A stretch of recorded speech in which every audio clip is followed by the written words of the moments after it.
Muted. Good call. Thanks for picking up on that, Hoods. So I could have been here talking to myself for a while. I don't normally mute the microphone. It's because I was doing some recording yesterday.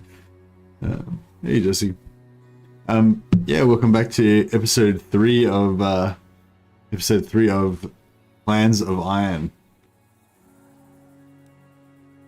The Dwarven saga. So we've basically confederated all the lords now except for Thorek. We just have to find Thorek and get him in there. Hey, hey Dash Dash, hey Zaviri.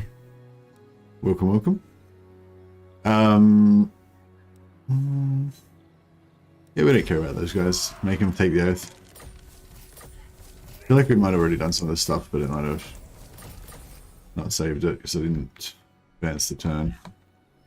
That's right, so where are we up to? So we took Carrick 8 Peaks at the end of the last episode. We recruited 4 new rangers to join Belegar's army to fill him out. But these are new and improved, upgraded Bugman's rangers that have regeneration. We've got quite a few Iron Warden's tankards now, so Belegar and both of his Thanes, his Ghost Thanes, have both got Iron Warden's tankards, so that makes them quite tanky. And then we've got Sindri Get Gold, is our new runesmith. He's our Ghost runesmith, got waylaid earlier on. We've got Stealth Banner for the Grudge Thrower, so we've got an invisible sniping stealth Grudge Thrower. All these guys are invisible, obviously. And this guy's got a Ranger's Brooch, which makes him invisible as well. So basically everybody except for Belegar and Harkenuf Stonebeard are invisible, and just these 2 tanks are the only ones that aren't. So yeah, it's going pretty well.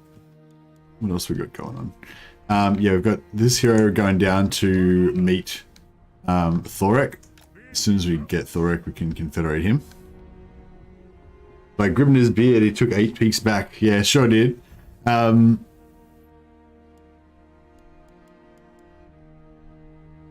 Sure did. Alright, here's a bit of action. Let's get in here and take out these guys.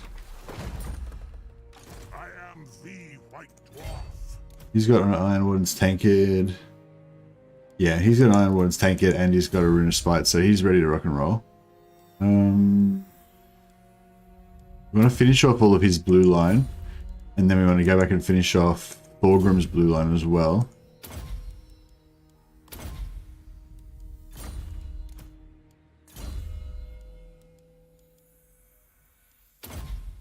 Got to try to stop getting our heroes killed. Hey, Jesus. I'm ready. Alright, let's get in here and cause some carnage. Oh shit, there's a lot of dudes in there. It'll be fine.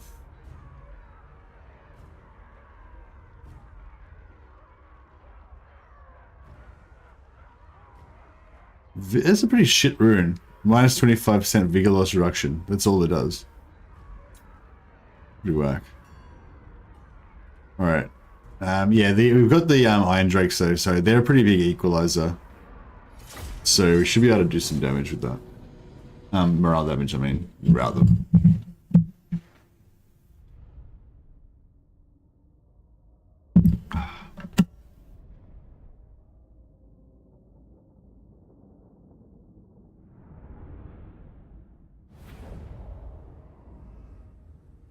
We'll definitely do some side tanking on this one. Go for this side. Actually, we may as well go right in the corner, I guess. Go right in the corner. Get you up there. This guy's got no tankard. Yeah.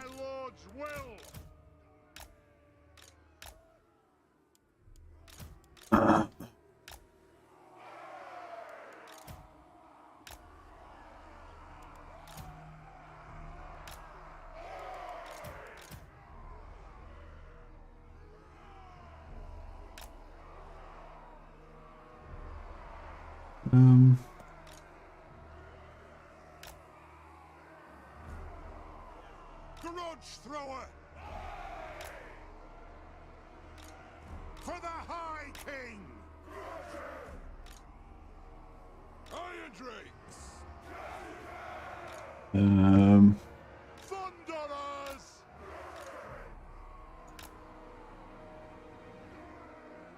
For the ancestor gods!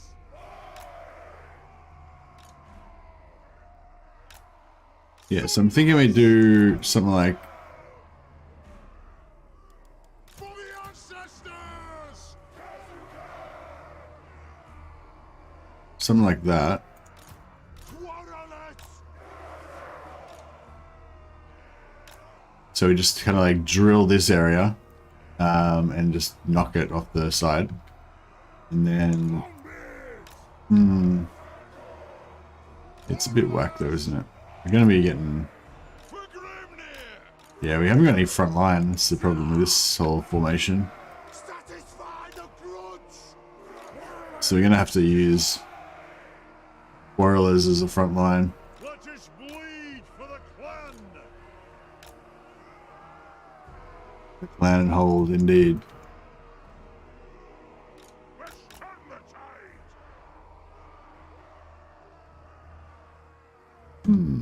Let's start shooting!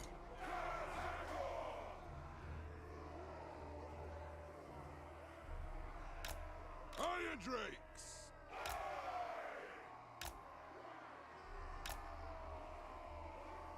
Put the axe! Yeah, I don't know. This isn't great, I don't think. I think it's gonna all fall down a bit too fast.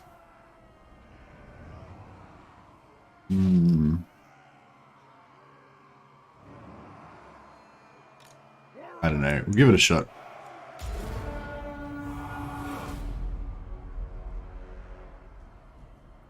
I shall! Move off! We'll guard it! War of vengeance! Grombrindal! Thunderers! Strike out! Range ball! See if we can Attack! take out their general first. Warrior priest, mount or not, and any particular reason why. Hey Dix, yeah, I don't know. I mean, so normally I go warrior priest on foot, just because in general foot infantry lords, like lords on foot, generally are a bit tankier, and I want my warrior priests to be as tanky as possible. Although warrior priests aren't like that tanky, you know, they're pretty tanky for an empire hero, but they're not that tanky compared to like a Thane or something, like a really tanky hero from other races. Anyway, long story short, but I have been, it's sort of like a pet project. I have been wanting a mounted one to have them with cavalry, and to be able to use them with cavalry and stuff like that. And also so they can push out of mosh pits and stuff like that. Nothing can stop us! Charge! Go! Because yeah, if you want to do any sort of like cavalry thing, or if you want to get them to a certain location to buff something or whatever, you know, the extra mobility from the mount is good. Up we go! So we attack!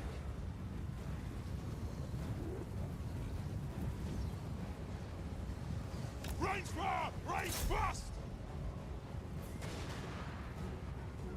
Move now! Move! Nothing can stop us! Strike out! Move to attack! Move now! Go! Range far! Range fast! Nothing. That just says mount because of mobility, they get tanky enough. Oh, there you go. Will do! Missile hitbox is smaller and lasts longer in melee without the mount, but to lead cavalry with some charge buffs could be an idea as well. Yeah, that's what I always sort of think. I don't think I've really done it like that much, but I would like to kind of explore that idea of cavalry led by warrior priest. Range fast! Maybe go arch lector and warrior priest, so you've got double buffs, like double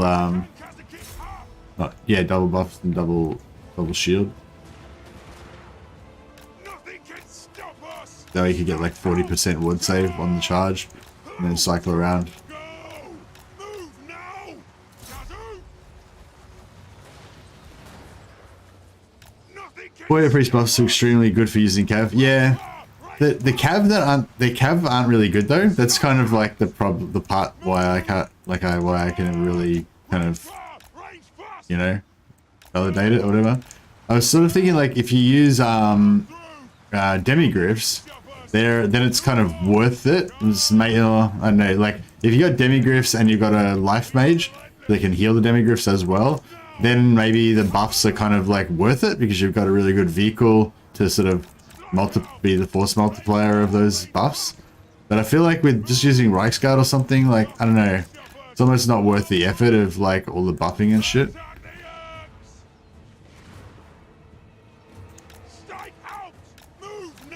Alright, this might need to just too far away, I think.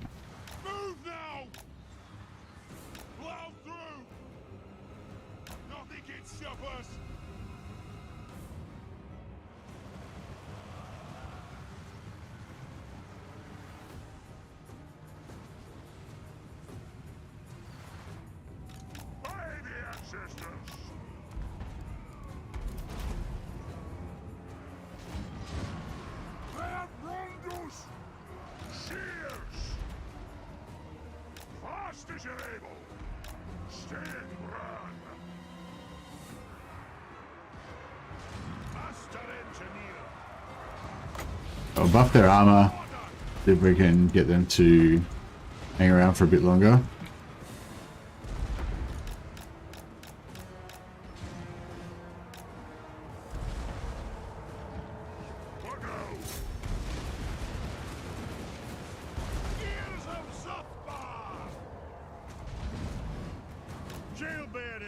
This is pretty interesting.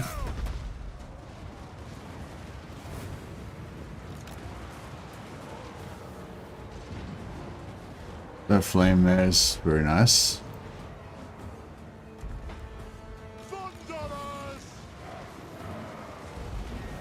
Yeah, this is pretty brutal, just destroying the side. But I don't know if this side's going to hang around long enough.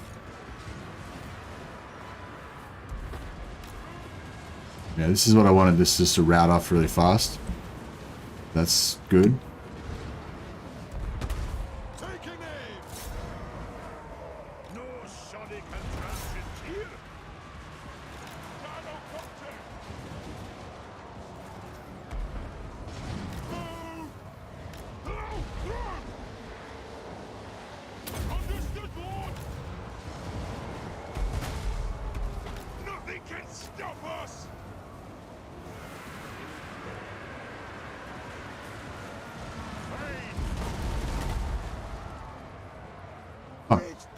Artillery just shoot my own units and devastated those guys. Yeah, I think they did. Direct back. Strike out! Whoa! To me!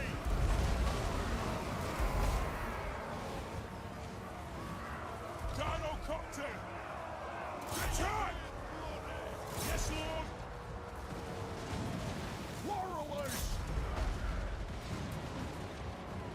Fuck. Got some problems. Trucks away! Charge! Bring! Iron drakes! Fight! We stay put! We'll guard it! Fuck, you'd think that these guys would be routing nearly by now. I'll get my tools! Preparing bombing run! Grudge thrower! Fight! Nothing can stop us! Warlords! Rage fast! Attack the arms! Satisfy the grudge! Understood, Lord! Yes! Ready to strike! Bring on! Grudge thrower! Slay the oath breakers! Go! Go! This takes me back! Strike out! Range far! Range fast! It is a reckoning! Hold those dwarfen legs! Thunderers! Understood! Grudge thrower! Dwarfs! Ready axes! Nothing can stop us! Charge! Go! Take out their lord. Move now! Might be good. Vengeance! Move! Thunderous! Move up! Show us the target, Lord! Go! I'm Gilda Food! Yes! Yeah! Hello, through! Charge! Nothing can stop us! Bring the earth! Thunderers! Pump those dwarven Shit. knights! Oh no, we're gonna break him. We're gonna break him. It is a reckoning! Gyrocopter, go! Strike out! Hello, through! But that was not as easy as I was expecting it to be. Oof, that's brutal.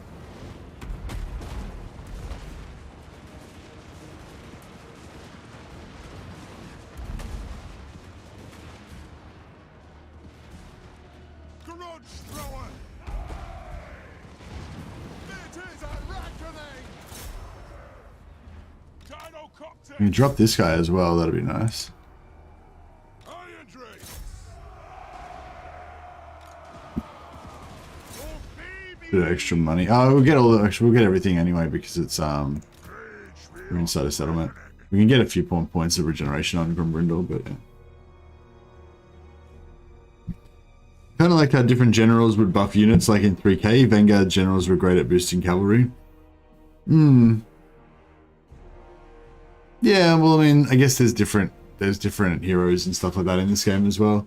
But I know what you mean. Like, there's like a whole class of general that would sort of buff thing. It's kind of similar in this. You know, like you'll have warrior priests that, I'm sorry, the archlectors that buff. They used to buff flagellants, but I think they got rid of that. I feel like that's really weird that they used to buff flagellants and now they don't. I feel like they should definitely bring back some flagellant buffs for archlectors, but yeah, whatever. But yeah, the archlectors buff, I think, Empire Knights, and the archlectors also buff Empire Knights and Free Company Militia. Free Company Militia buffed by Volkmar is pretty good as well. Pretty fun. But yeah, I feel like it's weird that they got rid of the buffs for flagellants. Wish they would bring that back.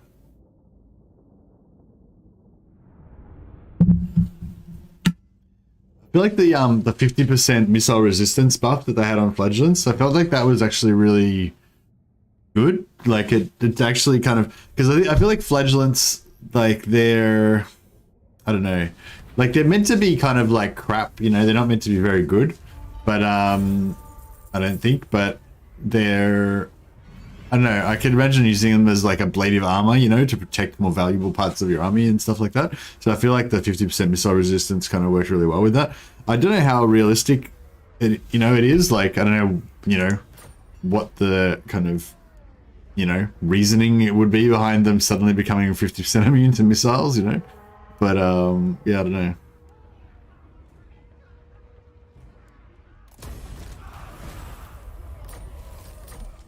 I wonder if I should have sacked that, so I could have gone back and recruited more troops. I probably will recruit more troops next turn, but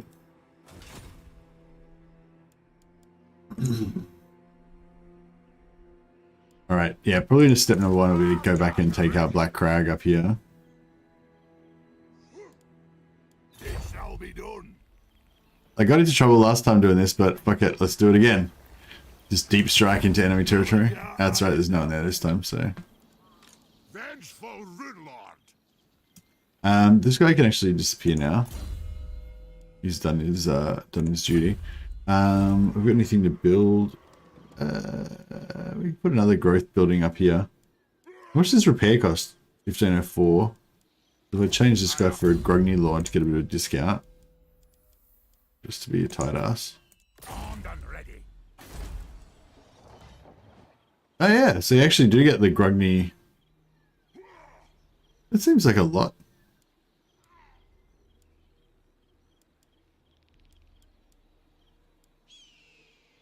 I don't know, I might bother repairing that, I guess.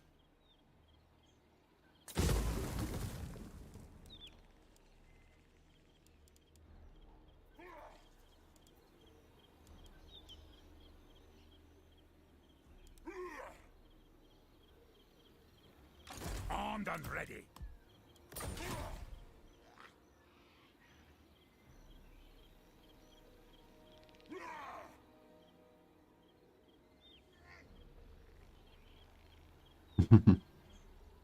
The raccoon sounds pretty devious.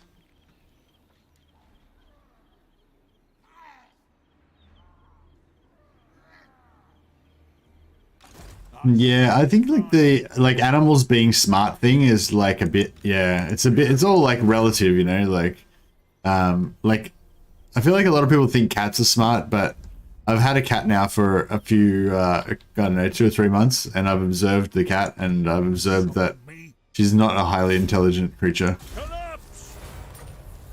Did I just get a rune bearer out of that? Boom. Nice. I think that's our 3rd rune bearer now, so we're doing pretty good. First start getting some actual runes in the sky, I guess. I think all these heroes have got rune bearers already. No. Alright, let's give him a rune bearer.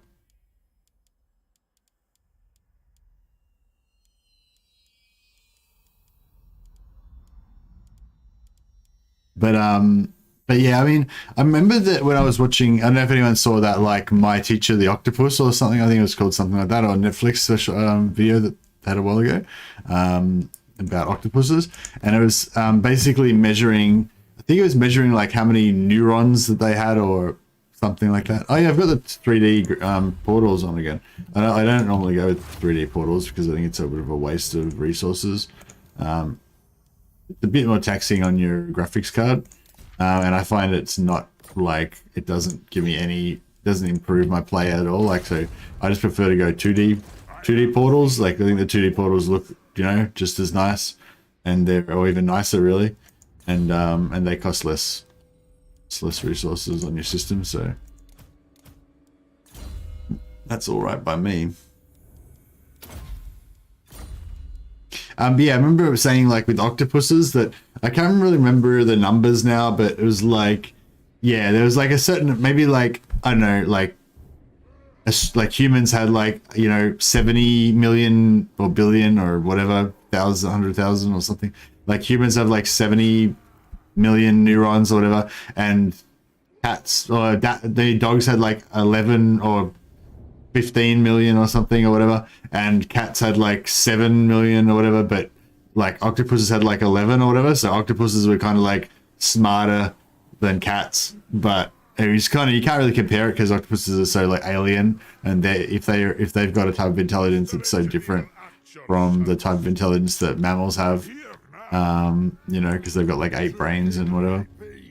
But anyway, it was basically saying that, yeah, just on the counting of the neurons or whatever it was that they were counting, it seemed like, you know, dogs were about like 1/7 as smart as humans or whatever, and cats were about like 2/3 as smart as dogs or whatever. So cats were still like, you know, cats and dogs were still like way smarter than, you know, most other animals like horses and cows and shit like that. But you know, not quite as smart as dogs. And I feel like that's probably about accurate. I feel like dogs are probably a bit smarter than cats. It's just that dogs are like super friendly, and they're not as reserved. Cats are clever but not smart. Yeah, maybe that sounds about right. Also, our cat's very young though.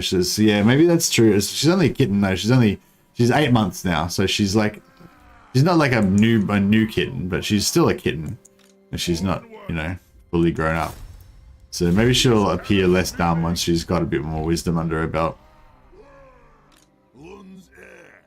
She's really cute though. I love my cat. She's so cute.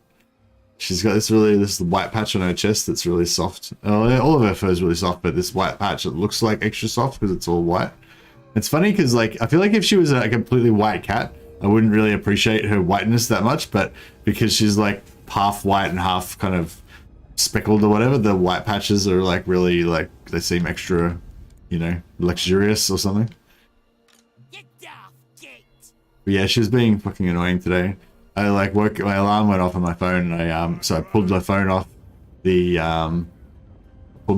charger, and then because the charger had the cable hanging there, right? And so she's like, now she's obsessed with this cable, and she starts playing with it, and it's like, Jesus, leave it alone.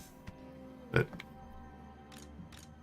fine, cool. All right, this is all coming together pretty well. I think we're about ready to launch our invasion of Ulthuan. Now I want to kind of like just drop everything and like bum rush over to Ulthuan and start kicking elf ass, but I've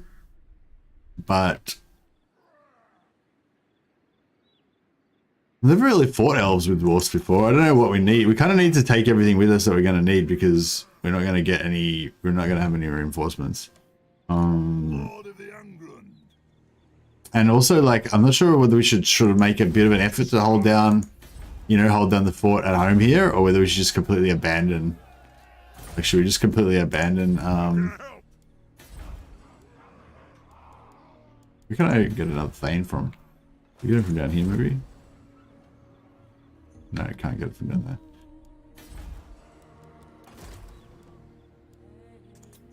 Yeah, we go discipline Thanes. Discipline's not my favorite trait, but it's alright. Need them dwarf cavalries. What's a dwarf cavalry? Helicopters? The dwarfs need me. I was thinking we need artillery because we kind of need to outrange their ranged. But I don't know. I mean, quarrelers don't outrange them because I think they're ranged at 180.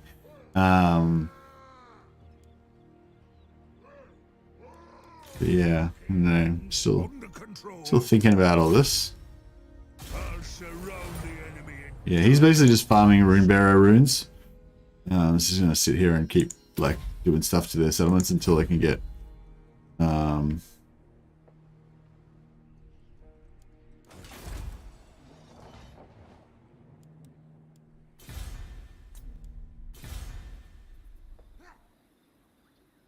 But yeah, I think actually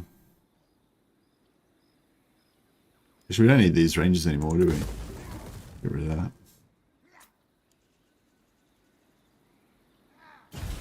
Like, I don't want to sort of intentionally give away the... Oh, I should have recruited more troops, actually. Just realized. Just bring 100 go tricks. No, they fixed that. You can't get 100 go tricks anymore. Maybe we'll just let Queek take over Caracate Peaks. In these dark times, we should stand together. No. Not sure if I should go defensive alliances with the elves. Maybe we should. Snorko, mate.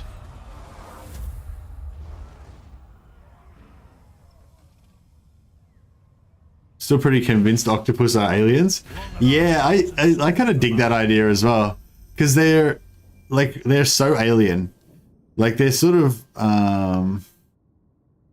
wait, what's going on? Oh, so Argyle undeclared war on me. Border princes are going to join on my side, right? Yeah, that's cool. Should I... Actually, maybe I won't... I don't know. If I draw my border prince allies in, will the wood elves come out and kill them? Ah, whatever. We'll get them in there. Get them doing some work. Yeah, they're, Step forth, true friend of the Ungrim clan.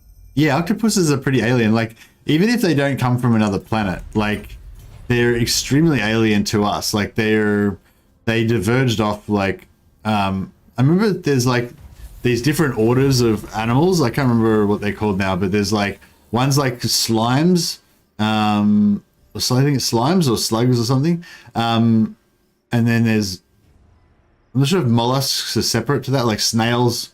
I think there's like snails and slimes or something. There's like two different versions of them that have different orders, whatever. Then there's like arthropods, I think they're called, which is basically insects, but that also includes like crabs and prawns and stuff like that, like everything that kind of looks like an insect, you know, with like 6 legs or 8 legs or whatever, including, I think including spiders, or maybe spiders was their own separate thing. I think maybe spiders also came under arthropods, I'm not sure. And then there's like animals, which includes like fish, reptiles, and mammals. They're all kind of part of the same thing. And then I think octopuses are their own separate order of things, so they're that much different from us, like, you know. So like I said, like reptiles, mammals, and birds are all part of the same kind of order at that level, whereas like mollusks, arthropods, and octopuses are different, you know. And then from there on it kind of goes down, but like, so they're really fucking alien to us basically. And if we found an intelligent like snail type creature or slime type creature, or an intelligent arthropod like insectoid type creature, they would also be completely fucking alien to us, you know.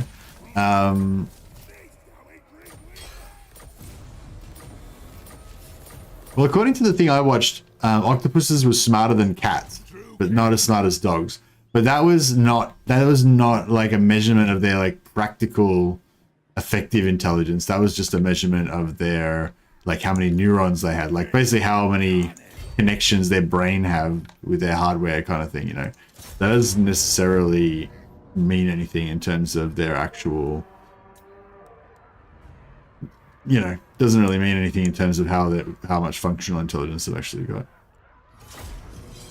Octopuses can open jars. Yeah. My cat could probably knock a jar off a shelf and smash it by accident. Watch My Octopus Teacher. Yeah, that's what I was talking about, Phoenix. Yeah, I was talking about My Octopus Teacher. It's on Netflix. So if you want to know how intelligent octopuses are and how amazing they are, then yeah, check out that My Octopus Teacher on Netflix.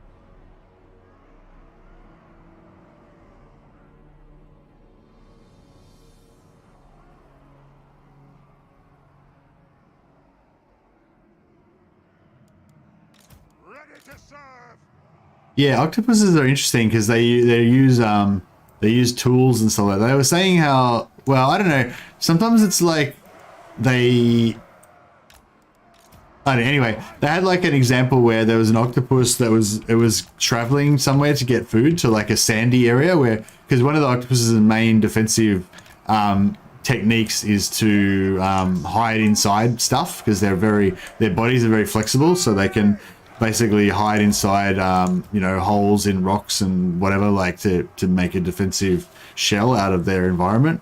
And yeah, basically they were saying that this octopus was traveling to an area where it knew the terrain, that there was not going to be any shells or rocks or anything like that, so it took like it took a coconut with it, so that it could hide under the coconut once it got there. So they were saying that sort of basically demonstrated that the octopus, not only is it able to do like problem solving, but it's able to do like premeditated planning. You know, it's able to like think, oh, I'm going to a place where there's not going to be anything to cover myself with, so I'll take with me you know, a shell that I can put over. And that was like, you know, I think, yeah, like just pretty, yeah, I don't know. Yeah, the thing that the fact that they could actually, but what I was trying to say is, like, you know, that's like a hypothesis of us anthropomorphizing, like that, you know, that might have been what was going on. It might have been thinking that it was going to that area and needed the thing, you know, whatever. Or it might have just been some sort of instinctual, like, do you know what I mean? Like I mean, I'm not saying that it wasn't planning, but I'm saying, like, I feel like humans have, especially if you're a researcher or whatever, I think like people have a tendency to yeah, like make more out of that stuff than it necessarily actually proves, you know. And also that's like magnified by, even if the scientists or the researchers that are actually working on it, they maybe didn't make that much out of it. They're like, oh, we observed they put coconuts on there, and they just didn't make any observation about what that meant at all, right? You know. But then, like, if somebody else comes along and wants to make a documentary or some sort of popularizing thing of that, where you're gonna like make a TV show out of it or something. What the fuck? Are these guys invisible? Oh, is this guy's not invisible? What the fuck? Why is he not invisible? Oh, he's got fire at will on. Not on. But yeah, anyway, so yeah, I was sort of thinking like, although I was thinking, yeah, like it does seem to indicate that they do have planning and that sort of intelligence. Like, I mean, you know, I feel like humans have a tendency to like just make shit up like that. Like when we like seem to have, you know, like the evidence may not be very compelling, is what I'm saying.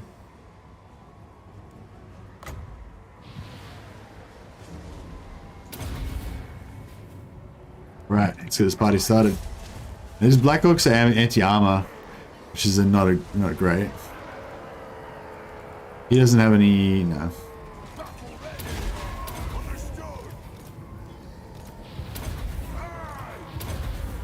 Yeah, these Black Orcs are probably going to do a lot of damage to us, unfortunately. And they're not going to die particularly fast, but I mean, they're going down. We've got 10% off that one already.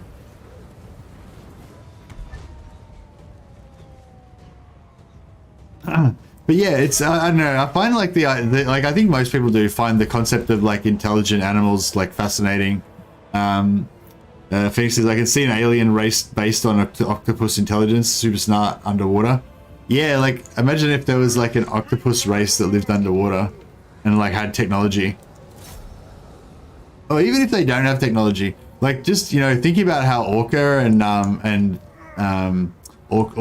dolphins are meant to be, you know, really smart. Just that's even just fascinating by itself. Just imagining them having, you know, some sort of society. I don't know if society is the right word, but like, you know, based on their small family groups or whatever.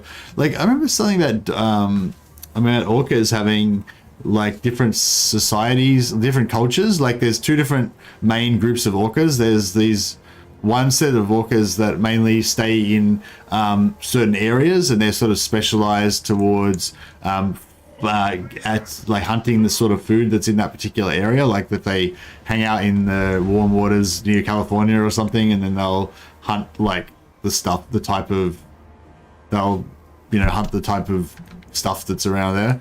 And then there's these other ones that are more like gypsies. They kind of like travel around from area to area.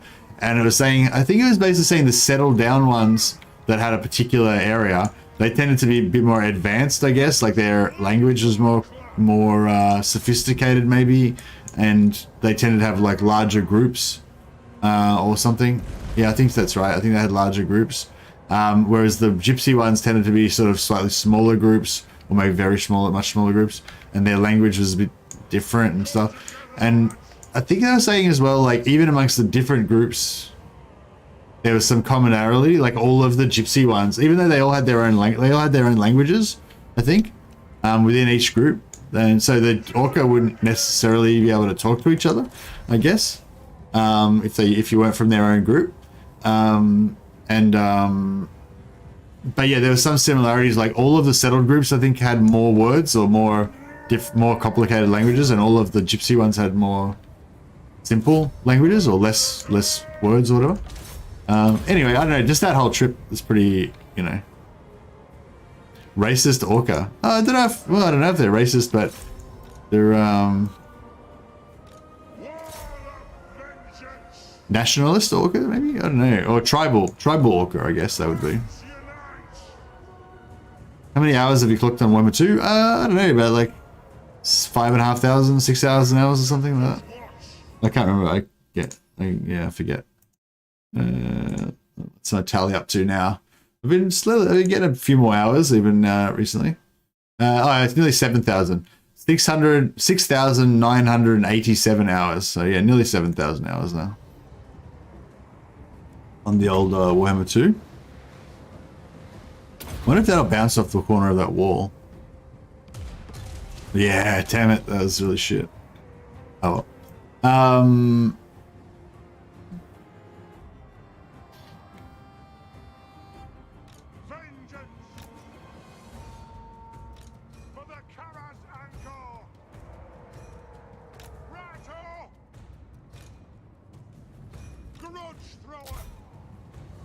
Right, I think we're done here pretty much. Yeah, so we don't even need this. The rest of these guys are all basically just insurance. The three main dudes here can pretty much handle most things. So it's pretty good.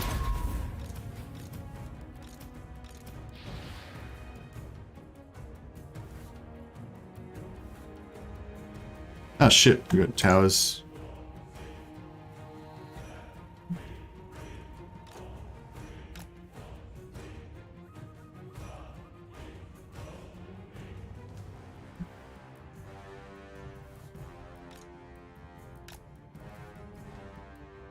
Shouldn't they be sniping? What's going on?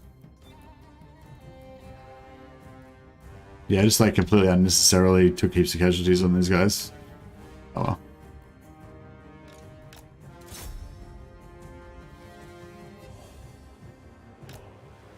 Gotta give him a few battle scars, you know.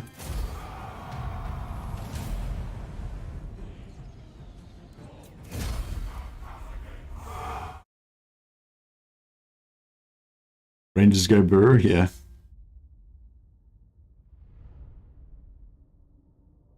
But yeah, no, I really enjoyed Warhammer 2. It's given me a lot of joy. So I definitely got my money's worth out of Warhammer 2.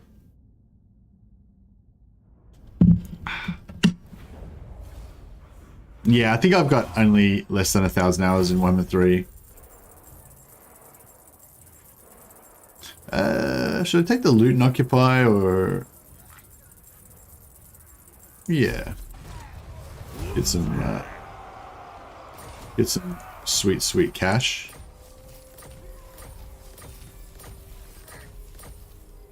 Ready. Iron hammer. I'll try and get some runes on this guy as soon as we can. I might give this guy the Seed of Rebirth, just because he's got the Ranger's Brooch at the Ranger's Brooch at the moment. Although...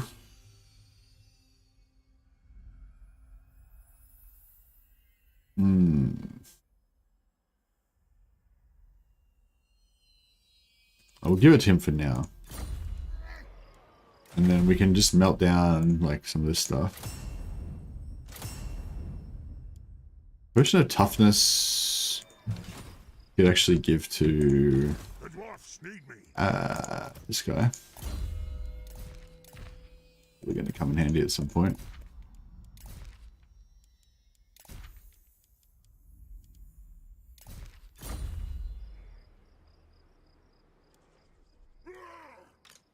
Lord of the Ungrim. Alright, this guy's still heading down here to try and find Thorek. Wise plan. Yeah, no, we definitely haven't discovered Thorek still. I am Iron Fist. Some call me a king. You are welcome here.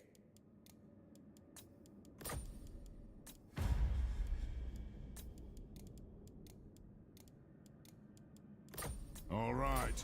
So yeah, so we confederated Karakadrin, got Ungrim Iron Fist into our party, then we've like brought them back from the dead again, and we've re-befriended them again. Alariel, you stand before the mistress of the... No. Yeah, if we could get trade going again, at least briefly. Oh yeah, I just remembered, I wanted to invade Ulthuan and kill all these elves. But I've accidentally befriended a bunch of them.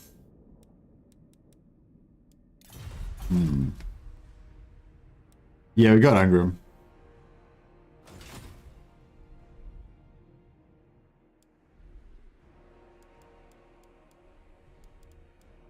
I have the forge fires glowing.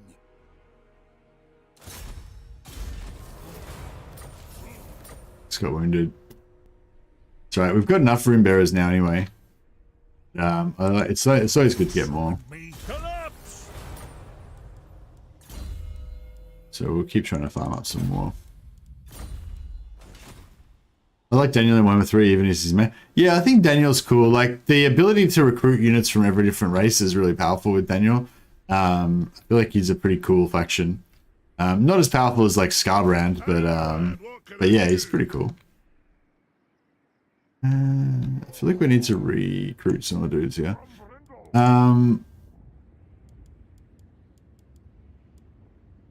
Yeah, I don't know. Should we just go like more quarrelers, or should we actually go for some... The Longbeards, I don't know. Longbeards they do last longer. Like that 48 melee defense, 105 armor. Definitely, they do definitely last longer, but the quarrelers can shoot.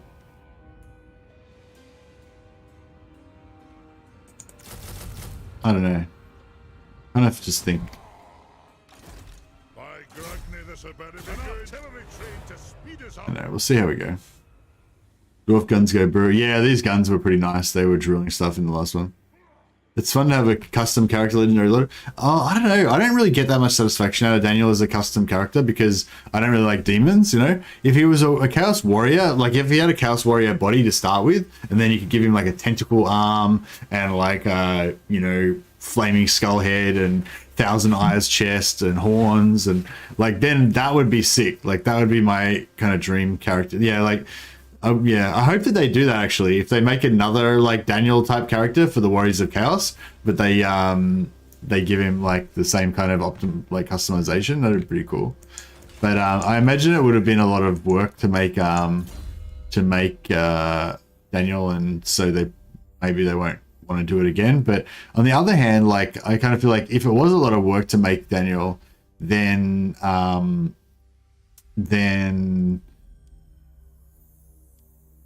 if it was a lot of work to make Daniel, then you think they'd want to get more value out of it by doing it again, you know, like by reusing the same, by reusing that same stuff again. Maybe I should do the Vigor. I wonder if this Vigorless actually makes much difference. Like, I wonder, like, because he's got Foe Seeker that gives him the plus 18% Vigor, and you can use that every 60 seconds. So, I don't know, is that enough to just stop them from ever getting tired? Or do you need this 15% Vigor loss as well to help them not get tired? Or does that not make any difference because this is already enough to stop them getting tired, you know? Or, yeah, I don't know. I'm not sure. Like, I think in general, the 15% Vigor loss doesn't really make that much difference. But, I don't know, maybe combined with Foe Seeker, it's actually might be worthwhile. I wouldn't mind giving him some Blade Master to give him a bit more.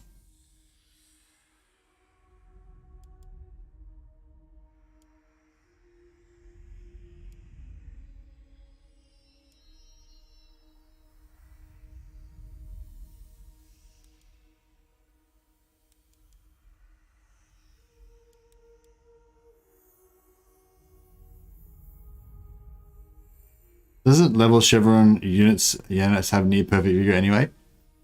I don't know. I mean, no, I didn't think that Chevrons gave you anything to do. It gave you more vigor or anything, Overlord. Is that a thing?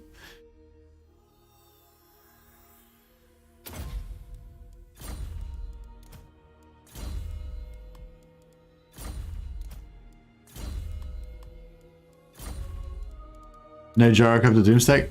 Maybe. If we get to the point of having like the 3rd and 4th armies and stuff like that, we can maybe try and do some like Gyrocopter stuff with Grombrindal. That'd be pretty fun. Alright, Thorny Ironbrow. It's your time to shine. Okay, research, we're up to 414%. Pretty respectable, considering it's still fairly early in the game. Yeah, let's get those Thunderers damage up a little bit more. Chevrons give improved Vigor loss reduction. Yeah, okay, there you go.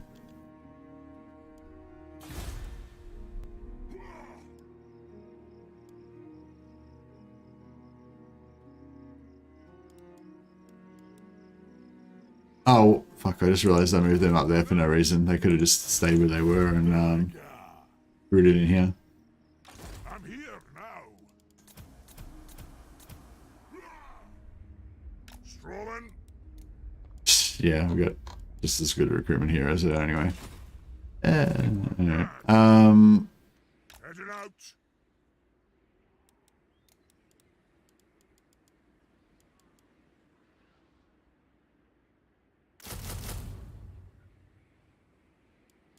We don't have as many slots though.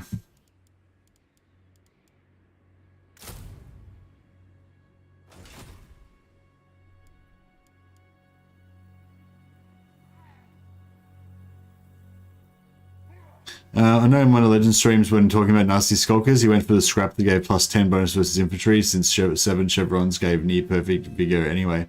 Oh, okay. That's really interesting. I didn't know that it was such a big deal. But yeah, I always go for the plus 10 bonus versus infantry as well, because I figure even if they're low, even if they're not high level, I think that that kind of alpha strike of doing high damage on the first charge is better than like recovering for later.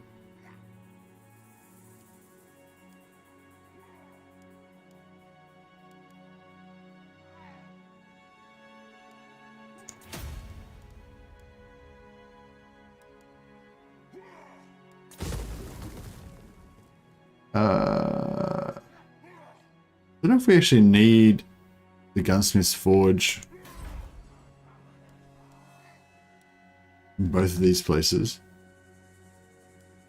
Can Blackrag build the walls? Yeah, they can. Maybe we should put walls up in Blackrag. Be good.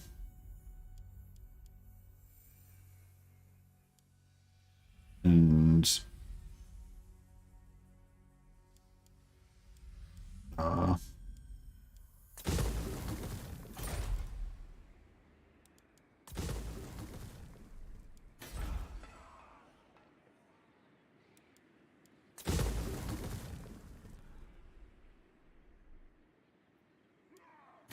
Belegar Ironhammer. yeah, plus 10 melee attack and damage on versus infantry is pretty sweet. King.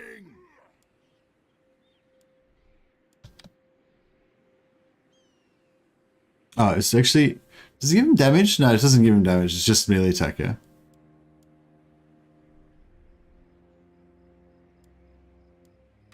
Revenge incarnate.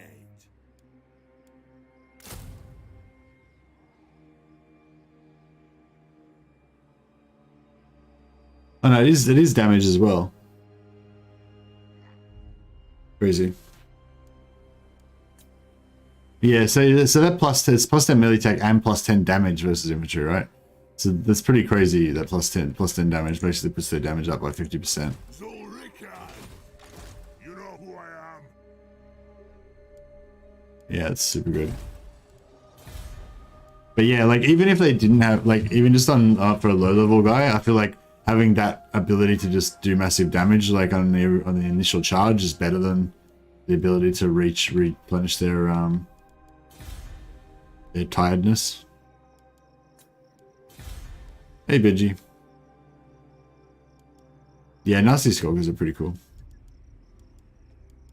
Alright, what's our garrison looking like? Yeah, it's looking pretty strong already, but if we give it walls as well, it doesn't cost, actually it costs a fucking shitload. Damn it. Alright, well let's try and reduce it a little bit. Let us begin.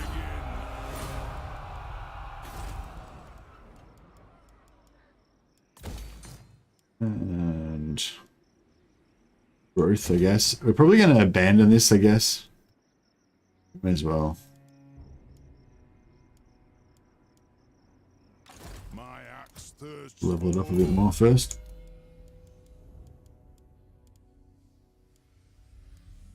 We'll go another Grungy Lord. With 5% research rate there. And we'll give him an Archivist, so it makes it 15%.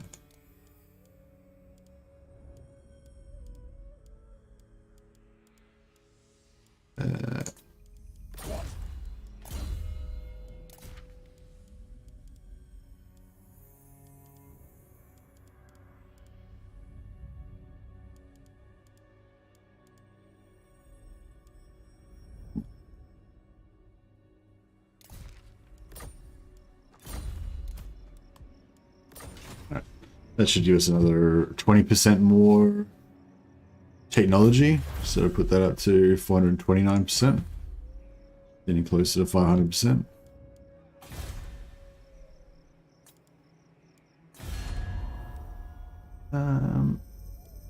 So what happened to these guys? They're just wiped out.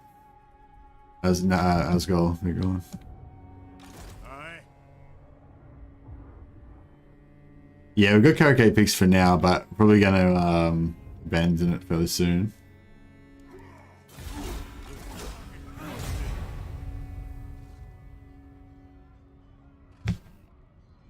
Yeah, I want to launch my invasion of Ulthuan. Go crusading against the elves.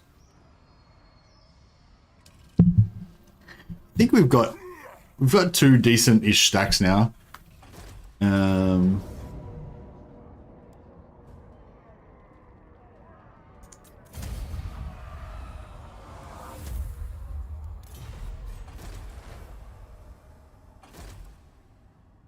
What the fuck's going on there? The main army is like a normal lord, and then Grimgor is leading the war army. Is that what's happening?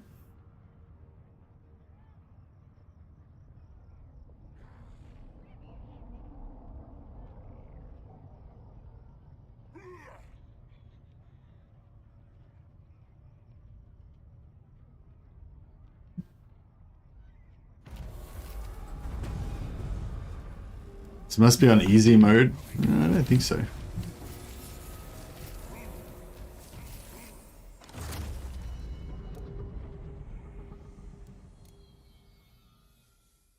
Legendary very hard, yeah. I always got to double check that now because I have accidentally put it on easy mode before. I was like, whoops. Check out this, he's just coming for Karakay peaks. I don't know if I should kill him or just let him do his thing.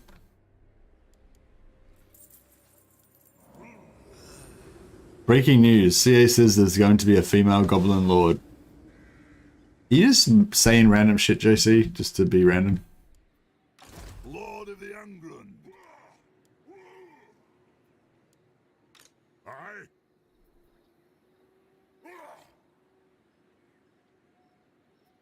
Lund's heir. It shall be done.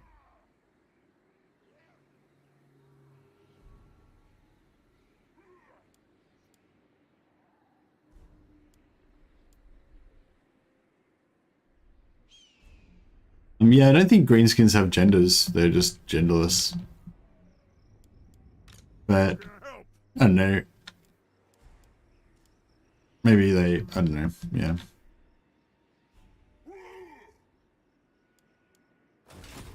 Belegar Ironhammer.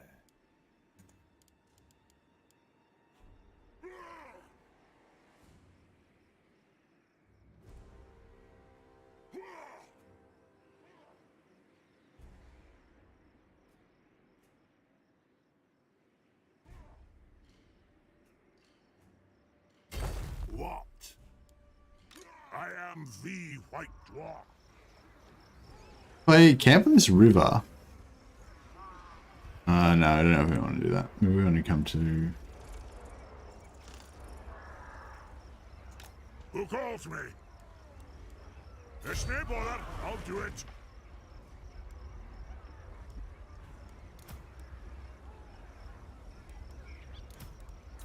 The dwarfs need me. Fearless and unbreakable. I'm here.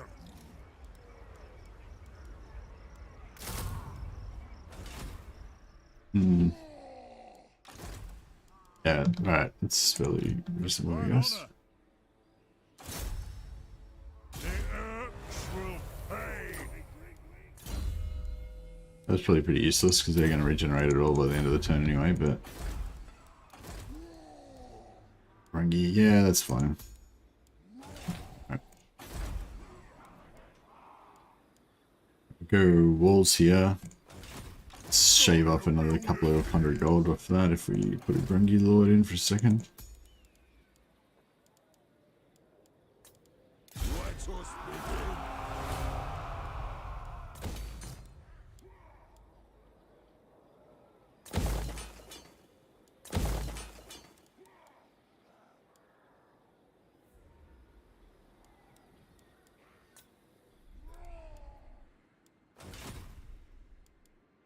For the wisdom of Belegar. I wonder if we should start doing another army. We've got a pretty big buffer, like 30k, so we could probably just support another army on sack money. Maybe. Hey, Cockmonkey, how you going? They have a troll hag and she's a female. Yeah, they have troll hags, but trolls are a different race from the greenskins, from the like Well, when I was talking about greenskins, I meant like the orcs and the subgroups like goblins, hobgoblins and notlings and stuff. Actually, are there snotlings in? Yeah, there are snotlings in Warp Fantasy, aren't there? Or maybe not. Yeah, there's snotlings in Warhammer. In 40k, they're called Gretchens. Yeah, or is Gretchens goblin? No, Gretchens are goblins. I don't know. I get confused. Am I winning? Well, mission is to launch a crusade against the elves. So yeah, we've gathered enough financial support now to launch our crusade. So everything's going well. I'm a bit concerned about our dwarf holdings, but I feel like the dwarf people are so incensed by their lust for vengeance that we just don't even care anymore. We don't even care about maintaining the holds. We're just going to go and just crusade on the elves. And then it's going to be it's going to be one of those like classic dwarf tragedies where, our avarice for dwarven gold and our hatred for their pointy-eared race has blinded us, and we've gone to war with them. And then meanwhile, the evil races of the Warhammer world are going to like gobble up our empire and stuff, or something like that. Yeah, I don't know. I feel like it wouldn't be a Mercy the Mad campaign if we weren't in the red. So maybe we should get it happening. So we need a brimstone gun for sure. And I guess we just need heaps of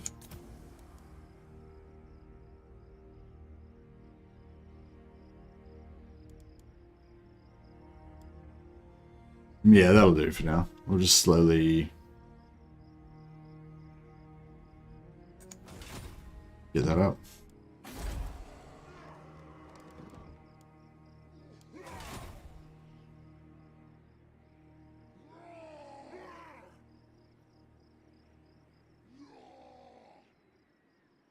Yeah, well, so what are snotlings called in Warhammer Fantasy? Are they snotlings? They're called snotlings in both? I am the White Dwarf, true king of 8 peaks. Looks like Tilly has gotten angry. I feel like they're gonna get wrecked still, even with all these armies. Little spearmen and crap. Yeah, they're probably not gonna do that great. What?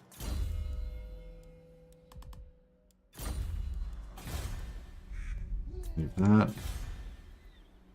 Leave that. I don't think we're gonna hold on to that, but just in case. Bring Iron Brow. It shall be done. Alright, let's see what happens.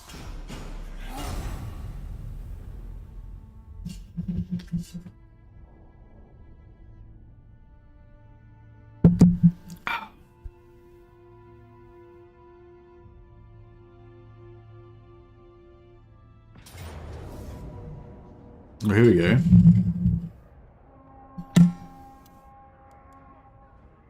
Where's Grimgor? I thought he was part of these armies. Alright, let's see what the full stealth army can do. The full power of the stealth army.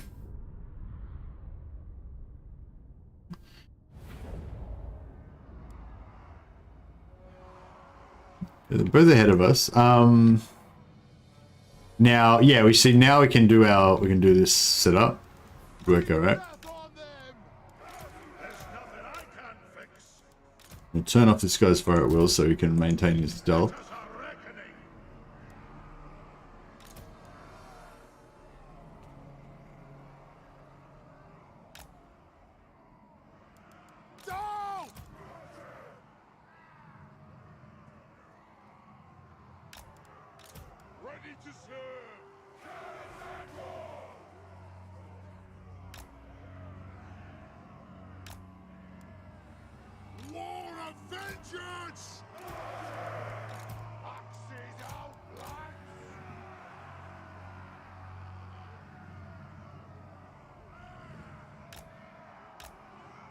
Alright.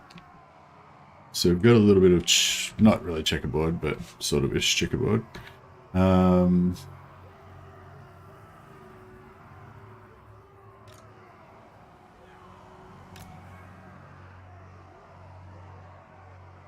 the vengeance begin!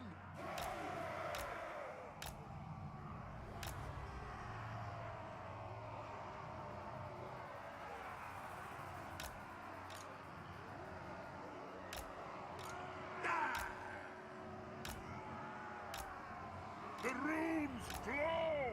All right, cool. War of vengeance! Oh, we can. Oh wow, that's pretty crazy. Is it a whole army? Whatever. So yeah, so I think if we check this out like this, then we can fire. Everything can fire downhill.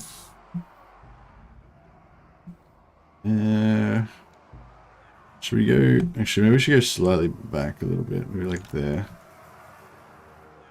Just so that it's a bit more right at the bottom of the hill. That's perfect. And then pop like put the highest. We'll go the highest point on the hill about here, and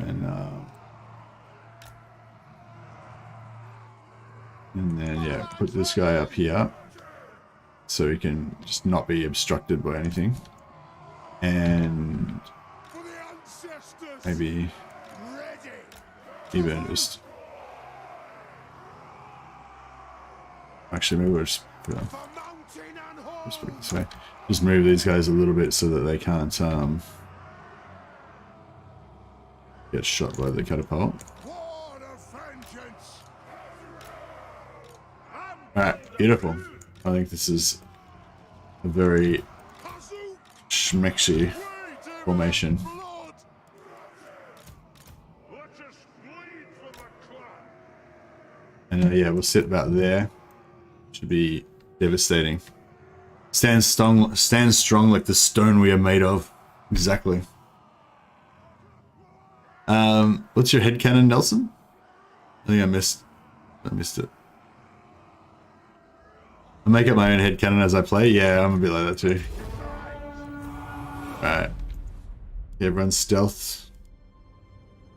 Beautiful. These guys are invisible just because they're down in the trenches there. Alright, we might have to stop wasting ammo. Though we do have this guy, so he can recharge the ammo on the artillery as needed. Right, try and lure them over this direction. We can.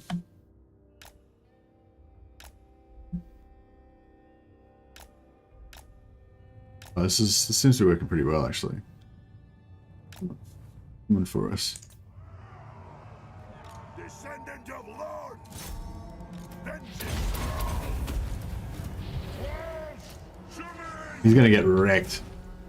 Oh yeah, 30% down already. 50, 70. 20% health. Oh, he's running. Oh, is he gonna get out? He's in deep shit. Oh, yeah, he's dead. Alright. Got some problems over here.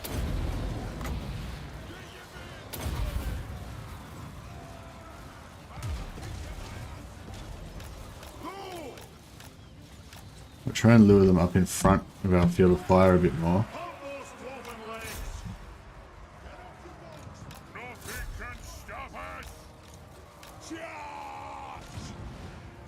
Strike out! Ready! Charge! Move now! Oh, recharge. For the ancestors! Alright, we have some problems. The runes are cast! Gears of suffer!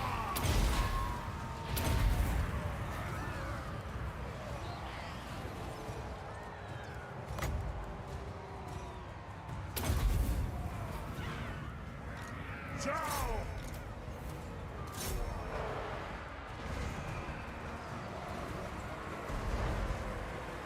Wow, yeah, we didn't hold them back much at all. For the ancestor gods! We demand blood! Slay everything without a beard! Yes, then! Yeah, this is really bad. This is really bad. Yeah, 4 stacks or however much they had was probably a little bit too much for us. To the Karazanko! Ungrim! Ready to strike!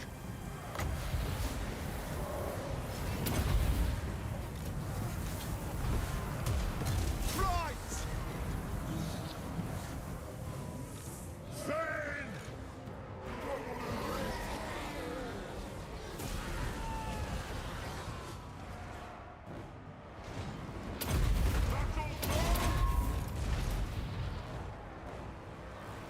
For the ancestor gods! Kill them! Fucking hell. These, For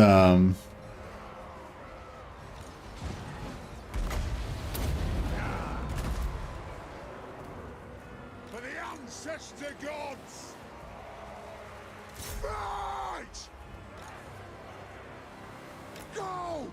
Yes! Move it out! Move now! Yes! Vengeance! this is brutal. We lost one of our elite For the rangers already. Range fast! Grudge lower! Anu! Attack! Ready to serve! Plow through! Forward! For the ancestors!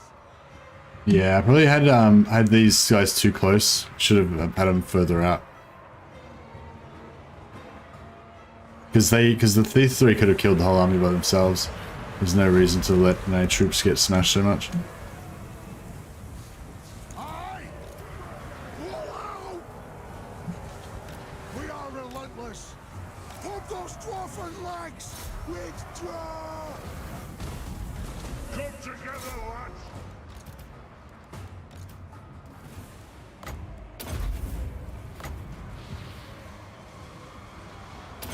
Oh, baby!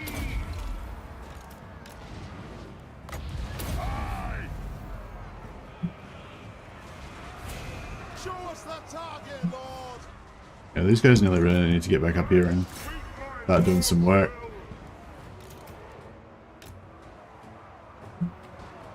On the way! Strike out! We demand blood! The ancestors watch!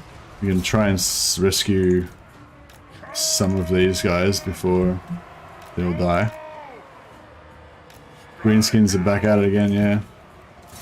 Move to attack!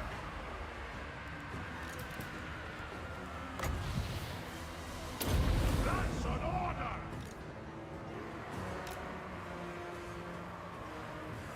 Kill the off-splitters! Then move! Kazook! Move! Runes of spell-breaking! Range far! Range far! Need to get these guys up in here so they can get the so we can get the mortis engine effect kicking.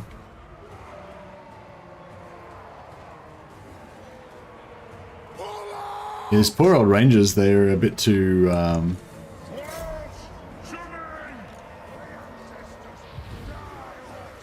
their morale's a bit too good.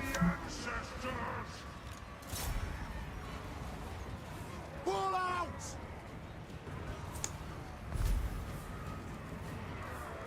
Yes!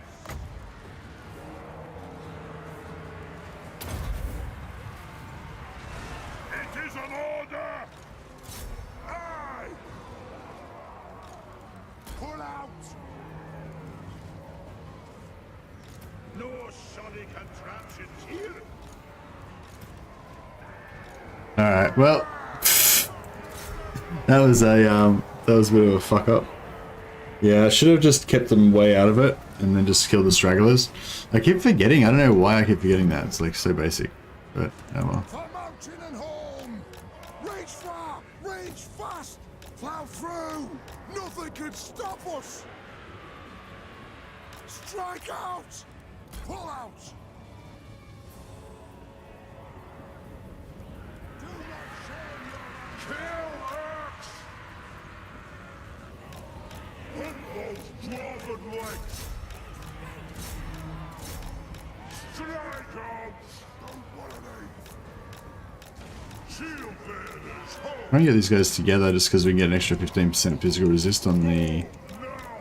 on them.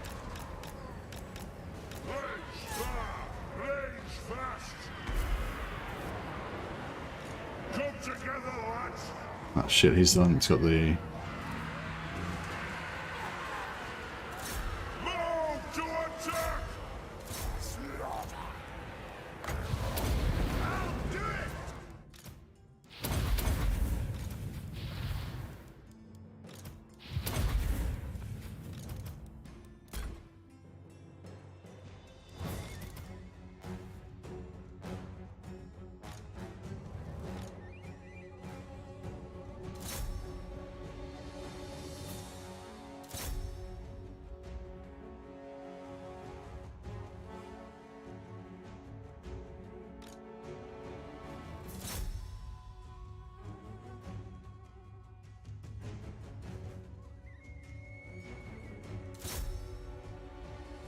I wonder what are we gonna have left of our army after this. It's gonna be pretty rough, I would guess.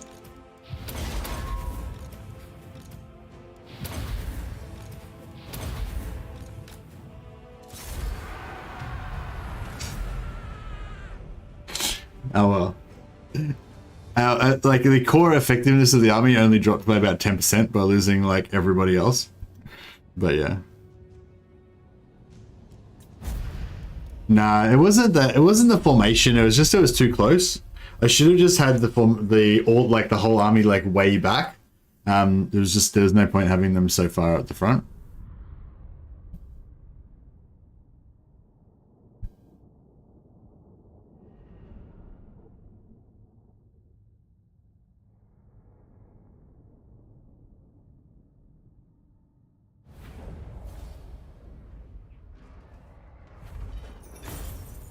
It's alright. We've like, see these other guys were all just. Oh, he died. Ouch. Oh well, doesn't matter. He did have a ranger's brooch, but that was only cost like 30. Oh, we lost our grudge throwers as well. Man, they had gold chevrons. Alright, well, I guess our crusade on the elves is going to be delayed by a few turns. The iron hammer weighs heavy in my grip. Speak your words.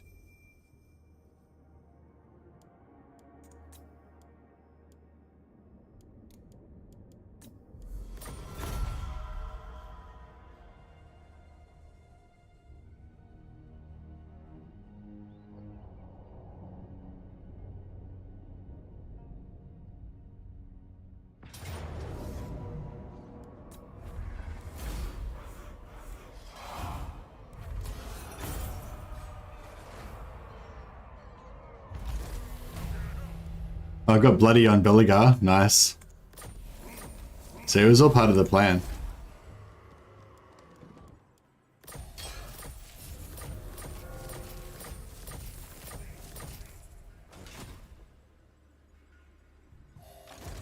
I have the forge fires glowing.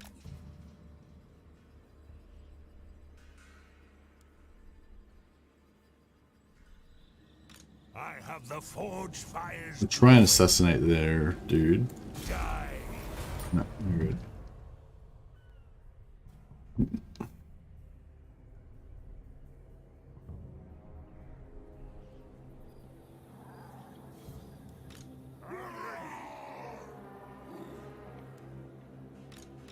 Lun's heir. Very well, I will do as you ask. You know who I am? Seeking vengeance. Zulrikas. Right. We can join this fight here. Oh, we got 240. We can get another Iron One's tankard.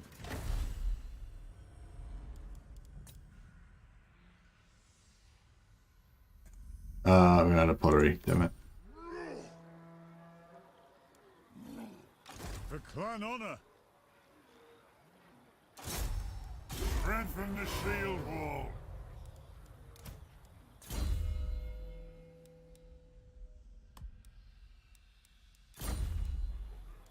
It is time. Don't you fret, it's done. I wasn't sure if they were going to run then or not.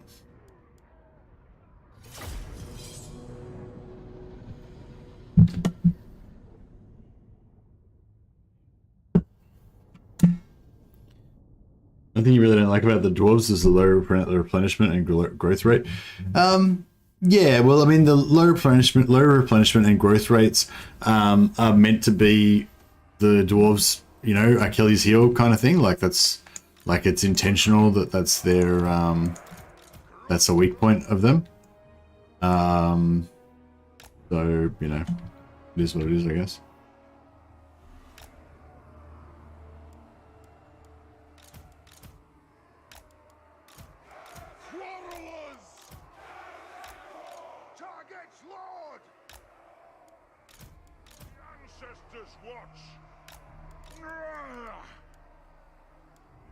Master engineer!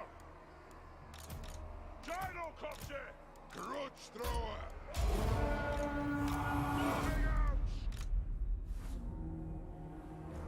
Yeah, that's nice. Going, move it!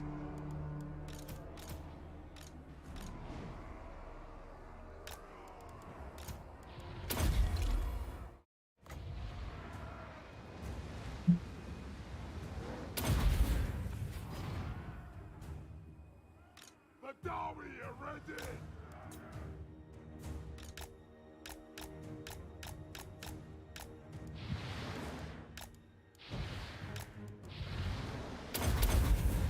I missed with that. That's fine.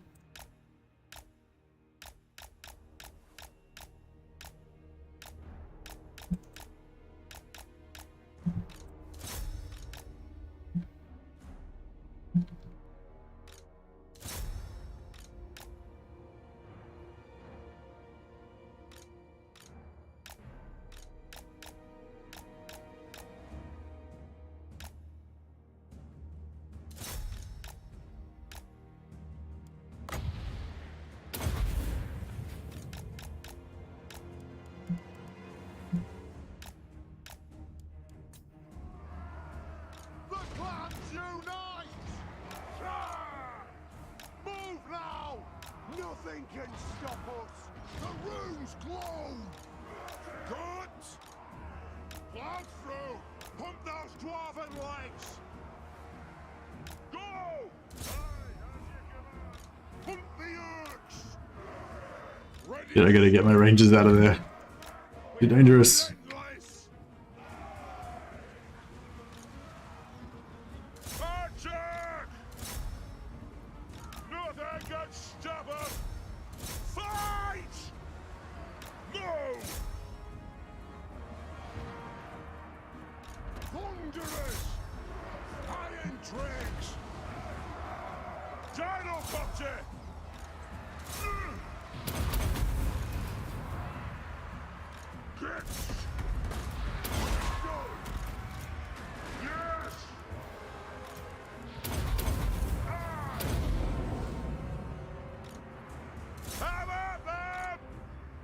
Plow through! Thunderous! Charge! Quarrelers! Nothing can stop us! Strike out! For the ancestor gods! Shit. Our fire undimmed! Dwarfs, ready axes! Thunderers! Nothing can stop us! Well, how did they see my rangers? They're invisible. Put the eggs!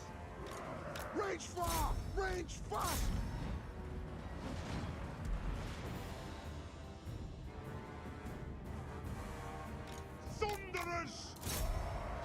Why do they keep trying to destroy my rangers? Nothing can stop us. Like they know. We are relentless. Let's start shooting. Gyrocopter, move now. Yes, yes.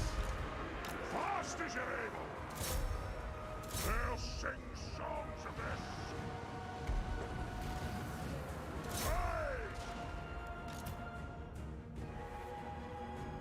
Pump those Torfan legs! Zowie, attack! Blades fast! Blades fast! For a vengeance! Oh man, my rangers are getting killed. Locked and loaded! Thunderers! Understood! Like rangers just fucking run away. Let's get away. Time for ale! I feel like I suffer a lot from this problem. It's like just the laziness factor of like whenever like if I've got a battle where I think I'm gonna lose, then I'll pull out all the stops and play to the very best of my ability, you know. Whereas if I've got any other sort of battle, then I just am really lazy and I just don't like make much of an effort. Catch them! I mean, I did have a bit of a plan there, but it's pretty much exactly the same problem as last time. Set up too close.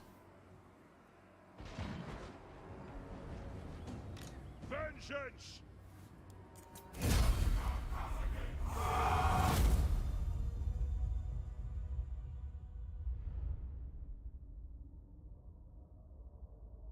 Dwarfs versus Greenskins though, do need a staunch line of axes in front, just a few. Nah, not with the setup I've got now. Like I don't need the army at all, right? All I need is the heroes at the front. The heroes at the front can kill everything by themselves.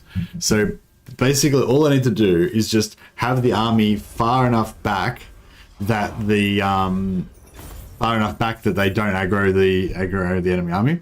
Like it's just all I'm doing. The only problem is I'm just setting up my army too close, basically. Like the heroes should just be up the front by themselves, basically. Like you only need the army if the heroes start getting wrecked.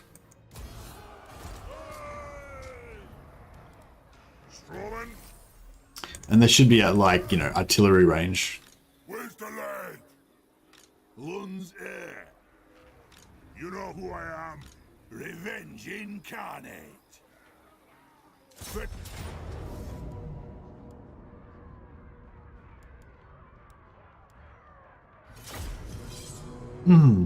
Armed melee infantry for dwarfs, pretty cheap. DOE. Pretty cheap though, as in though. Yeah, they're cheap, but they don't serve any purpose in this army, I don't think. Maybe for Grombrindal's army they could be, you know, it might be worthwhile getting some infantry, I don't know. But yeah, for this army, like, it's not needed.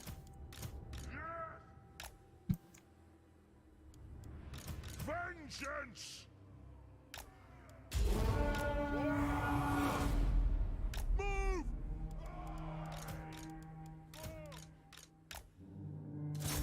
Fight!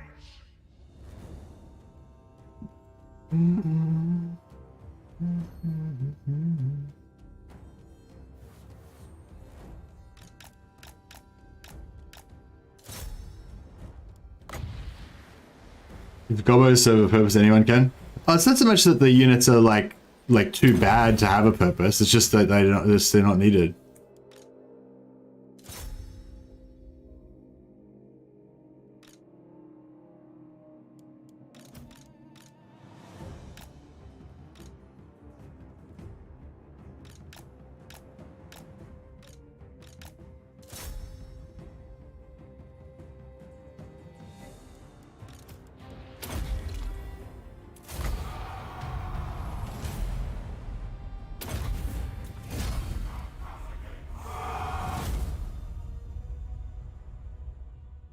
Few people today. Few people today. Is it not many? Yeah. Yeah. No, that's about normal. Like 40 to 50 is kind of about normal for when I'm like a non-starting. Normally when I start a new campaign, maybe if it's a good campaign, we usually get like about 80, I guess. And then after that, it sort of drops down to like 40 to 50. It's kind of like my normal numbers. It's just, yeah, we had like a bit of a crazy day the other day. We had like 200 people, but that was just because there was like news, exciting news to discuss and stuff. Not really normal.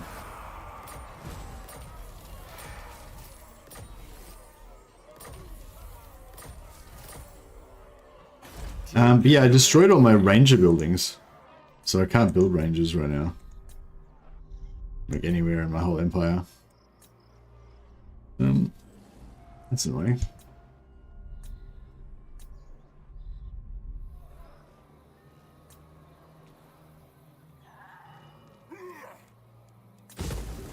We build a range building here.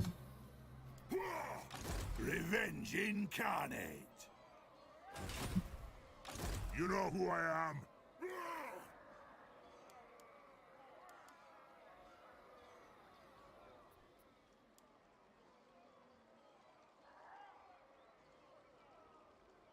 Moving out.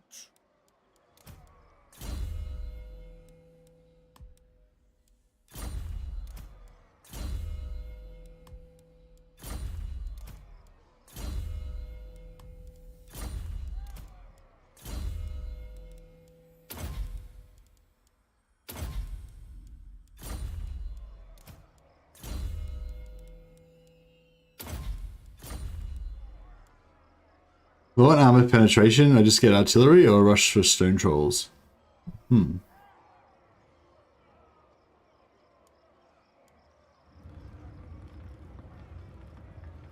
Yeah, I need to try harder in the easy battles, exactly. Did you see they added Azazel's start position in the Immortal Empires map? He starts in Norska, west of Throg. Not sure if I like that as a Kislevite. Ah, okay. It is time. Yeah, I really like thematically, I really like the whole vibe of, you know, Norska and the Warriors of Chaos being kind of like having some sort of symbiotic relationship with them as vassals and stuff. I think that seems really cool.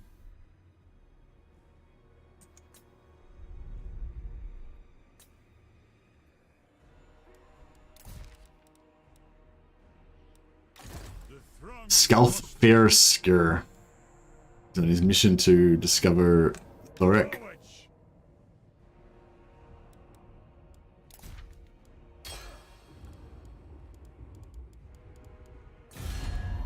Yeah, still haven't quite found him. Should be getting pretty close pretty soon though. You have my allegiance.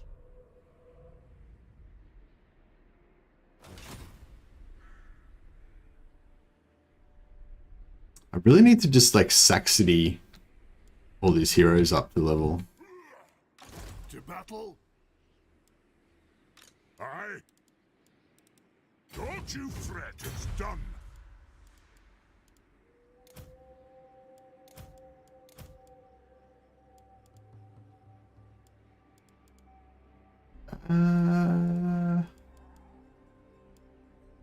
People can't make the Iron Drakes invisible. That would be pretty cool.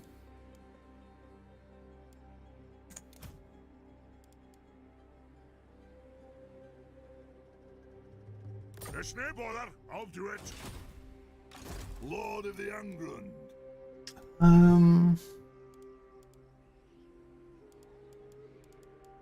I don't know whether we should recruit anything or just don't worry about it. I guess we could get a couple of... I don't know. Like we could recruit some gyrocopters, I guess.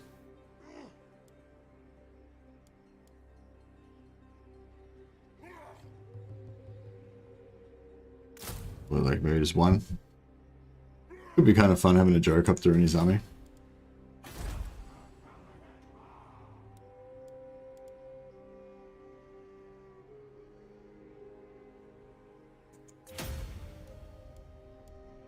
One rug.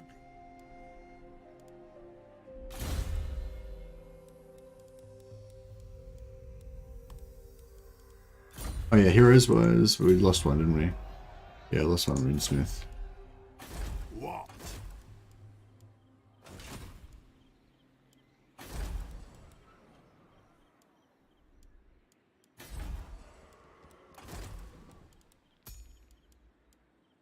Yeah, very nice. Wounds are you can go up and join here.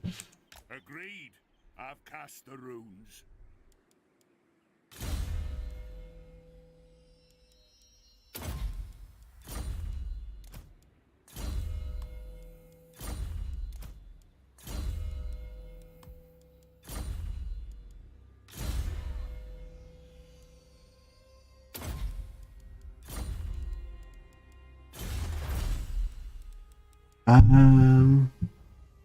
Iron Drakes. Plus 5% for Iron Drakes. It's pretty good.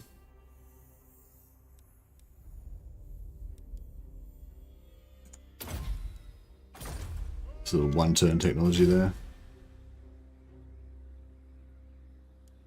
No, we'll leave Iron Rock.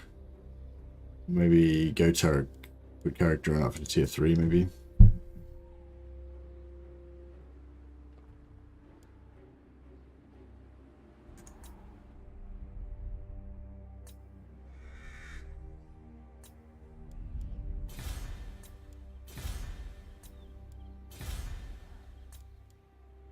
Cool.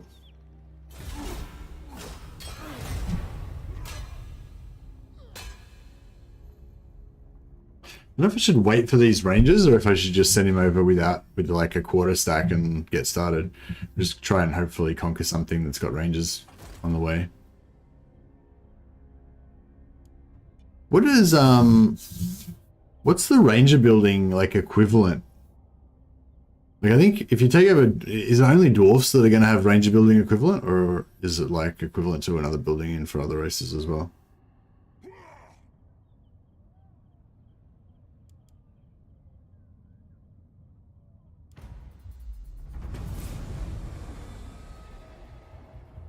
Was it only Azazel's star position that got shown?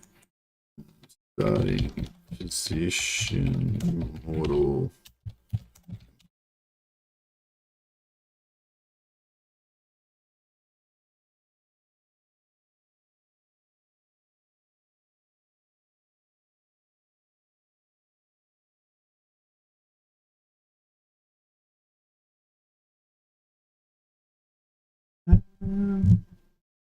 So this is the latest.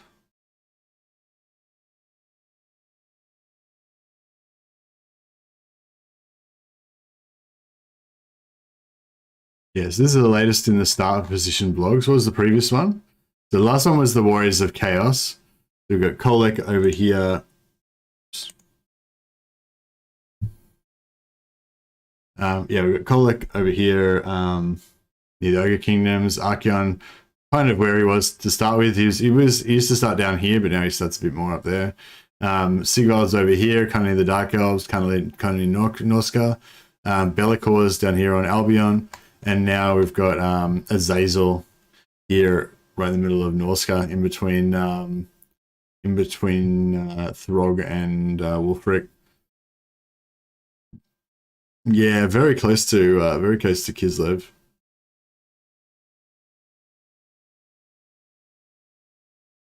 Kislev. So is Kislev sort of smaller on this map, isn't it? Kislev's back to its normal, like Immortal Empires style size. Reduced back down from its like engorged Warhammer 3 size.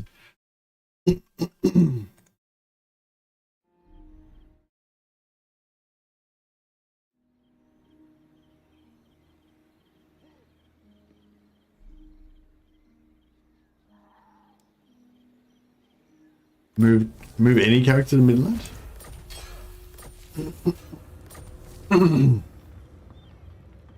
Hey, Murdy. Yeah, I'm good, man. Murdy or Mert Y? I guess it's Mert Y. Belegar Ironhammer. Lun's heir. So how many veteran? We only got 2 veteran Bugman's Rangers now. Maybe we should put the veteran Bugman's Rangers in the back instead of the ones that they're like the Triarii.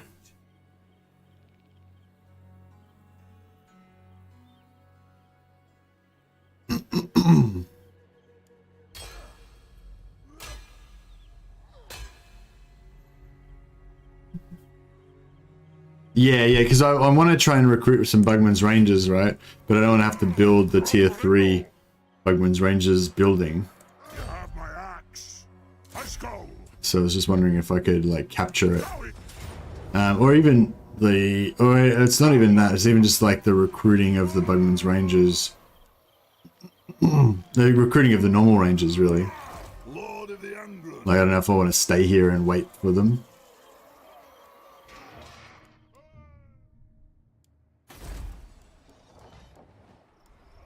Check this shit out. Like, they're not being very subtle, are they? Forward. And I should go over there and just kill them all, or what? They could probably just take Belegar over there and just quickly kill them all.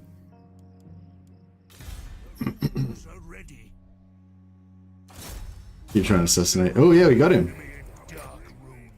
We got him. Assassinated. That's pretty good. The runes are ready. Ooh, get some treasure. It shall be done.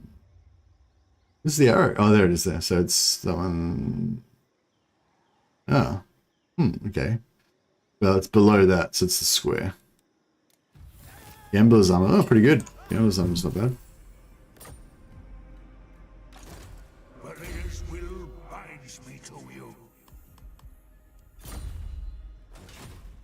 Thanks, Nelson. Yeah, I figured it out. Onward.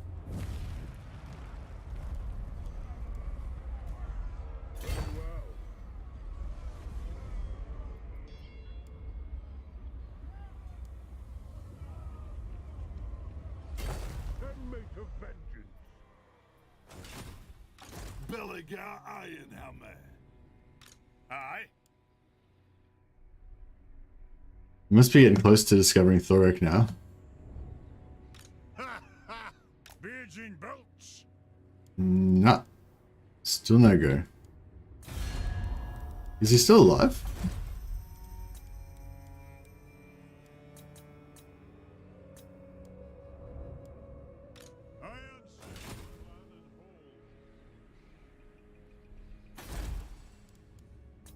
Yeah, he's still alive. Cool. We haven't left it too late. Got that one too fast? Yeah, no. Straight onto it. What do you think about army abilities? Do you think that the old races will have it, or they removed it? Oh, the Warhammer 3 army abilities? Yeah, I don't know. I mean, they didn't go back and add rights, like the rights that they added for Warhammer 2 races. That was like just a Warhammer 2 race thing, and they didn't go back and add it to the earlier races. But army abilities, I don't know. Army abilities kind of seems like it's like a thing that's central to the factions, doesn't it? Like, I mean, it's central to the game, like that all Warhammer 3 races should have it. But I don't know, honestly, I don't know if I really want my other races to have it. Like, the army abilities thing, it's a bit sort of, it seems a bit sort of religious, you know? Like, I feel like that's the common theme of Warhammer 3 is like religion. All the Chaos ones worship Chaos gods. The Ogres worship them more, and that's really a really strong theme for them. And the Kislev is like focused heaps on the worship of Ursun, like of all their different, you know, Draz, Ursun Draz, and what's the other one? Shalia or whatever? Salaya, whatever.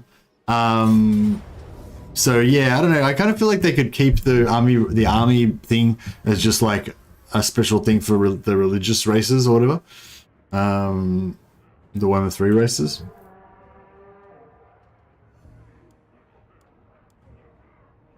We should order as well, this, shouldn't we?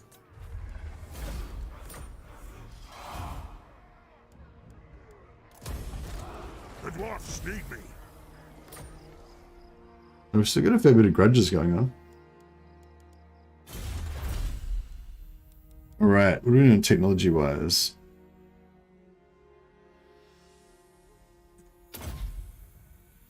Make our heroes, like, tiny bit better. Actually, maybe we should go for this recruit rank, because we're going to recruit some rangers next turn, so it should work out alright.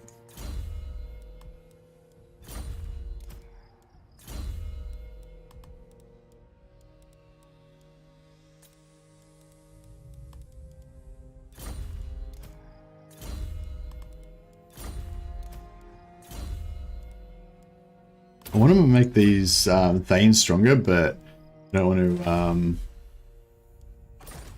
I don't want them to lose their. I don't want them to die and lose my Iron Warden's tankards. So I might have to just wait until they get a little bit more insurance. Ursa, Draz, Shalia, and Tor. Yeah, I think Shalia is the Empire's god of healing, isn't it? But then Kizev has like Saleya or something, which is their like kind of healy goddess. But I'm not sure if they're meant to be related or like a bastardized version of the other one or whatever. Or how that works.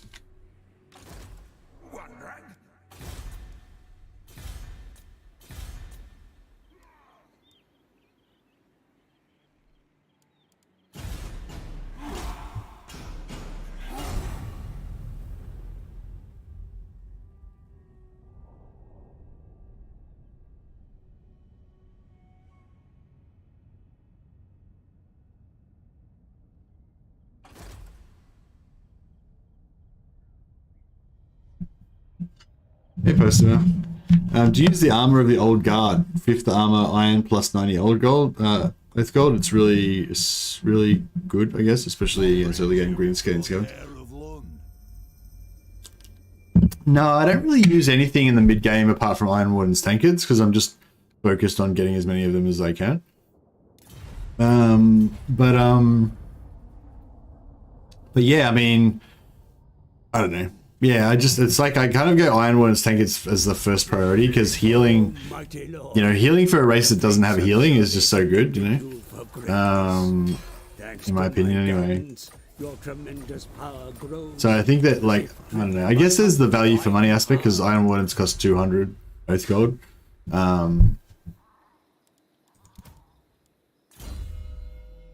So, perhaps like 2 armors could be worth more or whatever, but yeah, I don't know. I guess at this point where I'm at now, I could probably afford to buy some more armors because I don't really want to equip my Iron Warden's tankards because I don't want my my other heroes to die and lose them on me. We get into that. Is that like not quite enough movement? The dick. You know who I am.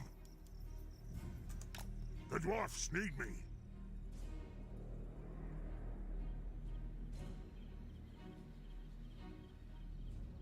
I'm leaving.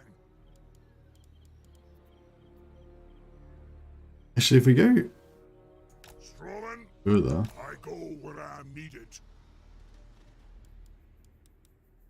what if we can get to like Shall tremble.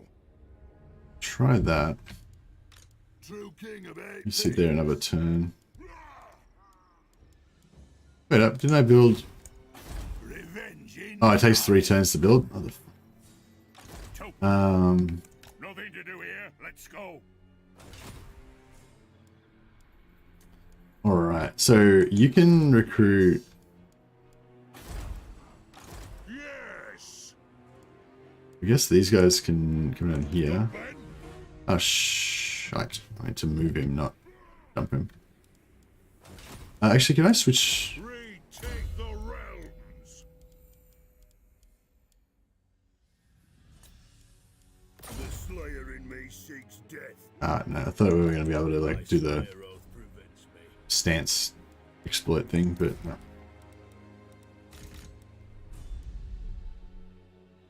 Bro, hurry up and fucking...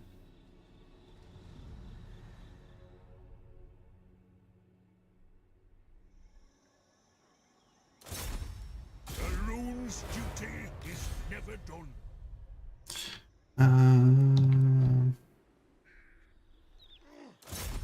Well, we can damage the walls, make it easier. Do it.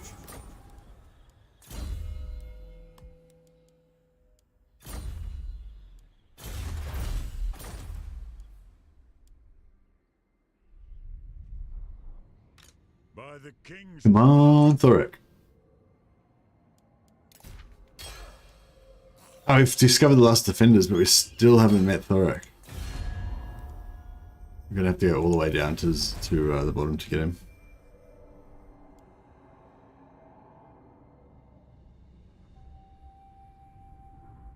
So be.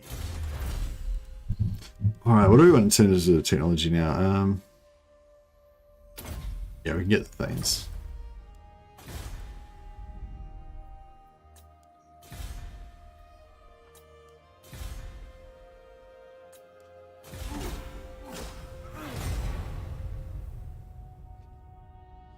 Did a bit of searching for equivalent buildings in Warhammer 2. Didn't seem to find any sites on this info.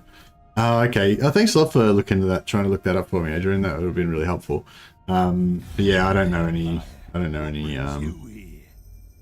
any way you can find those either.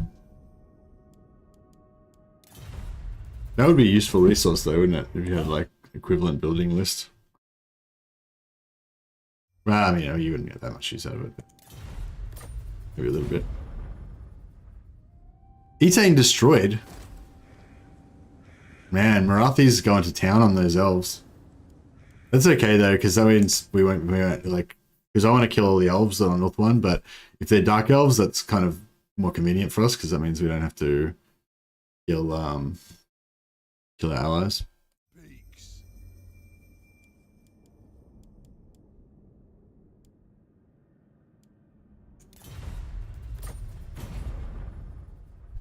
Here's Wurzag.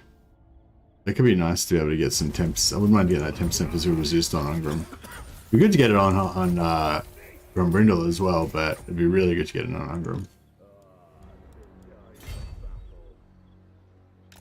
I must fulfill my Slayer oath.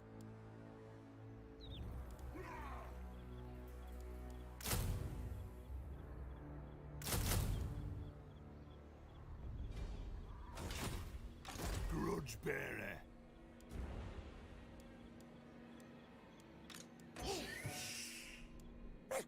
Kill things.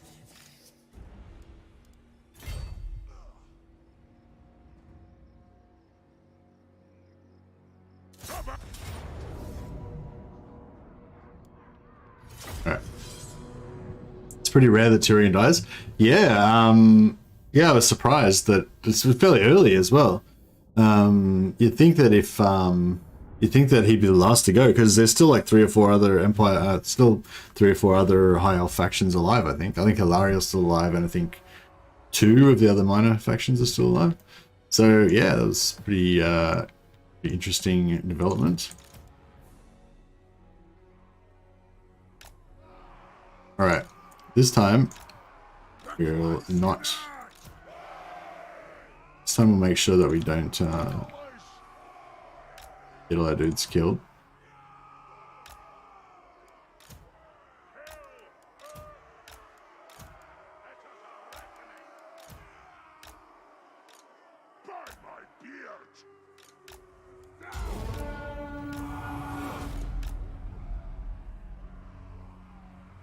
No shoddy contraptions here. Aye, lad, I'll do it. A brisk base. Strike out. There's a lot more of them than I sort of thought there was. What now? Yeah. So. I move it, as you say.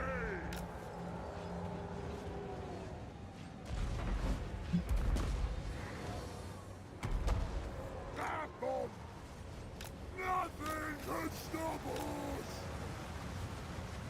No.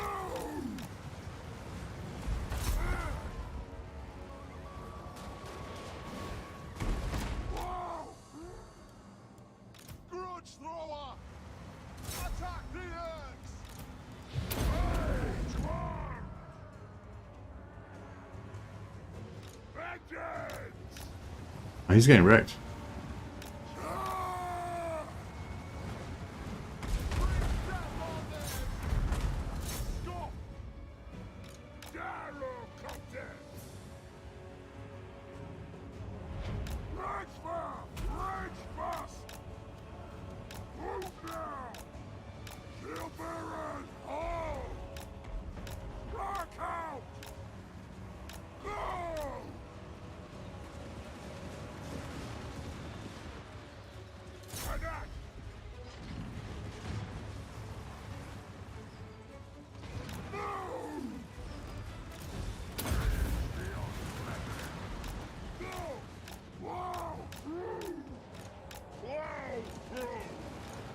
Oh, that didn't work at all. If they were invisible, obviously it would be a bit different though.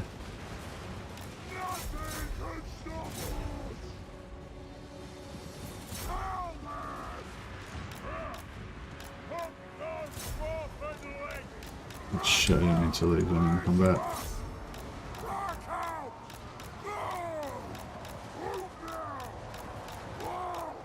Get out of there! Escape! He's doing fine. This chariot's, that's bullshit. Strike out! Darwin, attack! I speak my lord's will. Shine like Rome.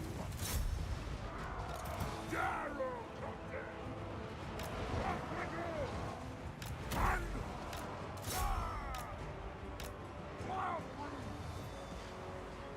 Thunderers! Quarrelers!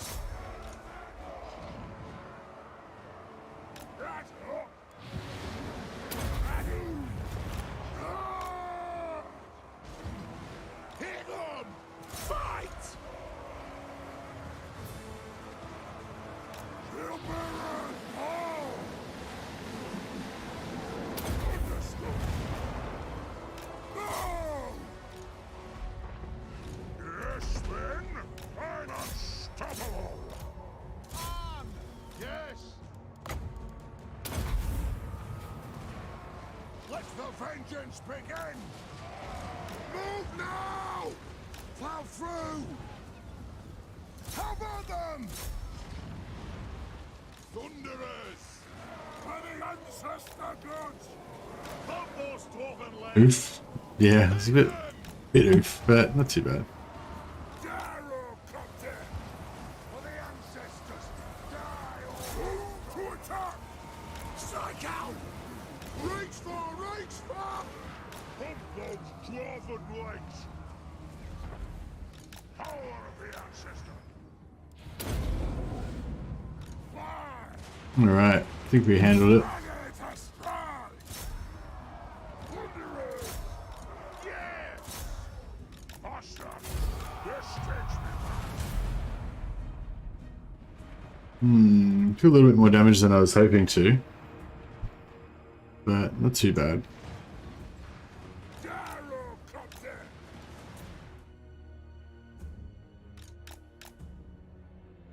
Tyrion would die more after Cathay comes in the map. Why do you say that Tyrion would die more? Oh, jeez.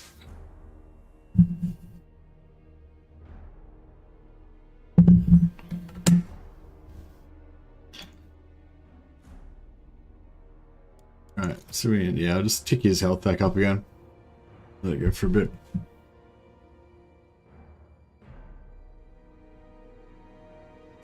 Yeah, I'll check out that armor of the Oath Guard of the Old Guard in a sec post-humor and just remind myself which one that is.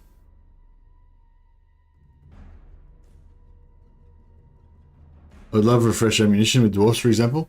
What do you mean? Dwarfs already get refresh ammunition in their engineer hero.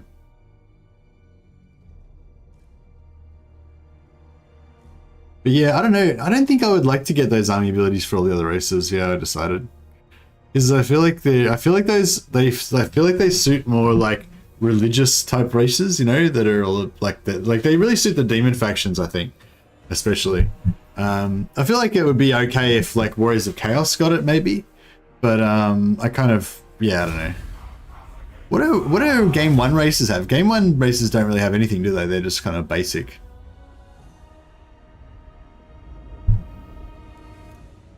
Yeah, well, it'd be interesting.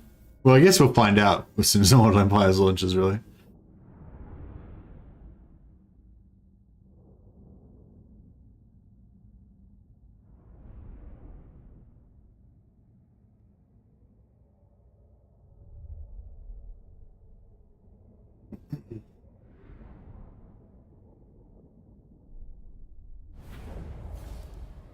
Right. Now we'll just sack this. I'm just going to try and get a bit of Saxony action going to pump these heroes up a little bit. Belegar's will binds me to you. Fine, this way looks better.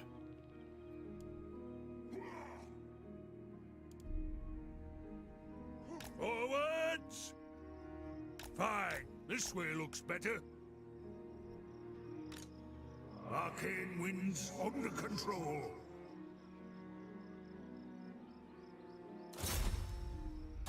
I'll surround the enemy. The wall's still busted from last turn? Oh yeah, they're still busted from last turn. That's cool. You know who I am. For Kazakh! Now, I feel like we should be able to handle this because we should be able to siege cheese them pretty well, right?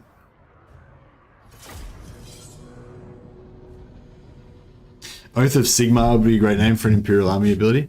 Yeah, I feel like you definitely could give like army abilities to all the races if you really wanted to, and yeah, I think like that would be fine to give them like Oath of Sigmar or whatever, you know.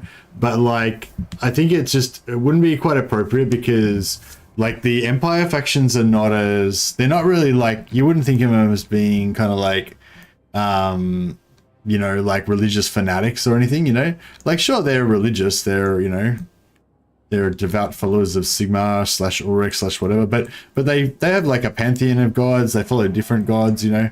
It's like with the Dark Elves, you know, like maybe with like Hellebron, you could say that Hellebron would just like follow Cain and just not worship any other gods, but I don't think that's really 100% true. But like, because she's got sort of a religious style fanatical theme, I guess, kind of going on with her Blood Knight and all that or whatever, you know, you could sort of like, I guess what I'm saying is like, you know, like having just one like kind of god that they worship and not worshiping any others, that kind of suits the army ability thing more, I think, whereas like actually having like a pantheon of gods and not being super fanatical or whatever doesn't really suit it as much. I feel like Warriors of Chaos would have it, but I feel like it's kind of cool that they don't as well.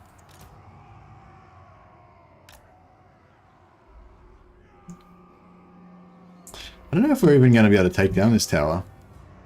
The ancestors watch for the Kara's Anchor. What now? Vengeance!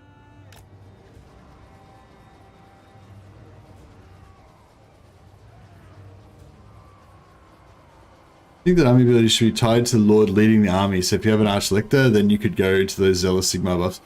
Yeah, that's cool, but I don't think they would do that though, because it'd be too much like work.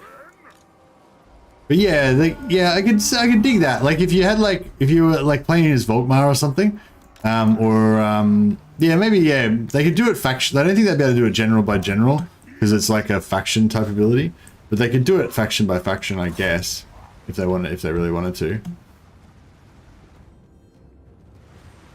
Gyrocopter! Charge! But yeah, I think like factions like the High Elves and Empire and stuff like that, although they do have their pantheon of gods and all that, they're much more complex than that. They're not just like one, then they don't just worship one god and like that's it kind of thing. And there's a lot, like, you know, like Empire's got their religious aspect, but they've also got their, you know, faith, steel and gunpowder, you know, they've got a bit of everything. Grudge thrower! We are relentless! Range far, range fast! Go!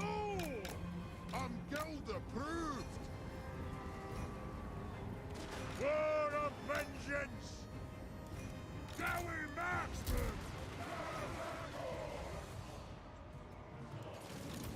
Axes out! Iron drakes! Quarrelers! And we stay put!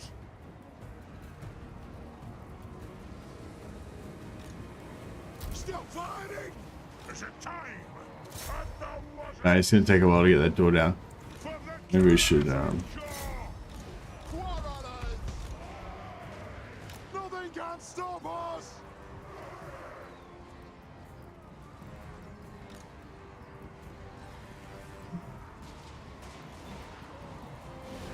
Take to the air! They don't have a lord in there, do they? No.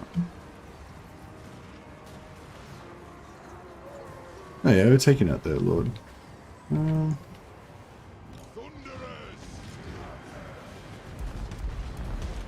Move! Castle!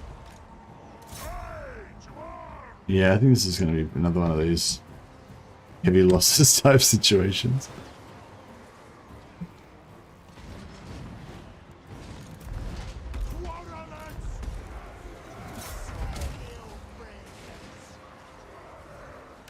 We are relentless! Castle! Shine like gold! 39%. Yeah, we're getting that now.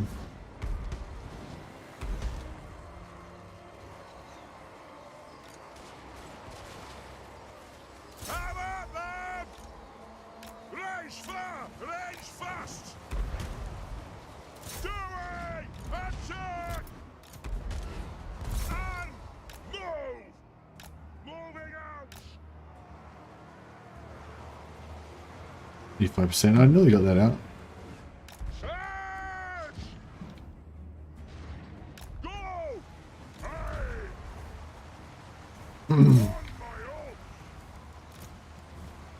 Kill it!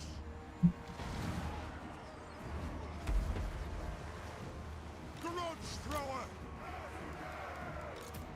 Quarrelers! Range far! Range fast! On those dwarven legs! On those dwarven legs! Iron drakes!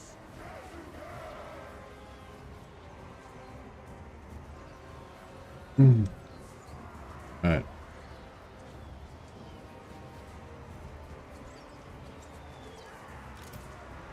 Go!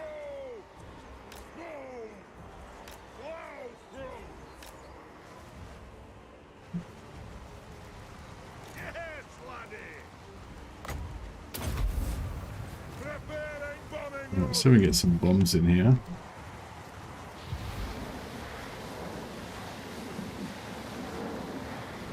Aye. Nothing can stop us! Will do! Plow through! Strike out! Really, this door's open? Rage beyond reckoning! Move! Hits! Okay.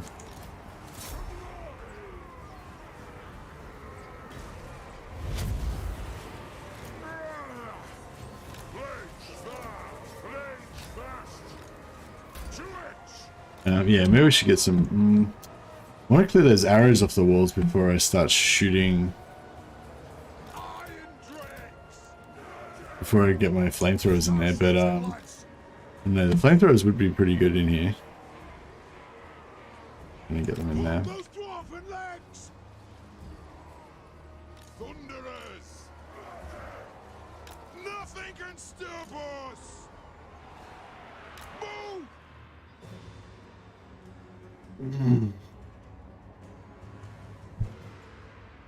Considering Volkmar is getting his own faction in Warhammer 3, I'd say Empire could use some army abilities. Yeah, I mean, I'd say, like I was saying, I don't think it would be, I mean, it wouldn't be as inappropriate for Volkmar. I think it'd be more, I think it'd be more appropriate for Volkmar than the other factions, because he's kind of got that religious fanatic kind of vibe going on. But I think, I don't think it's needed. I think it's good to have a bit of differentiation between the factions,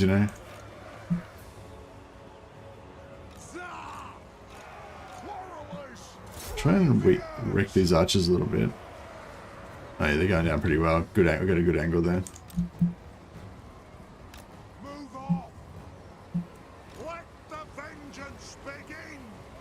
Joey, attack! Yes, Lord! Iron drakes!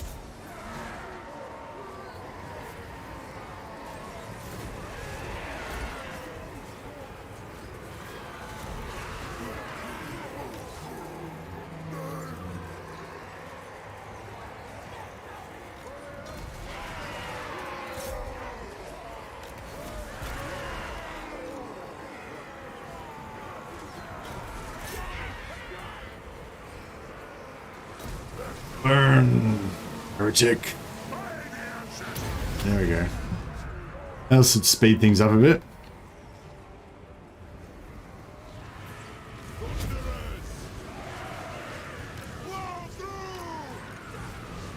Move now! Plow through! Quarrelers! Cover them! Who's that Blaze fire! hero? Blaze Did we kill him? fast! Oh, no, here he is. Kill them!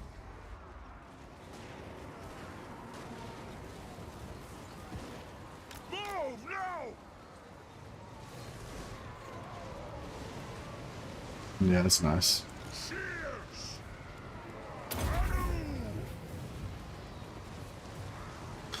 Climb one or two heroes on the wall. Yeah, could climb some heroes on the wall. Especially if I took Grombrindal up there as well with the heroes, that'd be pretty good. I think. Gyrocopter! Oh, we lost the gyrocopter.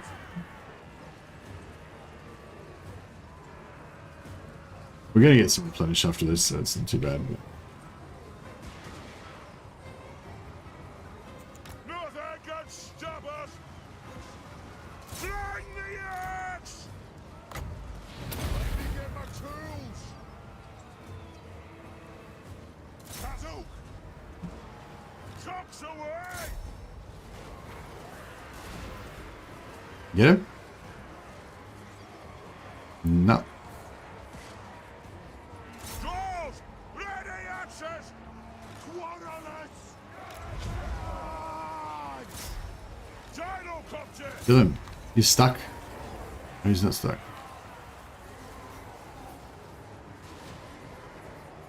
Go! Move! We get him? I think he ceased to exist. Alright. Pull him back over there now. A bit safer.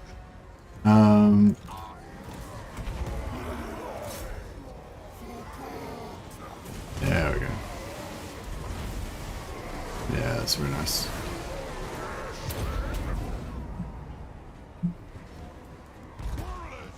Yes! There's nothing I can't fix. War of vengeance! Bring for more! Fire at will!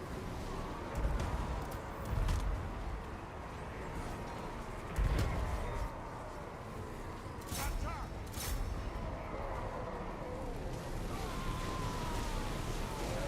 Yeah, we're getting there.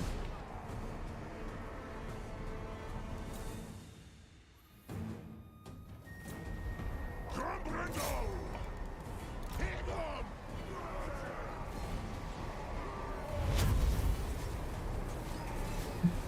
Power of the ancestors! Let's turn the tide! The ancestors gone! Kill them!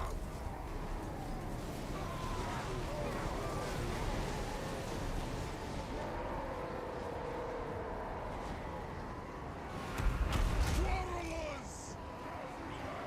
Aye! Attack the earth! Grudge thrower!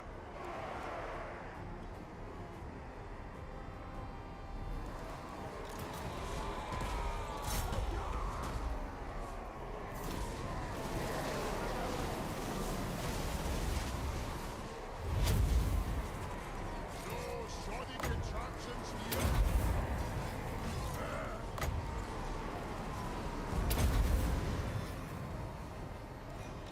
War of vengeance! Have at them! Pursue! Maybe he's getting a bit wrecked, eh? This takes me back!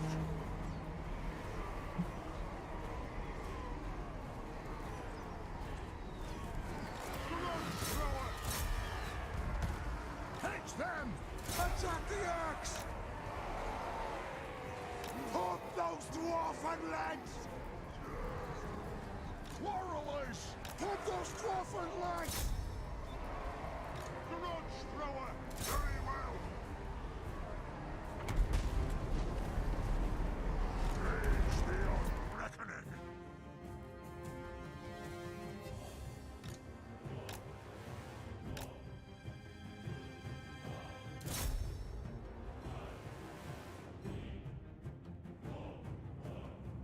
Alright, Grumby on the wall. Send these boys up there too.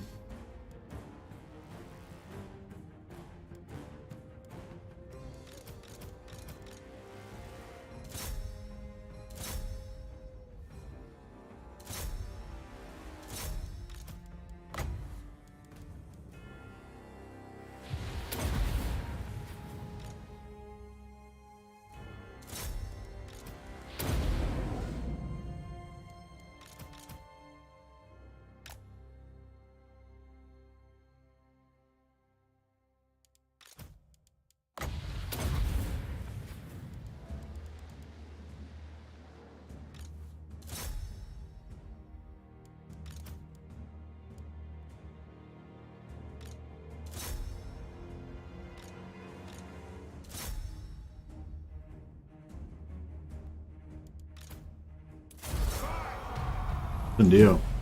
Alright. That wasn't too bad. Probably didn't need to lose quite that many troops, but it was alright. Yeah, we need to gear up Gromby a bit more as well. He's not quite tanky enough. Although we might switch him out for Thorgrim soon to get some more global bonuses. Actually, yeah, we probably could switch him out now. Get Thorgrim's like global things unlocked. Thorgrim's on cooldown for another 3 or 4 turns, so yeah. Once he comes off.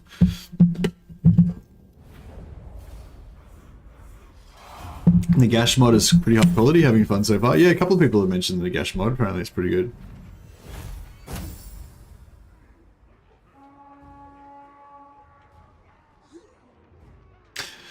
Yeah, I think it could like in theory I think it would be cool if the army abilities were linked to the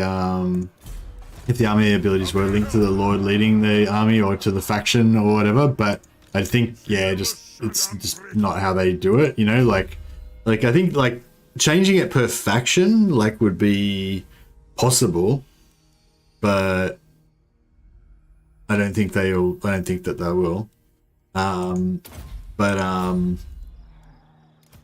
But yeah, I don't think changing it per lord. I don't think they would do that because it's definitely like a faction ability, you know. So you know, I guess I'm saying like in theory they could give Volkmar army abilities, and not give them to Karl-Franz or something like that. But like I don't think they would do it for like archlectors. You know, if an archlector is leading an army, they get the army ability, and you know others don't. That would be a bit too technical, I think. Just as a guess, you know, from my point of view. But regardless of all that, I think like army abilities are Warhammer 3 ability. So I just you know, I don't think that we'll get it for faction 1 and 2 factions because we didn't get rights for 1 and 2 factions, so I assume we won't get army abilities for 1 and 2 factions either. But I don't know, be interesting.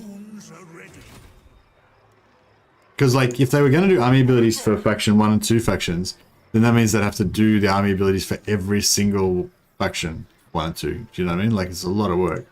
And they already have kind of described the abilities that like Sigvald and those guys will have. Sigvald and Marathi and you know, a few others, and they didn't mention anything about army abilities, so I kind of feel like they would have mentioned it if they were going to do it.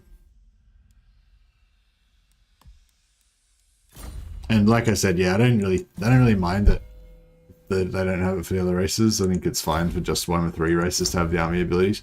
It'd be I feel like it'd kind of be good if if the Warhammer 1 races got something though, because I feel like Warhammer 2 races have rights, Warhammer 3 races have army abilities, but Warhammer 1 races just don't have anything.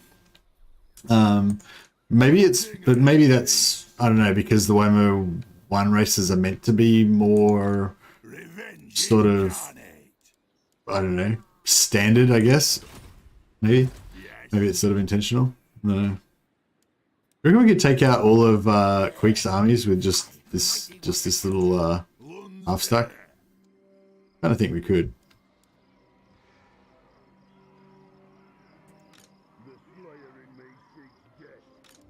I don't want to accidentally kill Wurzag though, because I really want to get the that physical resistance on him for somebody else.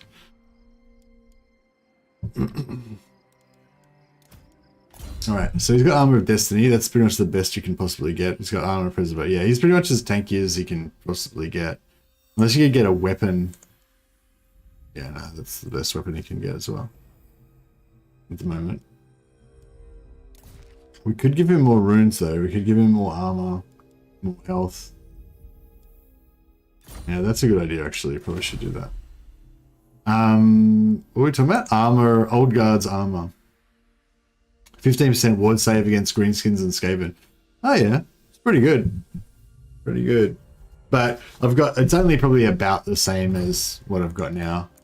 The Armor of Destiny's, yeah, it's like 10 ward, 15 physical, 5 armor. It's about the same. So yeah, probably won't worry about upgrading it.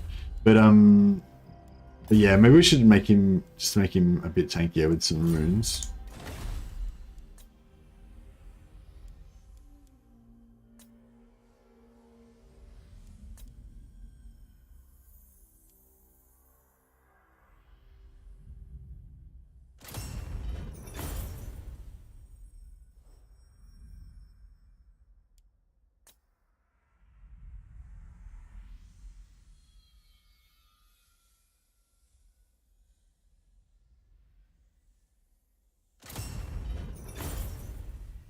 Greenskins are a Warhammer 1 faction, yeah, for sure.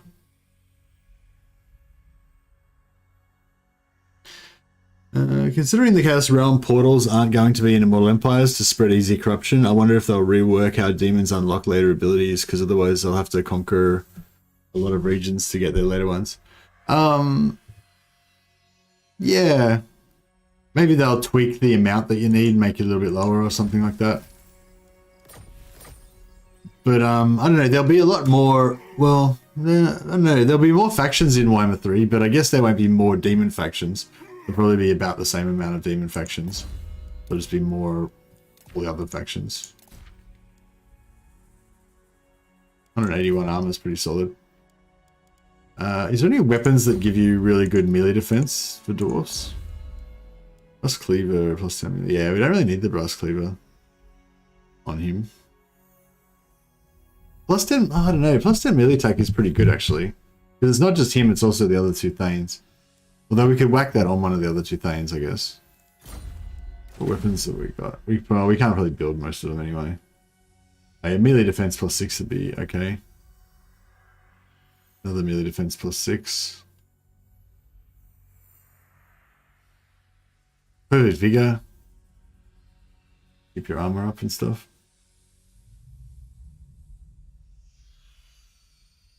Oh yeah, melee defense plus 12, Gatekeeper's Hammer. That's what you want.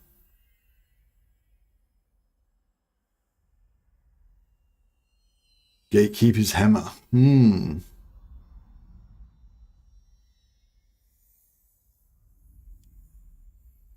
Oh, actually, yeah, this, oh no, that's not the one. Yeah, there's some other ones that give you more resistance when you go lower. Why did you put the Scarecrow banner on the hero? I don't know, just because when you have it like, when you don't have it unequipped, it's sort of like you keep like looking at it thinking, oh, should I equip that to someone? Should I equip that to somebody? And I'd kind of had that mental thing of like, oh, should I equip that to somebody like 7 times? So I was like, fuck it, I'll just equip it to somebody and then I won't use up my mental energy trying to decide whether I should equip it to anybody, you know? It's just like every time you come into a battle, like your brain's like, oh, should I equip that banner to somebody? It's just like a waste of mental energy.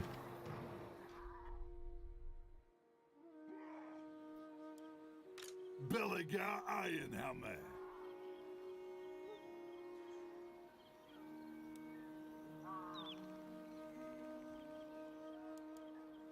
Ironhammer. Should we kill Queek? What's Queek's Lord killing trait? Have a quick check. It's like anti-infantry, I think. Would be kind of cool, I guess. We do tend to kill a lot of infantry.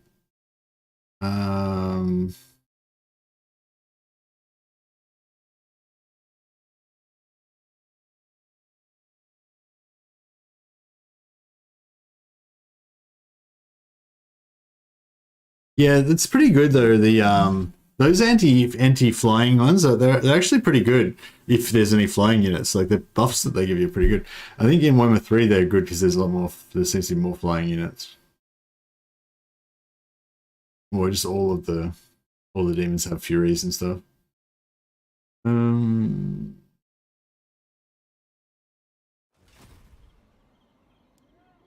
True king of 8 peaks.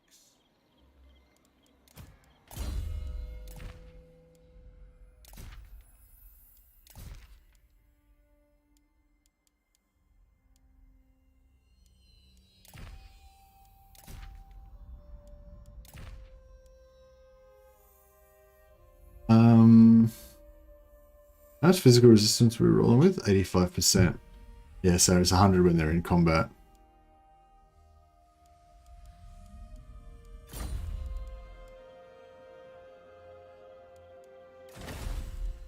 What else would be good to get? Let's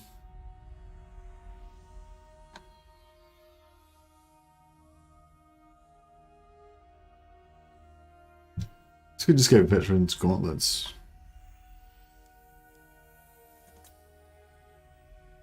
What armor? Is there any armor that gives you heaps of armor? Armor plus 18. That's pretty good, actually. We should get that on somebody. Need some iron.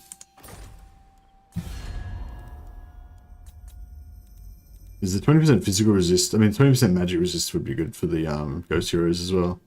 So yeah, we should probably try and get at least somebody hacking that.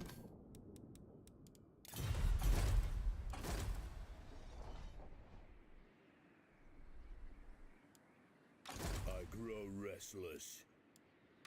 Lord of the Ungrim.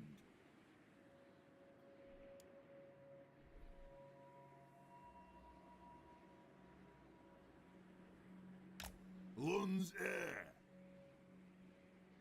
All right. We'll have some fights. We're gonna test the limits of the of this little semi-doom stack, but see how we go, I guess.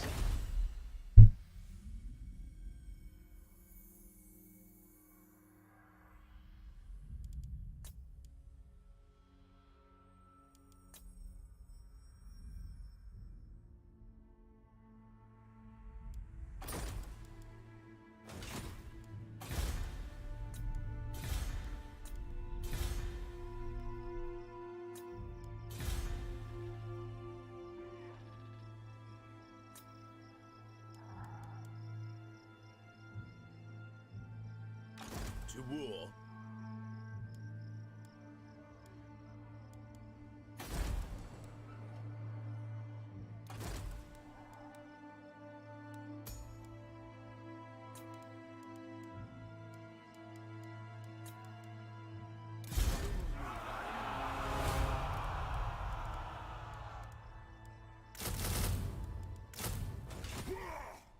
Hey, Split Swaddle. Where you going, man? Oh, there's lots of people. Hey, everybody. Welcome. Welcome to the Clans of Iron. We have arrived. That's right. The Autobots have arrived. Oh no, the Autobots are dames up there. The Viewbots. That's right. Hey, everybody. Welcome, welcome. We're just... Where are we up to now? So I'm playing a dwarf campaign, if you guys are interested. And we've confederated everybody except for Thorek. We're just trying to get vision on Thorek right now. Fucking hell, did we still not get vision on him? Oh no, we finally got him. Fuck, that's a while. So yeah, we should be able to get Confederation in pretty short order with Thorek, hopefully.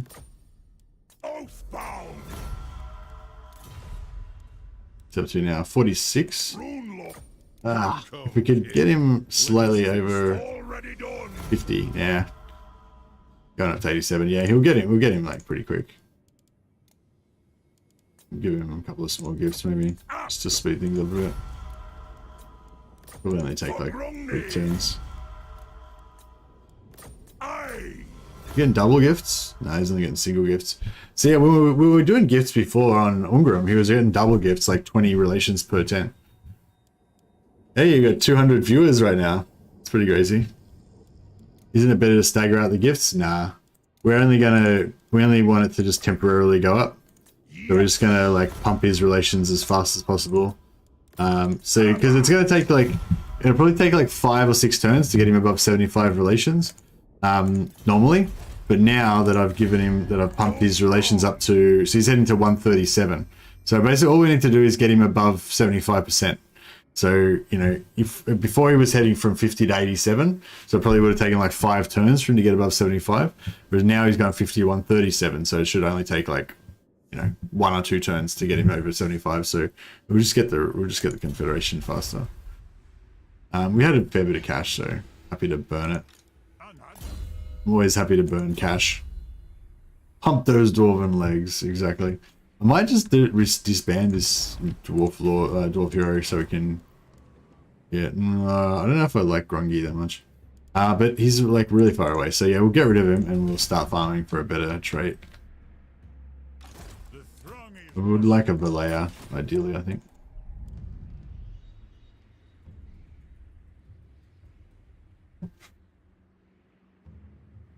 Let's get to shooting. Exactly. That's what it's all about. So yeah, actually what we're doing today is we're invading Ulthuan. So we're gonna get the War of the Beard going. And we're just about to actually go there now, I reckon. So good timing. Lane Runesmith. We get some more Runesmiths. Yeah, Grimnir, I go Grimnir. It's not like all like either battle heroes or what's up? You're doing crossbow master race? No. Not really. We're just doing like Hero Hammer because we're playing Belegar, right? So it's Belegar's the Hero Hammer thing. Thorek has an aversion to Belegar. What the hell? Oh, did he? I didn't even notice. What a dick. Making things hard for me. Yes. I am the White Dwarf. Alright, I think we're done for this turn.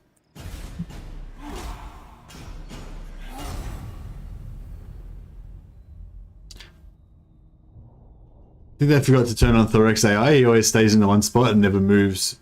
Yeah, but that's kind of... I think I like that, though, because that means that he's always, like, still alive when you actually want to confederate him. I don't think I've actually... Yeah, I think maybe I've been lucky, but I don't think I've had a single time when he's actually died before I've confederated him, so it's been pretty good. Yeah, I feel like if you play Belegar, at, like, right now, Belegar in 1.2, it's pretty much, like, yeah, you can pretty easily confederate every Dwarf Lord. I don't know if it's as easy when you're playing as the other dwarves, but it's definitely a lot easier than it used to be. Here we go. Yeah, I knew he was going to attack us. I don't want to kill him though, because I want to try and keep him around so we can get his trait on somebody else. Pretty sure Belegar's already got the 10% physical resist. If we get, I just really want to get it on Ungrim. Like Ungrim and Belegar, you know, they're both like Belegar's just this iron wall, and Ungrim's, you know, the Slayer King. So I really like trying to make both of them into sort of, you know, almost one-man doom stacks. All right, let's get a bit of a corner camp thing going over here.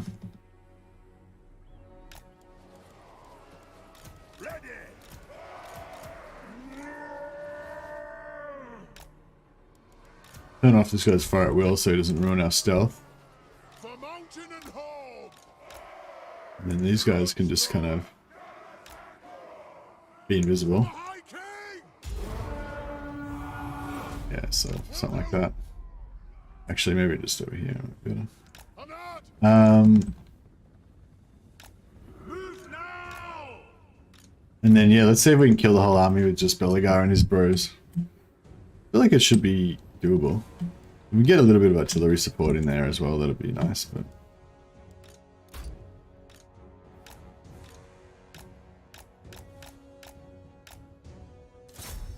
alright, we'll try and come back just on the edge of this artillery if we can.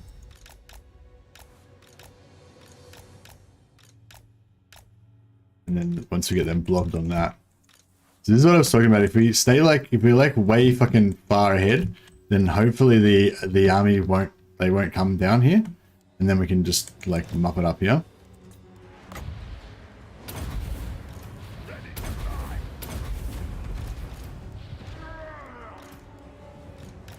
We got some magic damage in there. Move now! Go! Master engineer! We'll just go back. I don't want him to get vision. If they spot any of these guys, that'll be bad news for us. They have wronged us! Move! Plow through! Nothing can stop us! We'll get some nice bomb rain run in here. Boom. Should be nice. Out! Artillery can just keep shooting right into that pack. Let us bleed for the clan! Yeah, I think like, yeah, max artillery range, that's like perfect distance. You can see like they almost scouted us, but not quite. So I think that's kind of how you, Nothing can stop us! that's the right distance. Alright, cool. Right far! So we can get another nice bombing run in here. Just to speed things up. Belegar would kill him eventually by himself, but Plow through! Stay out! maybe these savage orcs, they got like dripping tips or something. Nothing can stop Maybe that's what's. Where's Wurzag? Oh, there he is there. Because Wurzag does magic damage, I'm pretty sure. Oh no, he doesn't. Oh, cool. Okay. I was gonna say, because if Wurzag was doing magic damage to our Thanes, he'd probably wreck them pretty bad. That's alright. Yeah, we confederate everybody. We got everybody except for Thorek. We're just about to get Thorek in probably the next 2 turns or something. So basically, the theme of this campaign is that I'm confederating all of the dwarf lords, the clans of Iron, and then we're going to go on a crusade of vengeance against the elves because of the War of the Beard. Ungrim is still up. No, we came back again. So we confederated him, and then we brought him back from the dead, and then he took over his own region again.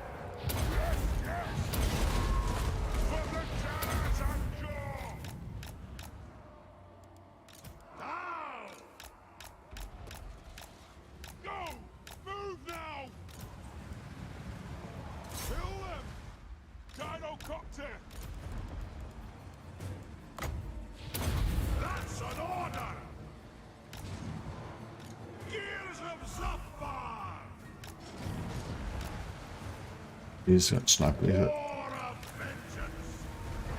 Alright, I think we're wrapping things up now.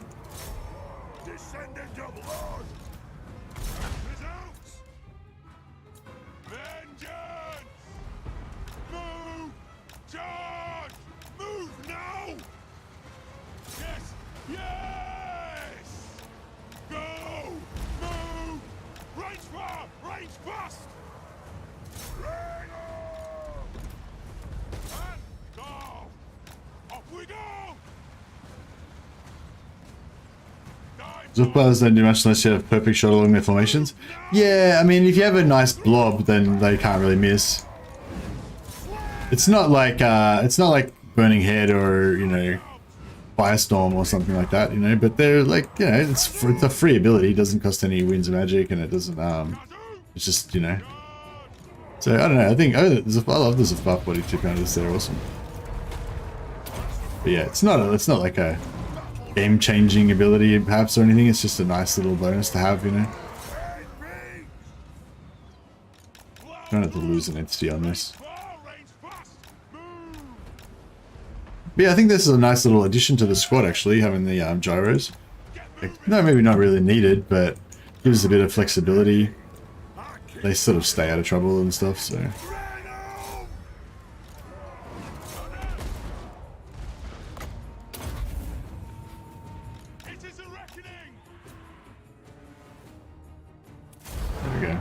Cool, and we managed to keep Wurzag alive, so that was good.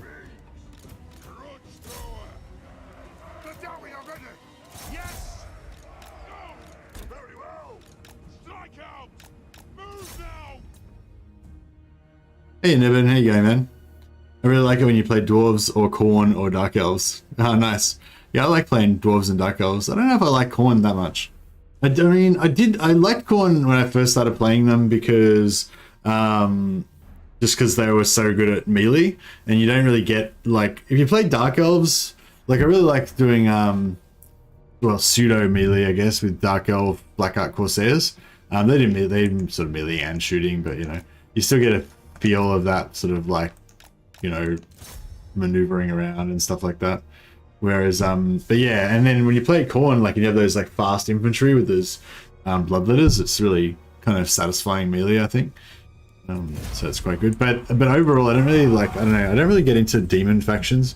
And, like, yeah, and sort of, I think Khorne's faction mechanics are a bit gamey, a bit like Taurox, you know, like, it's just, they're cool and everything, but, you know, once you've done it once, it's sort of like, I'd rather play like a proper Total War faction. I feel like, yeah, I sort of feel like Scarbrand's not like, he's not kind of proper in a way, but he's heaps of fun. Scarbrand's like a palette cleanser faction for me. It's like, if you've been playing like normal Total War and then you just want something totally different, then you go play Taurox or Scarbrand or something, and it just gives you like a total, it's like you're playing a different game, basically. It's not even like a Total War game, you know, when you play Taurox especially. So yeah, I feel like they're like, if I want like a classic Total War experience, I wouldn't play Scarbrand or Taurox, but if you've been playing like lots of back-to-back campaigns and you want something totally different, then they're great for like a, you know, refresh the palette, as it were. True king of the 8 peaks. No. Yeah, we've got to get our trade empire going again. As soon as we start marching over towards the elves, we can retake.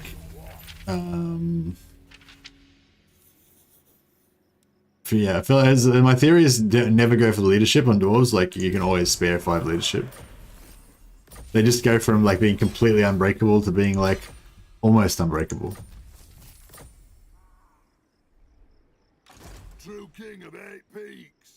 Oh, where'd all those Skaven go? I came over here to kill some Skaven.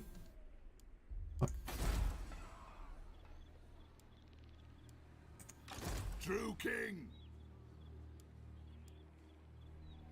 I am the Slayer King. Onward. What we could do here is this guy could recruit some rangers, and then we could like recruit some. If we recruit here, oh, nothing really.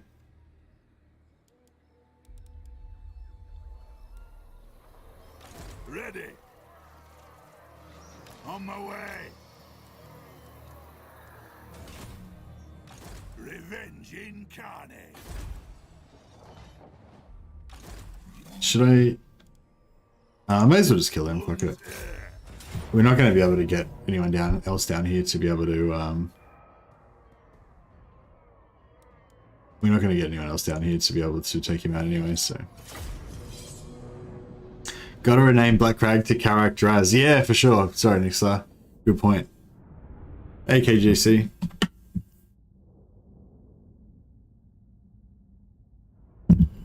Khorne will be better in Immortal Empires when there are only undead and Skaven around you who are really squishy.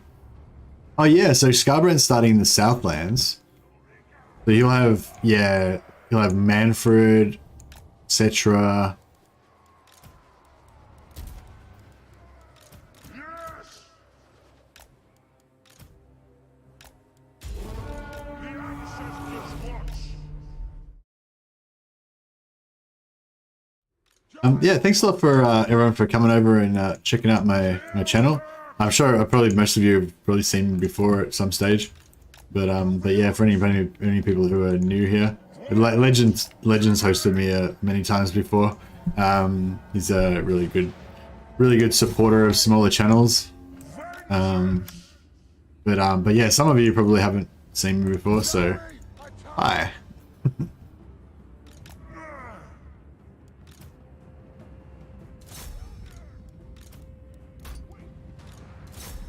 Move.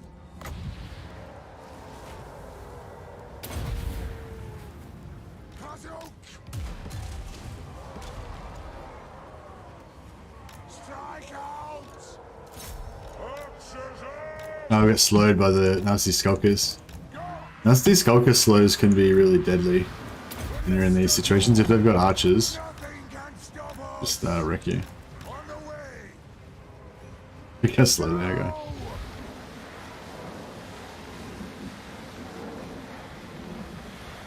There it is.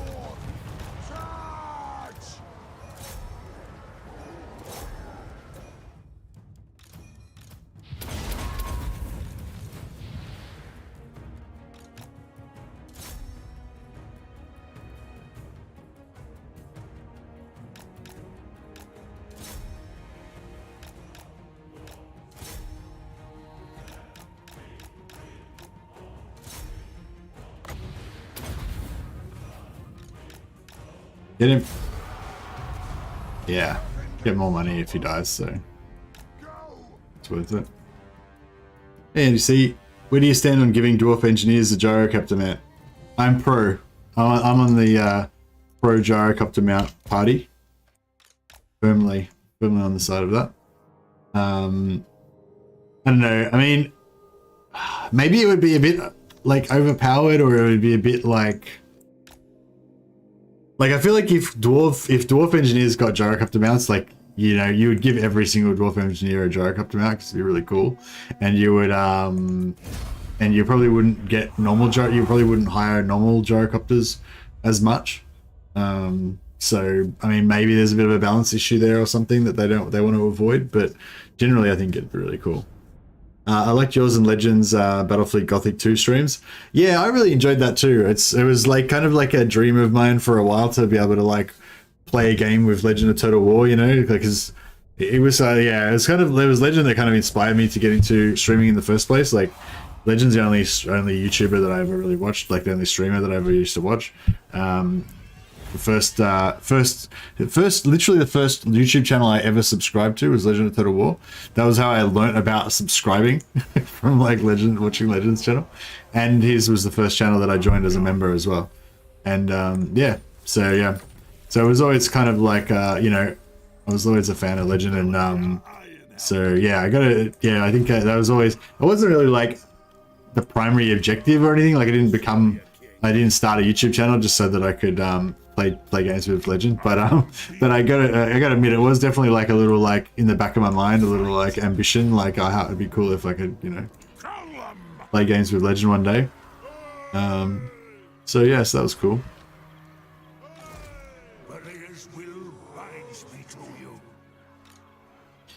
I think we need to get Throny back into Belegar's squad.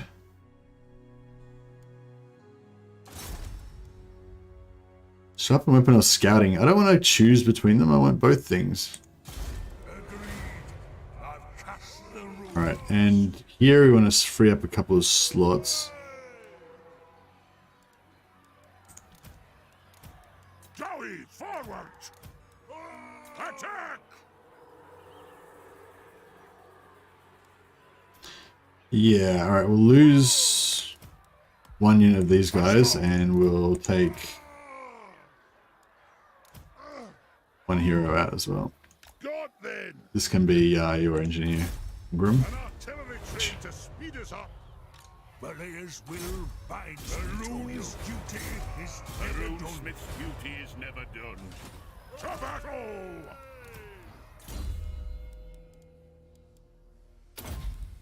Actually, we'll give him flash bomb. Be handy sometimes. We shouldn't need to fight that.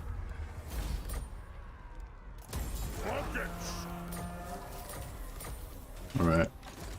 And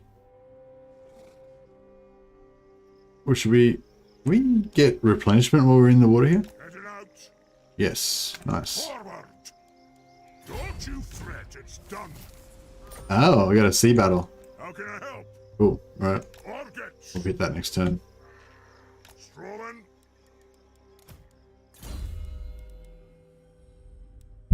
Yeah, so he's got, this is like all the important passives, like plus 15% movement range for every character in the whole faction, plus 6% replenishment for every character in the whole faction, and plus global recruitment capacity. I assume that is a +1 global recruitment capacity. Is that just for him? I guess that's just for him, yeah. We could also go the recruitment cost reduction, but yeah, I don't really care about that. So yeah, so he's basically fine. Now we can switch him out and take Thorgrim, but I think Thorgrim's like off a cooldown for like a couple of turns. 3 turns, yeah. Oh, we got a Grungy Lord there. So yeah, we'll just like anything we want to build.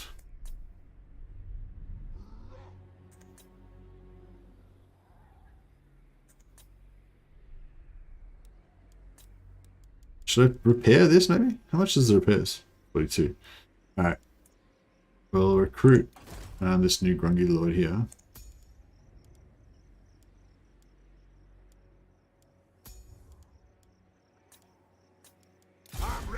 And then we'll repair all this stuff. I don't know if it actually gives you a bonus to repair it or not, but...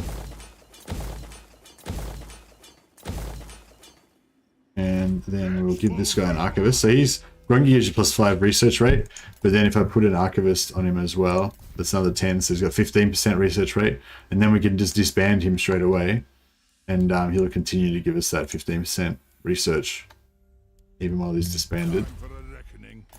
And this guy will give him an Archivist as well. Another 10%. So it's another 20. Yeah, so next turn when that refreshes, we get another 25% research rate. Currently we're up to 434, so that'll be 460, 459 we'll have after that. Pretty solid. Dwarf boats are cute. They're like boats you would have in a bathtub. I don't know. They have ironclads, so they're pretty tough looking boats. They got cannons. They got iron, made out of iron. Let's see, what skill path do you go down from a master engineer? I go for the sniper. Yeah, I did really like the shotgun when it came out, and I was like, yeah, shotgun's really cool. But then I don't know. I just stopped doing it. A force march to there, or I could jump to there. You know, force march is going to be the way to go. So this guy's only here to give extra troops to Ungrim. Fulfill my Slayer oath. Aye.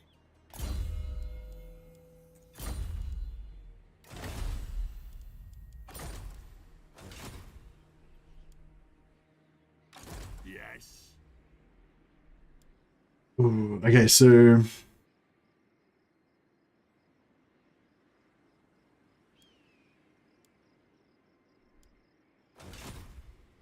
What?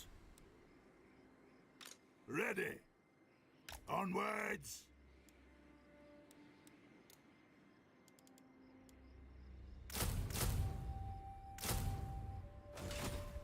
The Slayer in me seeks death. Lord of the Ungrim. Ah, to die in battle. Alright, cool. So he's going to get 1, 2, 3, 4, 5 ranges there. He's going to get another, maybe up to 17. That's pretty solid. We're almost as many as we need. Hey, Jen. I'm in Melbourne, which is right down the southeastern corner of Australia. Melbourne's a really cool city. I like Melbourne. I am the Slayer King. I feel like it's a bit less, I feel like Melbourne's, I don't know, I guess Melbourne, like it's still in Australia, so the people here are all Australian, obviously, or mostly. But I feel like Melbourne's a bit less Aussie and a bit more cosmopolitan than most of the cities in Australia. So I think we're kind of lucky in that way. I'm not trying to say that no cities in Australia I don't think are like meccas for culture or anything, you know, compared to, you know, places in Europe and America and stuff like that. But oh well, and in Asia I guess as well. Sorry. Forgot about that whole half of the world. But yeah, like but I think out of the Australian cities, I think Melbourne's probably like the most kind of like culturally interesting. There's the most like most like live music, you know, cafe culture is really good in Melbourne. Just really good coffee. Like lots of cool little cafes and stuff. Heaps of amazing restaurants. Just like, yeah, if you want to go and like, if you like eating out and stuff like that, and just and you know, that kind of entertainment, then I think Melbourne's the way to go. But if you're really into like beaches and natural beauty and all that kind of stuff, like, you know, Melbourne's nice and whatever. But yeah, I guess Sydney's got that beach culture, and there's up in Queensland you've got the got all the beaches and stuff as well. You ever surf? Nah, I don't surf. No. No, I never tried surfing. I was never a strong swimmer when I was younger. I can like barely swim. Yeah, like I wouldn't be able to swim. Probably wouldn't be able to save myself if it was in like rough water or whatever, you know. If it's like perfect conditions, like in a pool. Actually, even in a pool, I'd probably like die of exhaustion. I'd have to just float on my back for a while because I'd get so tired. Like I can only probably do, oh, actually now I'd probably even worse. I could probably only do like one lap of a 25-meter pool. That'd probably be like almost my limit. Like I'd have to stop after that and like rest. Tunnel Warfare for Belegar is really good. Which one's Tunnel Warfare again? Tunnel Warfare? Warfare? What's Tunnel Warfare? Is that a skill? Or are you just talking about the general concept of Tunnel Warfare?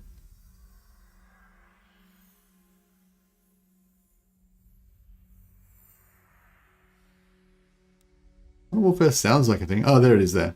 Yeah, oh, yeah. That's his main thing. Yeah. Yeah, it's good. So Tunnel Warfare, for those that are unfamiliar, gives plus 200% ammunition to minor units, which is actually something you don't really use like in most Belegar campaigns, but it's actually kind of cool having double satchel charge or triple satchel charges. Missile strength, this is the main thing, missile strength plus 20% for rangers. So you basically Belegar's ranger army does like lots of damage. Plus 5 melee defense for rangers and minor units, and plus 5 melee attack for rangers and minor units.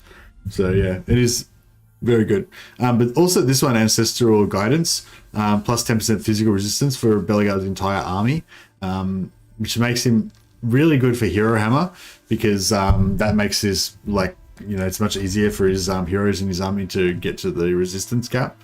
So yeah, it's pretty good.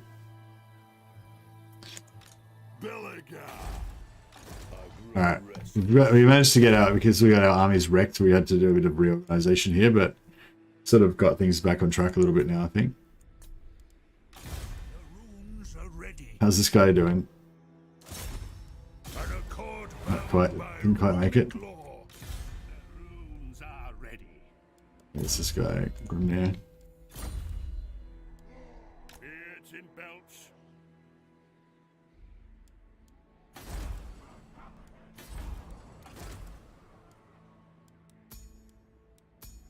Alright, we'll keep farming for better traits for them. Belegar is no longer the worst dwarf lord. No, he's not at all. Belegar is probably one of the best, if not the best. I think Belegar is probably my favorite dwarf lord now, just because he's also because he has such an easy time confederating the other dwarves. I really like it.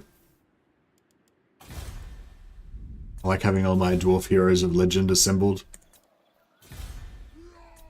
Speaking of which, was it this turn or last turn that we were doing Grombrindal? Yeah, no, next turn. Alright, so he was 50, Thorek was on 58 then. See if he jumps up to 75. I reckon there's a chance we might get it this turn if he jumps up to 75. I love the idea of retaking 8 peaks. It makes me feel super at home in the province. Yeah, I know, and I feel a bit conflicted because I basically have to abandon the dwarf homelands in order to do my invasion of Ulthuan. But I don't know, I feel like I can't just fully abandon it because honor dictates that I have to defend it. But What brings you before the heir of London? oh, they blew up my Saxony. Dicks.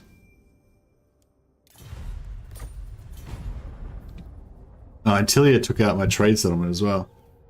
Bummer.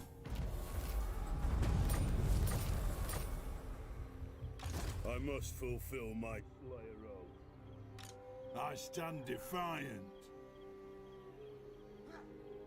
Okay, so this guy... Time. Has he got an archivist? Yeah, he's got an archivist. Okay, so this guy is gonna... Yes. Aye. Grudges will be settled. Yeah, I want to get that flame. I want to get that, those iron drakes for sure. Crap. Let us be about this. Alright, and then Belegar is gonna go and get Hammer, it will be done. that guy. I'm going. Then we can get rid of this dude. Axe thirsts for war. And then Belegar can Peaks. get the rest of these Journeying rangers. And then we want 3 more rangers. 2 more. We want 2 more rangers, maybe. Ready He's got a bit more movement, but he may as well stand there and get his rangers. to die in So we give him, yeah, 2 more rangers, and one more Corolla. Let's go full Corollas. Actually, no, maybe we should go guns.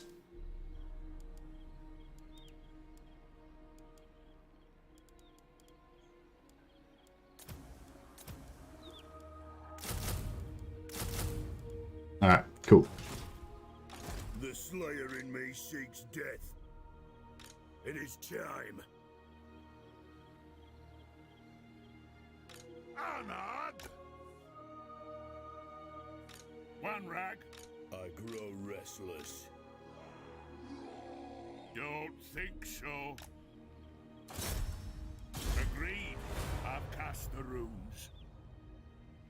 Does Ungrim's army have siege attacker? Shit, no, he doesn't. Slayer oath. Good call. To Good call. die in battle. Thanks, yeah, thanks, Snatter. Just I didn't even think about that. Yeah, we do want to have siege attacker. Oh yeah, let's see if we can get this Confederation. So Thorek, no, he didn't go up enough. So we still need him to go up. So we went from 58 to 65. So it looks like it's going to be still another 2 turns. Bit of a bummer. Come, kin. Let us feast. I'm going to try and pump him up a little more. Have at.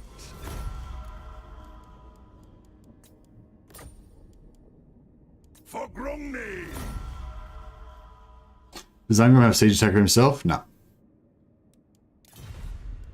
Nah, Belegar's got siege attacker. Ungrim does not. In me seeks death. How many settlements does Queek have? I'm not too sure. I was planning on not really going to war with him. But, I mean, I could, just for fun. Quick. He's got 10. So yeah, he's not too out of control. But Queek's got 10 and Stinkage has got 10. So one of them is going to confederate the other one, and then it's going to be, you know, all on. Am thee white. It's going to be all on. You summon me. One rag. Alright, let's see what this battle's like. Me. Moving out.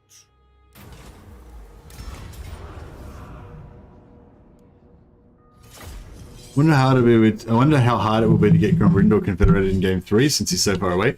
Yeah, I don't know. I wonder if you start off as Grombrindal, if he'll have vision on Karazakarak, and maybe you can do it that way. So you start off with Grombrindal, then sort of confederate your way back into the Dwarfs. What happened in mine is they confederated and it was a massive war against the Skaven. Yeah, that's happened to me a couple of times too, where the Skaven will confederate with each other and then it becomes like a massive drama.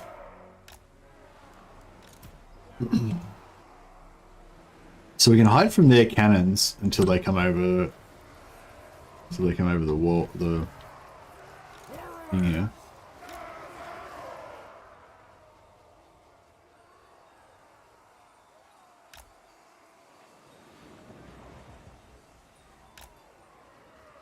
Bring him down.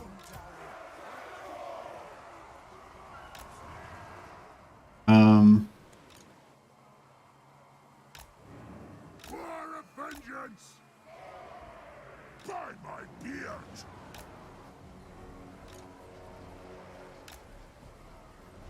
Yeah, what if something like that would be alright? I know if they've got mortars. I don't know. I just should have paid attention. I didn't know how many. What I hear. I didn't actually pay attention to what units they had. Probably would have been a good idea.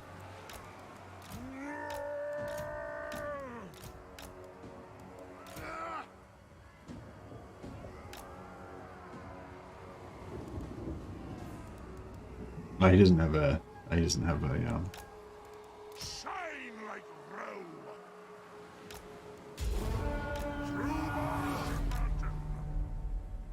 So, oh, we're not invisible? I thought we would be invisible because we'd be behind the hill.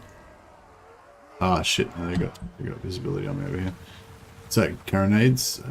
What's the range on the carronades? So yeah, let's see if we can blow them up.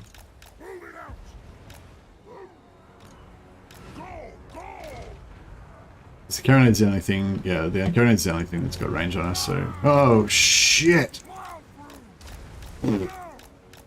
I forgot about the guns. Oh my god, that's bad. God, they're gonna die. They're all gonna die. Oh, they made it. Wow. Yeah, that was really dumb. It's like the curse of mercy. Whenever I have an easy battle, I always just screw up and take heaps of casualties. Whenever I have a hard battle, I do really well. I try really hard, I guess.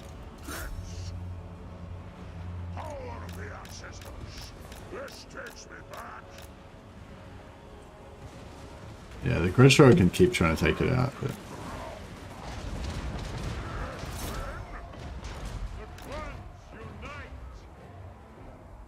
The ancestors watch. Shield bearers hold.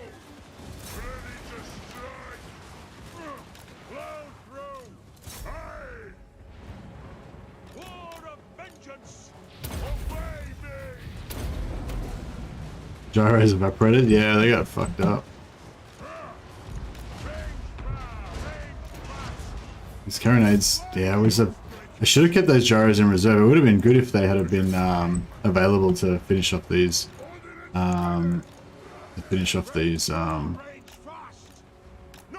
units here.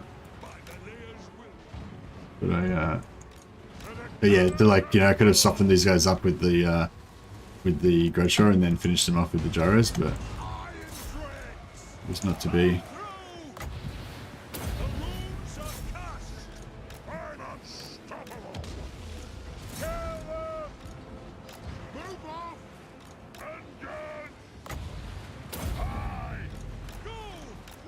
Stop us! Move it out! We are relentless! Charge! Faster! Fast as you're able! Nearly done. We didn't take much damage from the carronades, at least. Fuck, we're getting wrecked.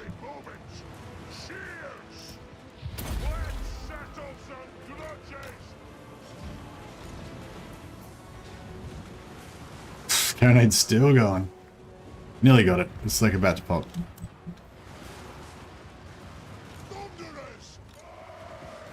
Strike out! That'll do! For the ancestors! Warriors! The clans unite!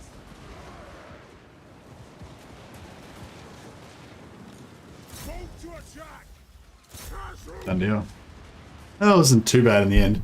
I think the gyros survived with one entity left. Yeah, they got wrecked. If I just had not suicided the gyros, that would have been like nearly perfect. But it was, yeah. Overbit confidence is a slow and insidious killer. Yeah, it's pretty bad. Is Ikit dead? I saw some green color. Yeah, I killed Ikit. Yeah, I made short work of Ikit. I think we killed Ikit on turn like 9 or something. I just did the same at the start. Like if you do my two-turn dwarf start, that's basically what I did in this game. It's in the there's a link in the description. If you want to check it out. It's just it's me talking again. I can link it here though.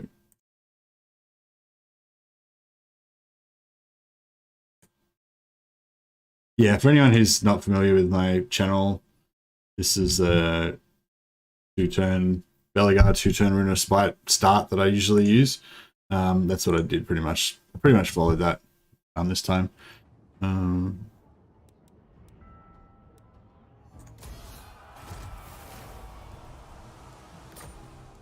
Yeah, if you're lucky, you can get the Rune of Spite on turn 2. Otherwise, you can get it on by turn 4, and then use the Rune of Spite to be able to take Skaven Blight and kill like a Claw on like turn 8. It's pretty good way to start, I think, as Belegar. You know who I am. All right, let's see if we can get another attack on this.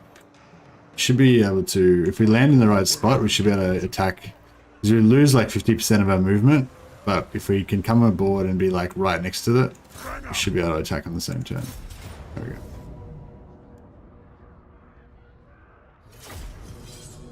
I'm just trying to basically get some sack cities so I can just level these guys up.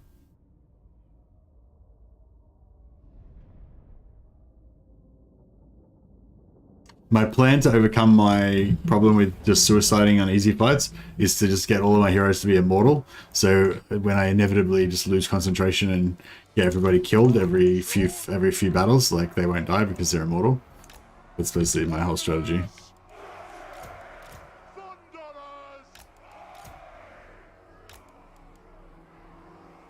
For the ancestors, let us bleed for the clan. Barracks ready! Yes, Lord! Alright. Quarrelers! For the ancestor goods! Gyrocopter! For the army! Now move it! Dwarfs, to me! It is a reckoning! We are relentless! Go now! Power of the ancestors! Over here! Over there! Oh shit. Locked and loaded! Yes, Lord! We're on a hill in a bad spot. Fast! Grombrindal! Our fire undimmed! We are relentless! Oh man, I'm really trying to get these gyros killed, aren't I?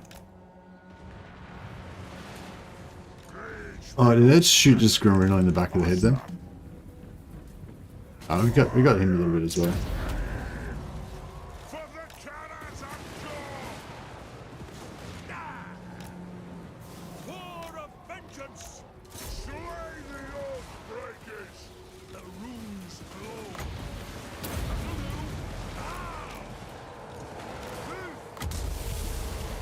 glow! Oh, that was good. That disrupted their charge so bad. That was nice. Yes, then!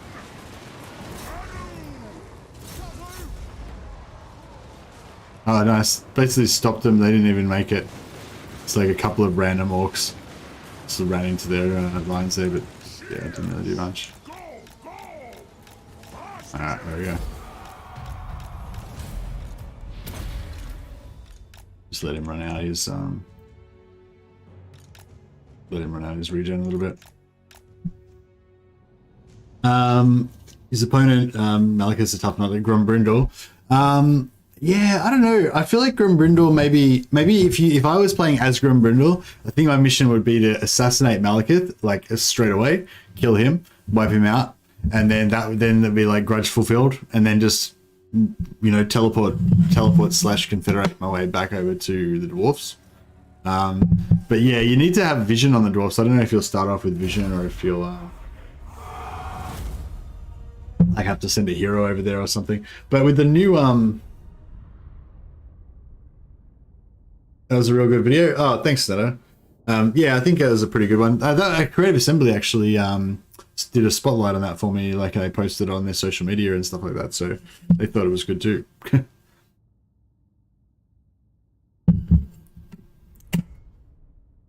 I haven't had time to make many videos lately. Been back at work and kind of busy with work.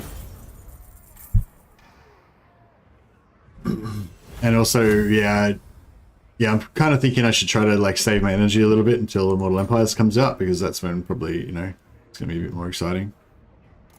Don't you fret, it's done. The dwarfs Alright. need me.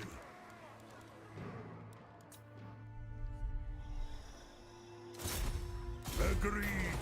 I've cast the runes.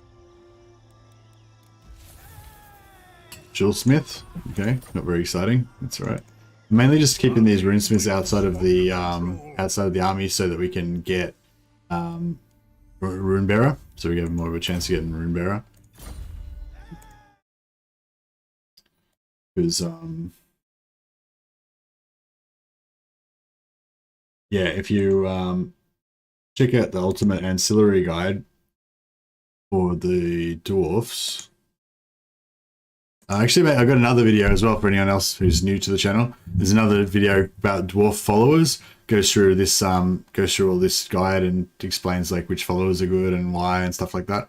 But yeah, like obviously the archivist and student, you can stack that. That's why I've got so many so much technology, so much research rate up to like nearly 500% now.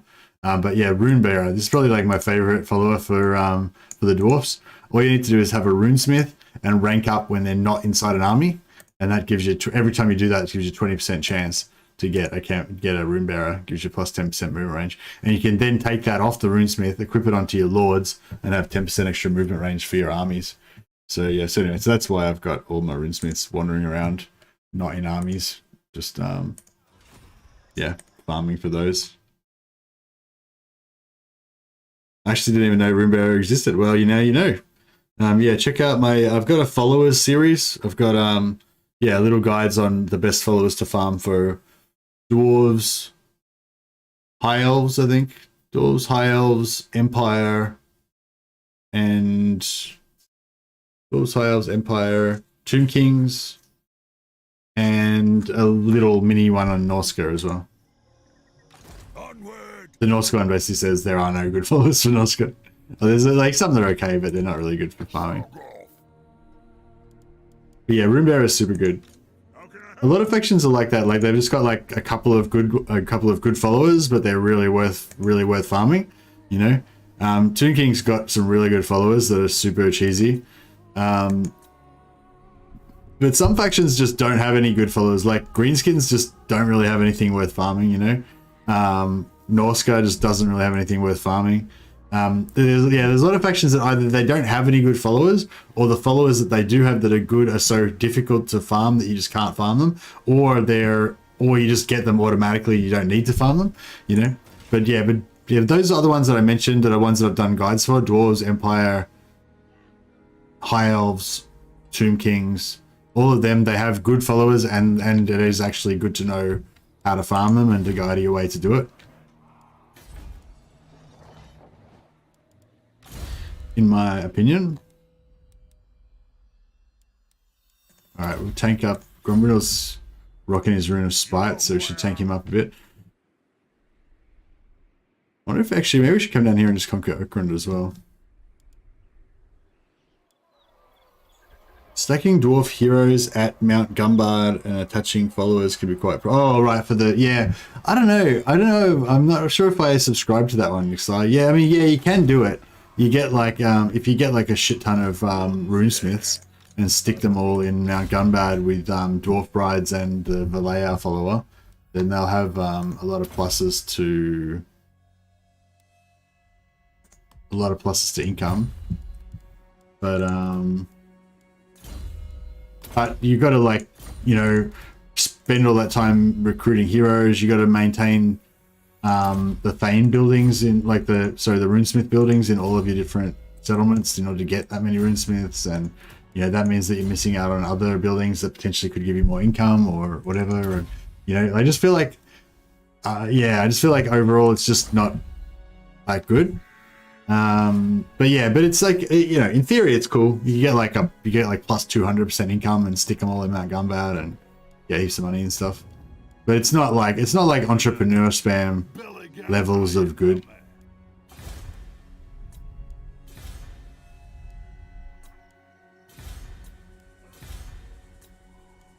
All right.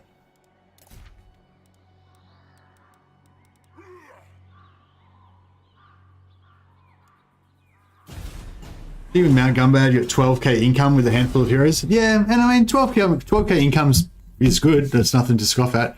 But it's, you know what I mean? It's not like crazy. It's not like crazy shit, you know. It's not like dark elf money or high elf money. I am Belegar, true king. But I feel like once you get to that level with dwarves, you tend to just have like this overall kind of good economy. It's not as cheesy as the dark elves or the high elves, but you just have, you know, lots of trade goods and lots of buildings that give you a good income, and kind of all adds up. It's on the level of Empire Noble spam, I guess. Yeah, I guess so. Yeah. Step forth, true friend of the Ungrim clan.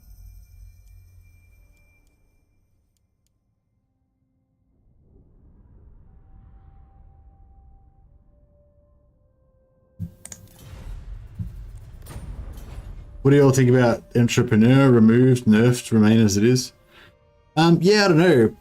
People think that it's going to be basically removed because they're getting rid of taxes and therefore entrepreneur won't work anymore. But I don't know. I don't know if that does that follow that that's necessarily, you know, the case. I don't know.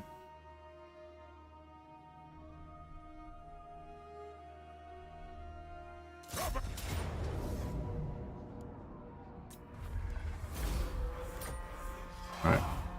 We'll let the Border Princess take that over. I wonder if we should just go straight over to... I wonder if I should just go straight over to the elves now. Maybe I should, just to let's get this show on the road.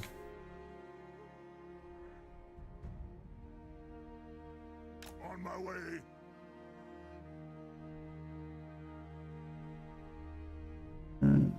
Should we just sail there, I guess? We go through here.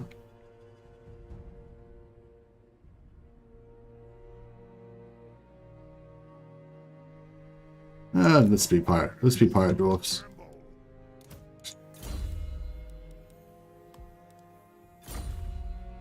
All right, so he's sort of. I am the white dwarf. Oh, actually, no. I want him to fight because I want him to level up his heroes, don't I?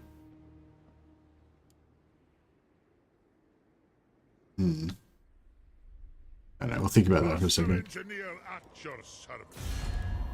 Thorek Anad. And what can the Dawi do for you on this fine day? Military Alliance won't pump it up, will it? Yeah, I think we're gonna have to wait one more turn. Next turn, I think next turn we should get it.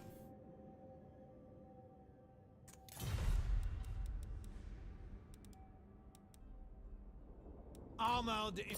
These lands are ours by the right granted from the Lady of the Lake. What do you want?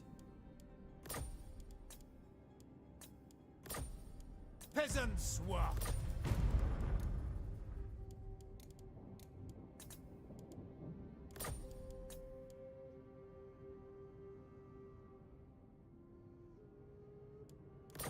I suppose so. 12. Yeah, we could get some good money out of these guys. Lords of the realm, and I'll hear. I never fail.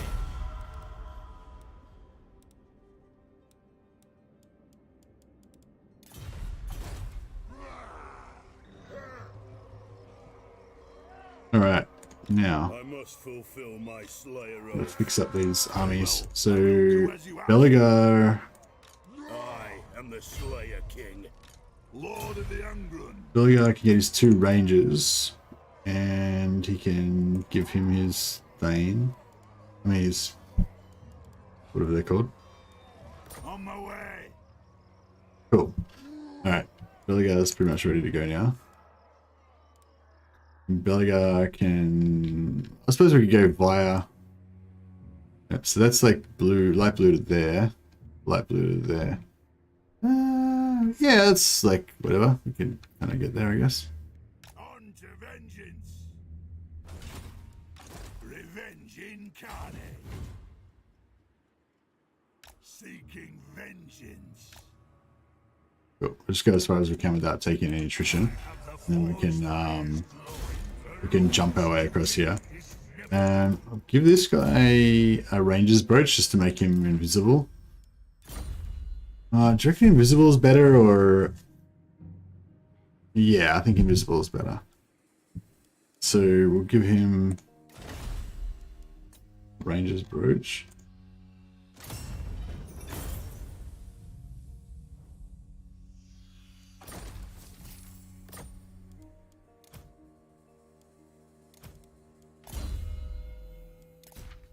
And maybe we'll give him Potion of Toughness as well. Oh, he can't get the Potion of Toughness. We can give him... yeah, I don't know. There's nothing we can really give him.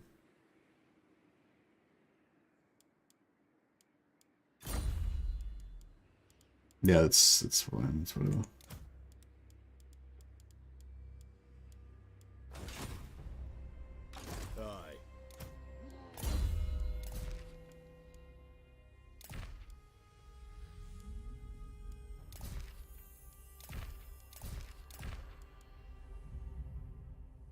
I wonder if this 20 armor would be better to give to one of the dwarfs. One of the ancestor heroes, maybe. True king of AP.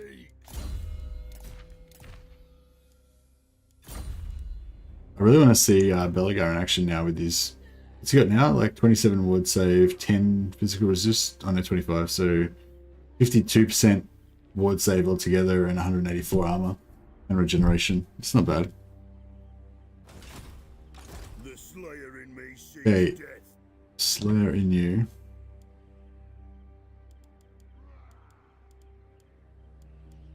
Forwards. Ah, to die in Grease those axles. Belegar doesn't even have his items. Oh yeah, Belegar doesn't have his items. We should. Can we go and do some of his quests?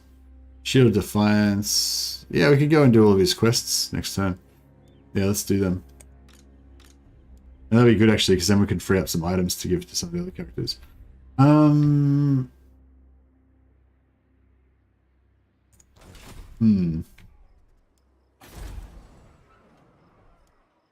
onward. Ah, Valea, beautiful. Ready. My favorite. Alright, we're maxed out on heroes. We're kind of ready to rock and roll now, I think.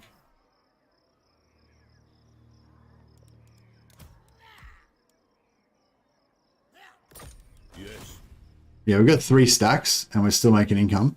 So now I say we just run over to the elf lands and kill all the elves. Who calls me?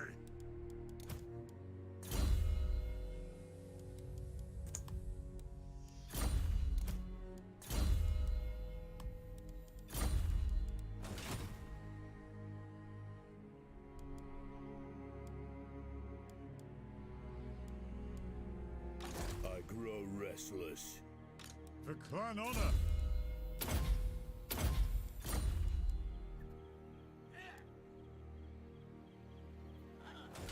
Alright.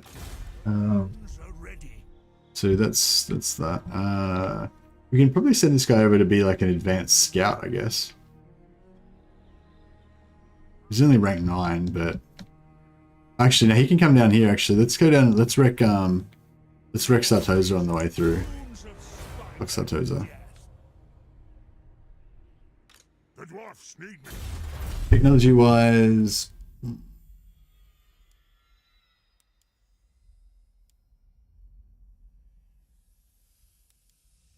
let's get a bit more income. We lose all of our income.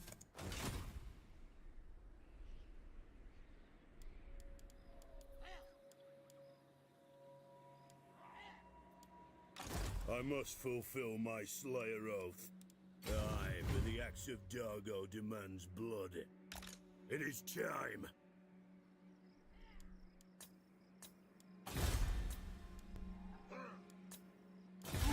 Right, cool. And then next turn we'll start liquidating all of our assets. Oh, actually no, maybe we should keep our assets because we might need to global recruit to replace some units if I screw up and get all my units killed again, which I do tend to do every few turns.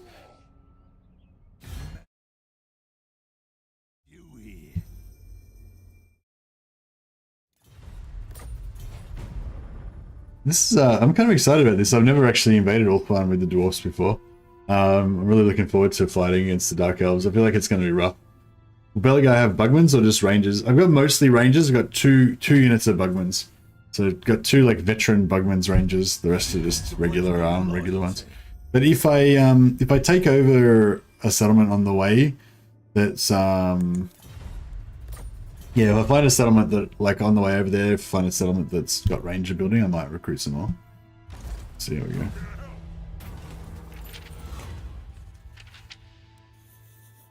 Yeah.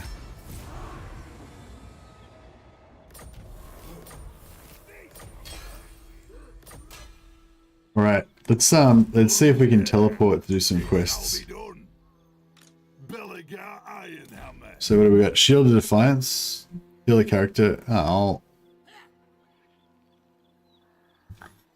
we could try. We could try and kill a character with this.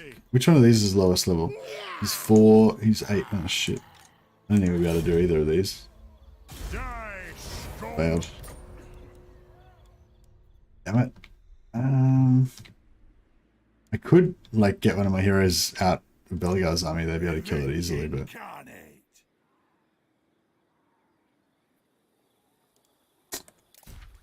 Hammer of Ungrim. Oh man. No, we can't do anything. Bummer. Zolrikas.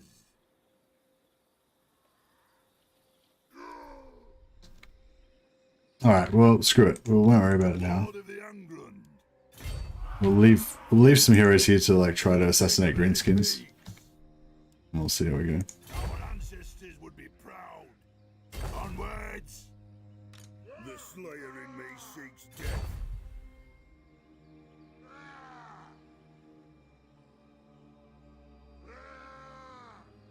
The slayer throng moves.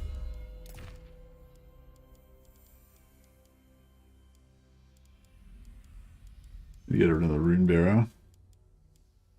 Here we go, rune bearers. So yeah, this hero doesn't need one.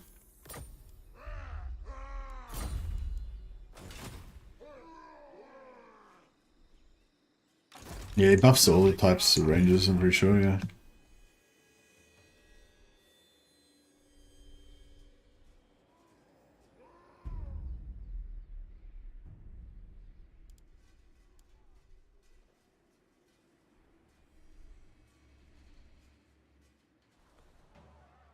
Headed out.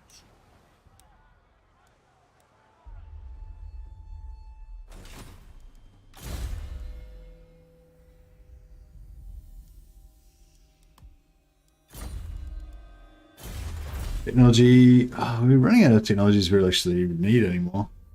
Oh, hero action success chance. I mean, that would have been good to get a while ago. Hero action cost, sorry. Gromby's boat goes choo choo. Sure does.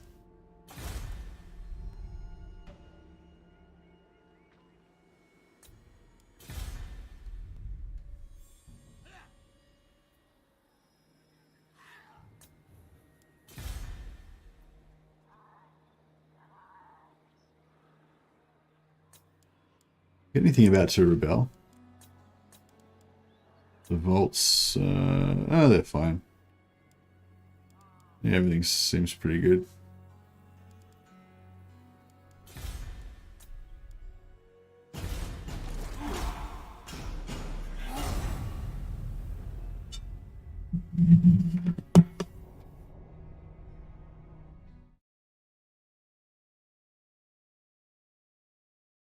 Oh, I think we got a bunch of new people subscribed. Thanks. Yeah, thanks for everyone who subscribed just now. I didn't actually see all the notifications come up, but yeah, I think we've got quite a few more subs now than I had before. So yeah, thanks for everyone for subscribing. Much appreciated. Rumgor. I don't think it's going to be a close victory at all. I think it's going to be a flawless victory. Hopefully. So we'll try my theory before. I reckon, yeah, I think if we stay at max artillery range, they won't actually aggro onto our back line at all. This guy's got Stalk now, right? No? Stalk, yeah, he does. So I don't know if we have to go all the way the back corner. No, we could probably just stay up front, can't we? Vengeance begin!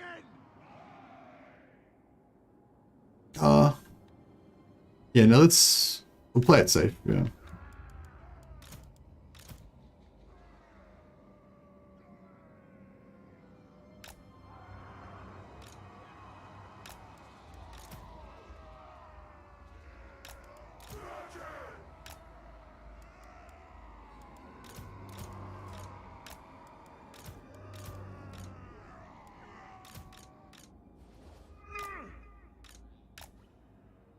Kill her!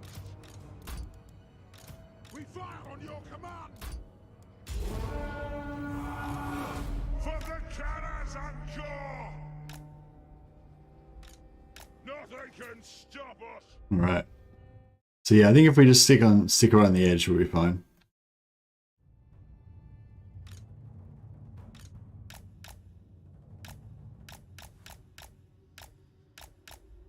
So yeah, let's sit right on this side.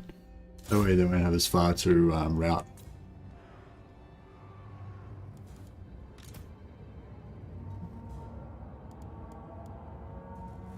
What's the artillery is not firing? I will have vengeance! Holding an There we go. true king of airfields! Cousin! Okay, we'll start shooting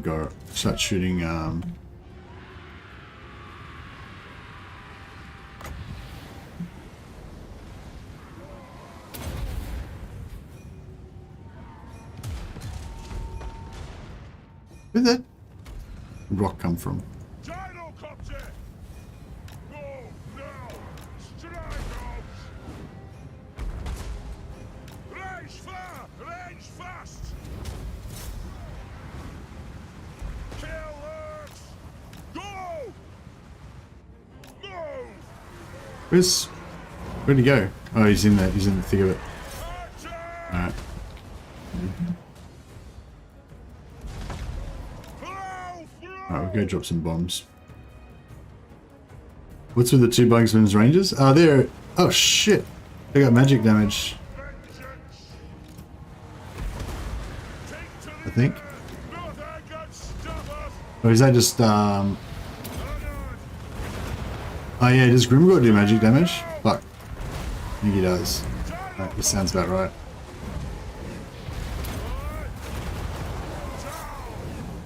We have to get Belegar to fight him. Ah, he dropped him.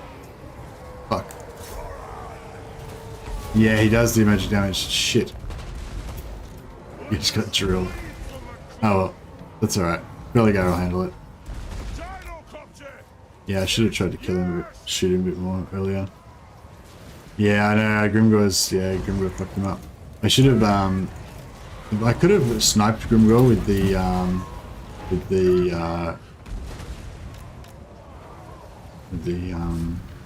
gyros, but yeah, I screwed up.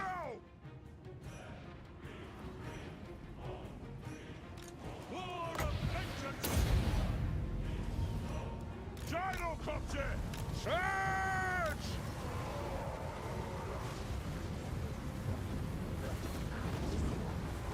Slang the earth! For the ancestors! Yeah, unfortunately I couldn't have got him away. He was yeah, he could have replenished himself, he could have regenerated from that. If, I'd have gotten away from Grimgor, but yeah.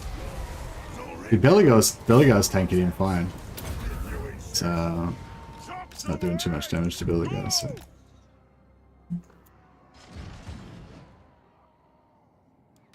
Yes, laddie!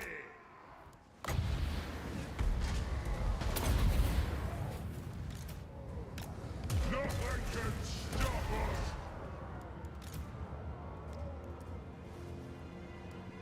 Dive bomb! Kill them!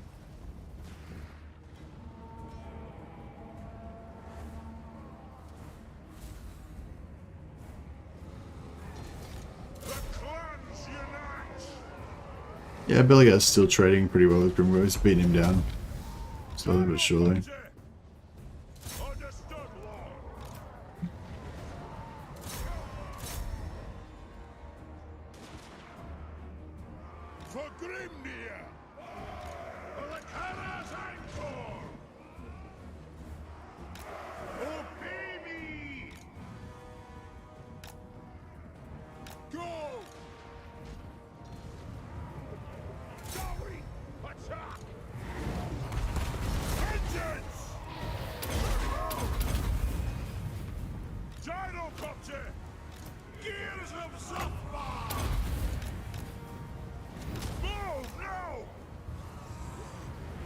See if we can get some.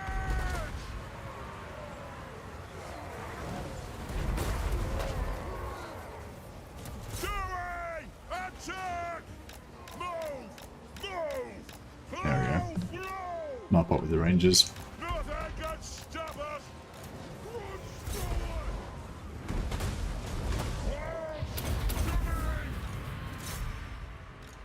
Strike out! Move now!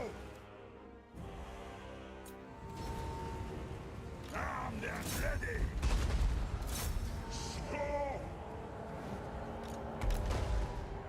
Descendant of Lord! For vengeance! Battle ready! Alright, well that was a bit unfortunate that we lost the hero. Should have been onto that. Curse again. Curse of the easy fights. Always like get wrecked on these easy fights. Well, not get wrecked, but you know, lose more than I should have lost. Belegar does hold the line. Pretty nice. He's only got like 50 ward save as well. The beast. Wait a man's blood! This instant! Gyrocopter! Fight! Charge!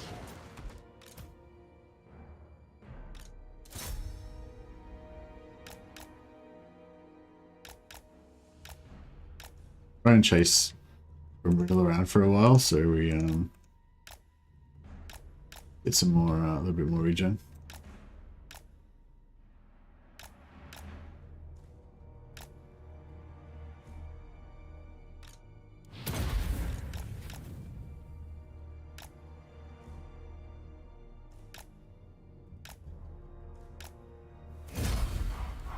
Nice. Damn it, King Lun. Why? Why did you have to die? It'd be cool if you could get them to come back in 0 turns. Like if, you know how like Vlad's trait gets is -4 turns, so it gets them from 5 down to 1 turn after they come back the next turn. It'd be cool if you get like 5 turn reduction so that they actually come back to life like in the, you know, after the battle straight away. Yeah, that's really annoying because now King Lun's probably going to replenish. He's going to come back to life, you know, like way behind us when we're over in North One. But it is what it is.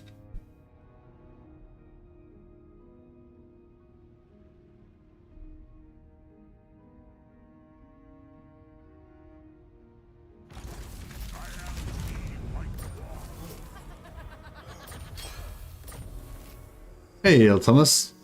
Pouring out one for King Lun. Ah, I know. Thanks, man. Much appreciated. Poor old King Lun. Quick one for the team.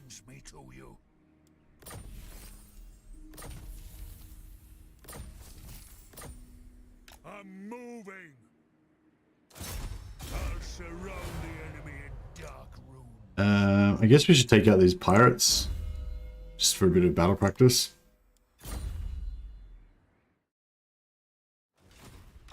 You know who I am. My axe thirsts for war. Black Buckthorn. Pretty crazy, man. True king of 8 peaks. I am the Slayer King. Forwards! What? Oh, I should have like not killed him so that we could have got his One rag. trait on Ungrim. Ready. I'm gone. It is time. Back.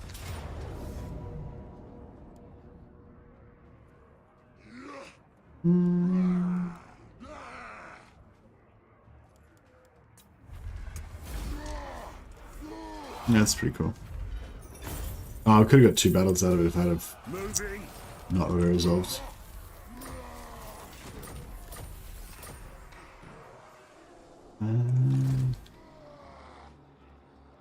Yes.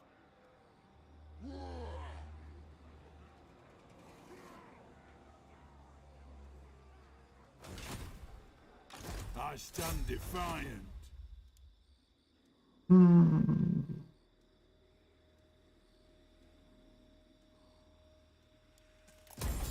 out. Lun's Onwards! Onward? I'm not gonna die standing here. Iron What turn is it? It's 58. Turn 58. So it's sort of, you know, getting into mid-game now, I'd say. The dwarfs need me. There's no bother. I'll do it. Fight!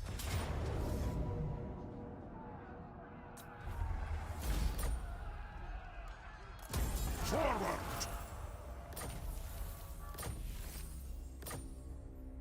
How can I help? Our enemies shall tremble. What? Onward to death!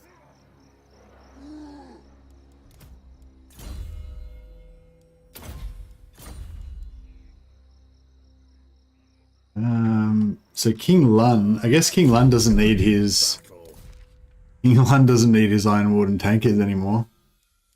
That kind of been dead.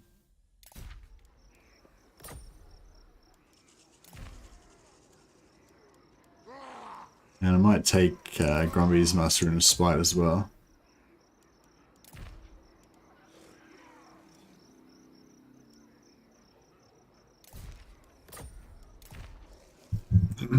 Alright, just gonna gear him up a little bit.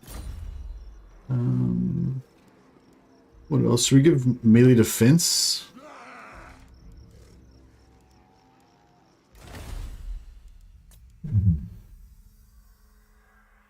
So, ward save times 3. We should probably grab that.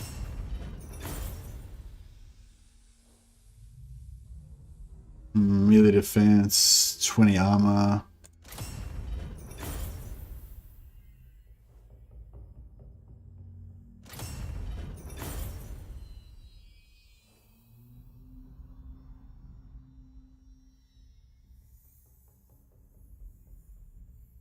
Frenzy.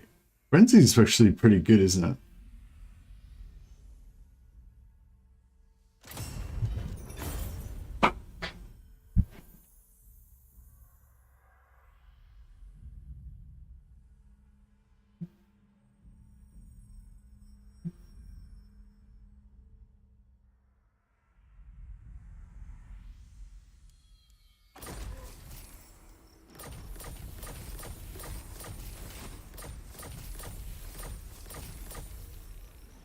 Belegar! Belegar's tooled up already. How can I have Stonebeard? We'll give him 5% ward save, 20 armor, and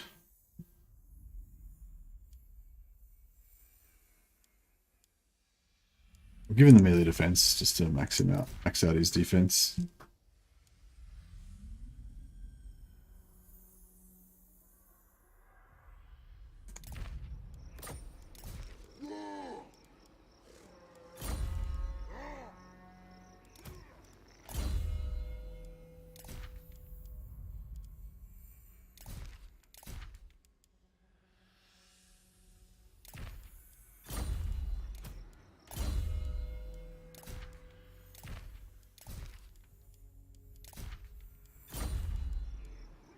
Belegar Ironhammer! Actually, we'll give him Frenzy. That'd be pretty cool. And can you give him ward save, or actually maybe I'll give him the melee defense and I'll swap that with the ward save on this guy.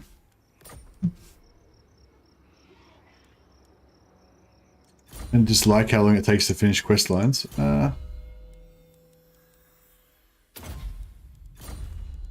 don't know, some of them seem really quick, but yeah, some of them seem to take a little while. Revenge incarnate!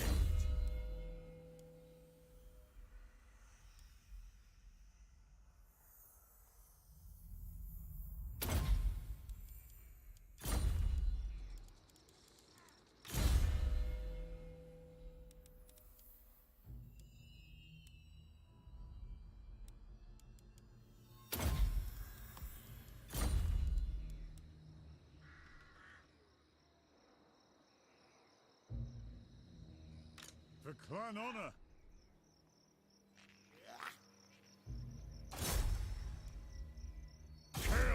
30% chance, come on. Ah. Big fail. The vampires still, yeah, the vampires are still around. They were smashing the shit out of Empire, but now the Empire looks like it's kind of, yeah. Because yeah, I think Carlfran's confederated his way through here, and now he's quite big. So now I'd say he's going to come back and smash them up. I did vaguely think about going after Isabella's trait, but it's like, yeah, it's not that big of a deal.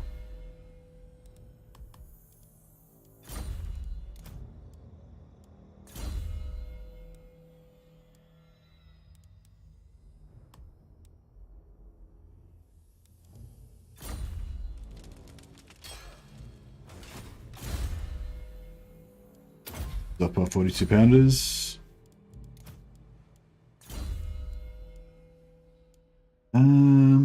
Right, this guy can go sharpen. This guy can go scouting. Who calls me?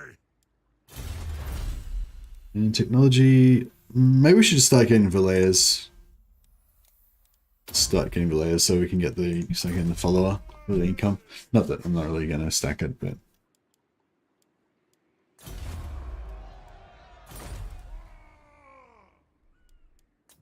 Alright, now we've basically abandoned our Dwarven homelands, so we'll see how that goes. You're not right in the head. Yeah, they're about to start taking it over again. The orcish reclamation is about to begin.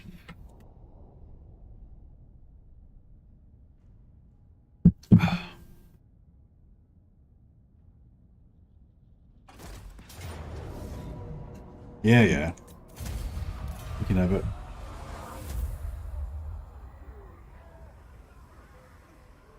Does Apex have the landmark defensive building? Yeah, it's got one of the landmarks. One that gives you the Ironbreakers. But I didn't get the other one that gives you the hammerers. I don't think the hammerers are very good.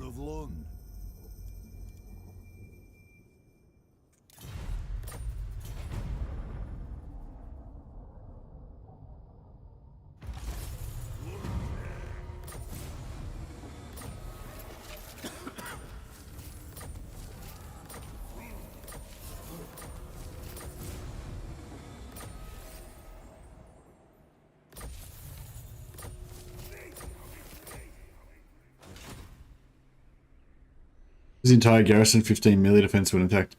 Oh, really?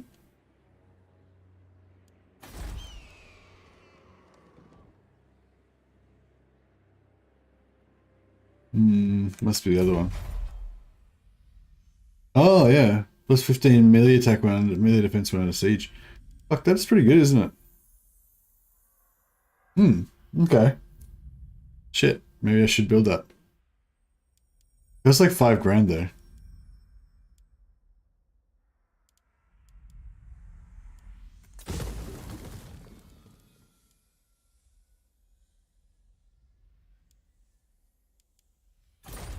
Could be fun though.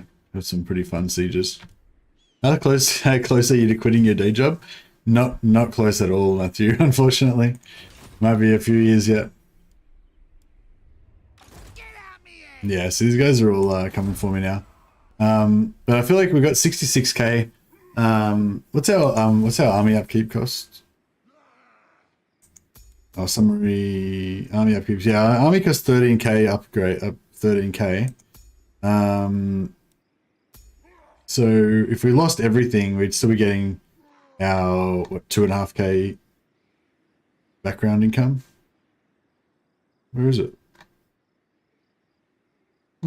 Where's our like? Oh, maybe it comes as other.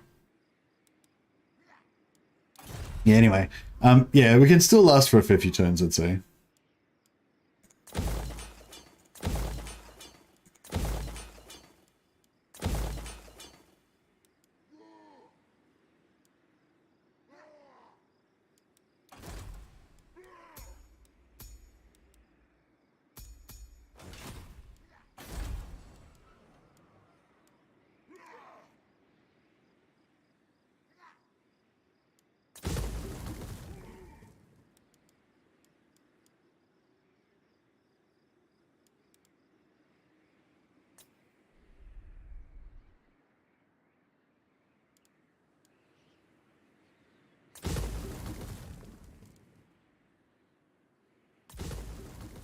How much we get for it? 1,500.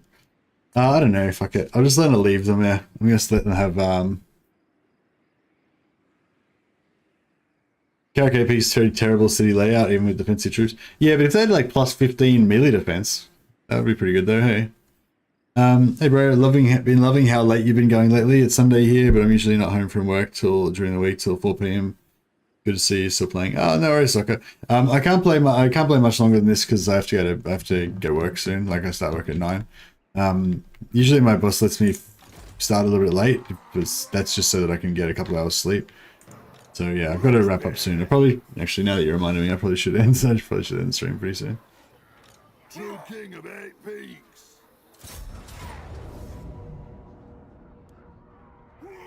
I might just fight it so I don't lose any casualties. Just put on a pass forward.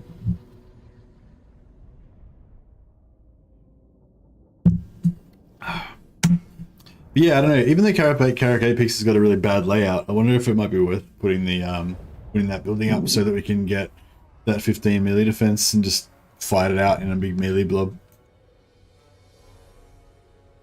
Hey, soccer. Yeah, on the weekends I usually play later, so on weekdays, like today's like Monday morning for me now. So yeah, like I normally play, well, maximum for another 45 minutes after now. But on weekends, like yesterday and the day before, I played... Oh, well, actually, I played about the same because I just start early. I start earlier on the weekends, so I play for longer. But yeah, I don't actually play any later. I just still end about the same time. Descendant of Lord. The clans unite.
You're not streaming until next week? No, I stream every day, but I usually finish around now because I got to go to work.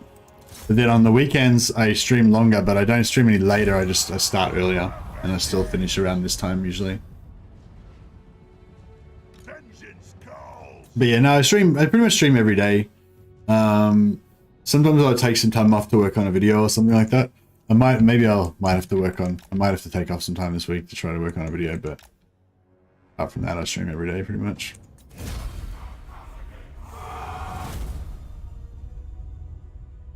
But yeah, no, appreciate you dropping by, Soccer. Always good to see you around. I was really wanting to get to Ulthuan so we could actually launch our invasion, but yeah, I don't know. It's still a fair few turns away. Oh, I mean, not a fair few. It's like, I don't know, a few turns away.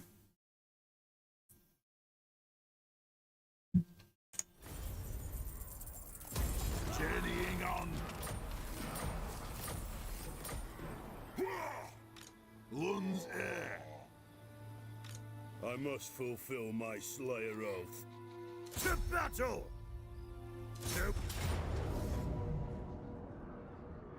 Pray I meet with Grimnir. True king of 8 peaks. I will not. We've got these like 2 battles to do here, so maybe this is a good time to. Maybe this is a good time to end the stream. We can start off with like 3 battles at once next stream. Oh, we're still making a profit as well, which is good. Even though we're making minus 1.4k, we're actually making money because we're What's your orders? fighting. Die, scum! Damn it! I need that assassination.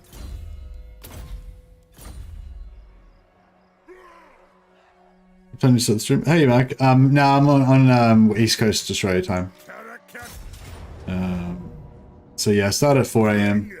my time, and then I usually wrap up about 8 or 9, so I can get a bit of sleep before work.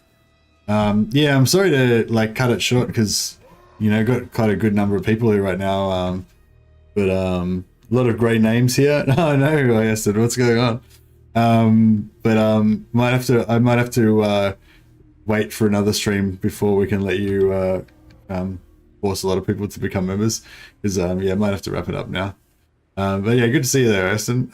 Yeah, sorry, I'm just about to end the stream now, so I'll just see who else is streaming. Maybe we can pass on the love to another Total War streamer. Yeah, thanks again to all the new people who subscribed today, by the way. Linksy's just doing his like endless stream of nothing. I don't know what that's about, but we'll leave him to it. I don't know if anyone's. Oh, somebody do a super chat or something? Right. Oh, okay, Aston's giving up. Hey, Aston, you don't need to do that every stream, but very generous, man. So yeah, Aston's just gifted 5 memberships to a bunch of people. We got Soccer MTB 13 is a new member. Regal Giant, new member. Shane Smith, new member. Rob Hamilton, new member. Ella Davis, new member. Well, yeah, quite a few familiar names there that have been around for a while. But yeah, now you get to have green names for a month. So yeah, so basically, Aston's bought you guys all a free membership for 1 month. So after that, if you want to continue, you can. If you don't want to continue, then that's no problem, no hard feelings. But if you want to jump onto the Discord, there's a link in the description below to my Discord. You can claim your supporter flash for the Discord that gives you your green name on the Discord as well. And you don't have to give it back if you cancel your membership. So if you've ever been a member, then you get to have the supporter green name on the Discord as well. Anyways, yeah, thanks again, Aston. Super generous, man, as always. What do we got? Slightly Obnoxious Kiwis debut. What's going on with that? Yeah, for now. Don't want to do Isle Heart. Oh, we should go wipe that out because it's right there. Okay, seems cool. Okay, we've got a Slightly Obnoxious Kiwi who's debuting his first ever stream. So, I guess. So if you guys want to check him out, he's only got like 1 person watching him right now. So yeah, it's always nice to support new people in the Total War community and all that. And he's playing some Beastmen. I was actually thinking about playing some Beastmen soon, so maybe you can pick up some tips from him for me. I've tried to set up the redirect, but it may not work. Like quite often the redirect doesn't. Yeah, no, it didn't work. So yeah, unfortunately the redirect didn't work. So you'll have to click on this link if you want to go check him out. But yeah, go check out the Slightly Obnoxious Kiwi. Say hello from me. And yeah, congrats on everyone who got the new memberships. And thanks again, Aston, for being so generous with those gifted memberships. It's really nice of you, man. All right, I'll catch you guys later. I'm very keen to invade Orth 1. Next stream, it will be D-Day is next stream. That's when we invade Orth 1. We kill Marathi. So Marathi's actually wiped out Turian over here. Look, it's a lot of purple, a lot of Marathi purple, a lot of Chaos Corruption. Bloody useless elves, can't even defend their own island. Up to some Dawi to go over there and sort shit out. So yeah, so we're going to go over here and we're going to wipe out Marathi. And we're going to conquer the Elven homelands to be our new Dwarven pirate city, where we can launch our iron naval attacks on the rest of the world. So that should be pretty fun. All right, catch you guys next time.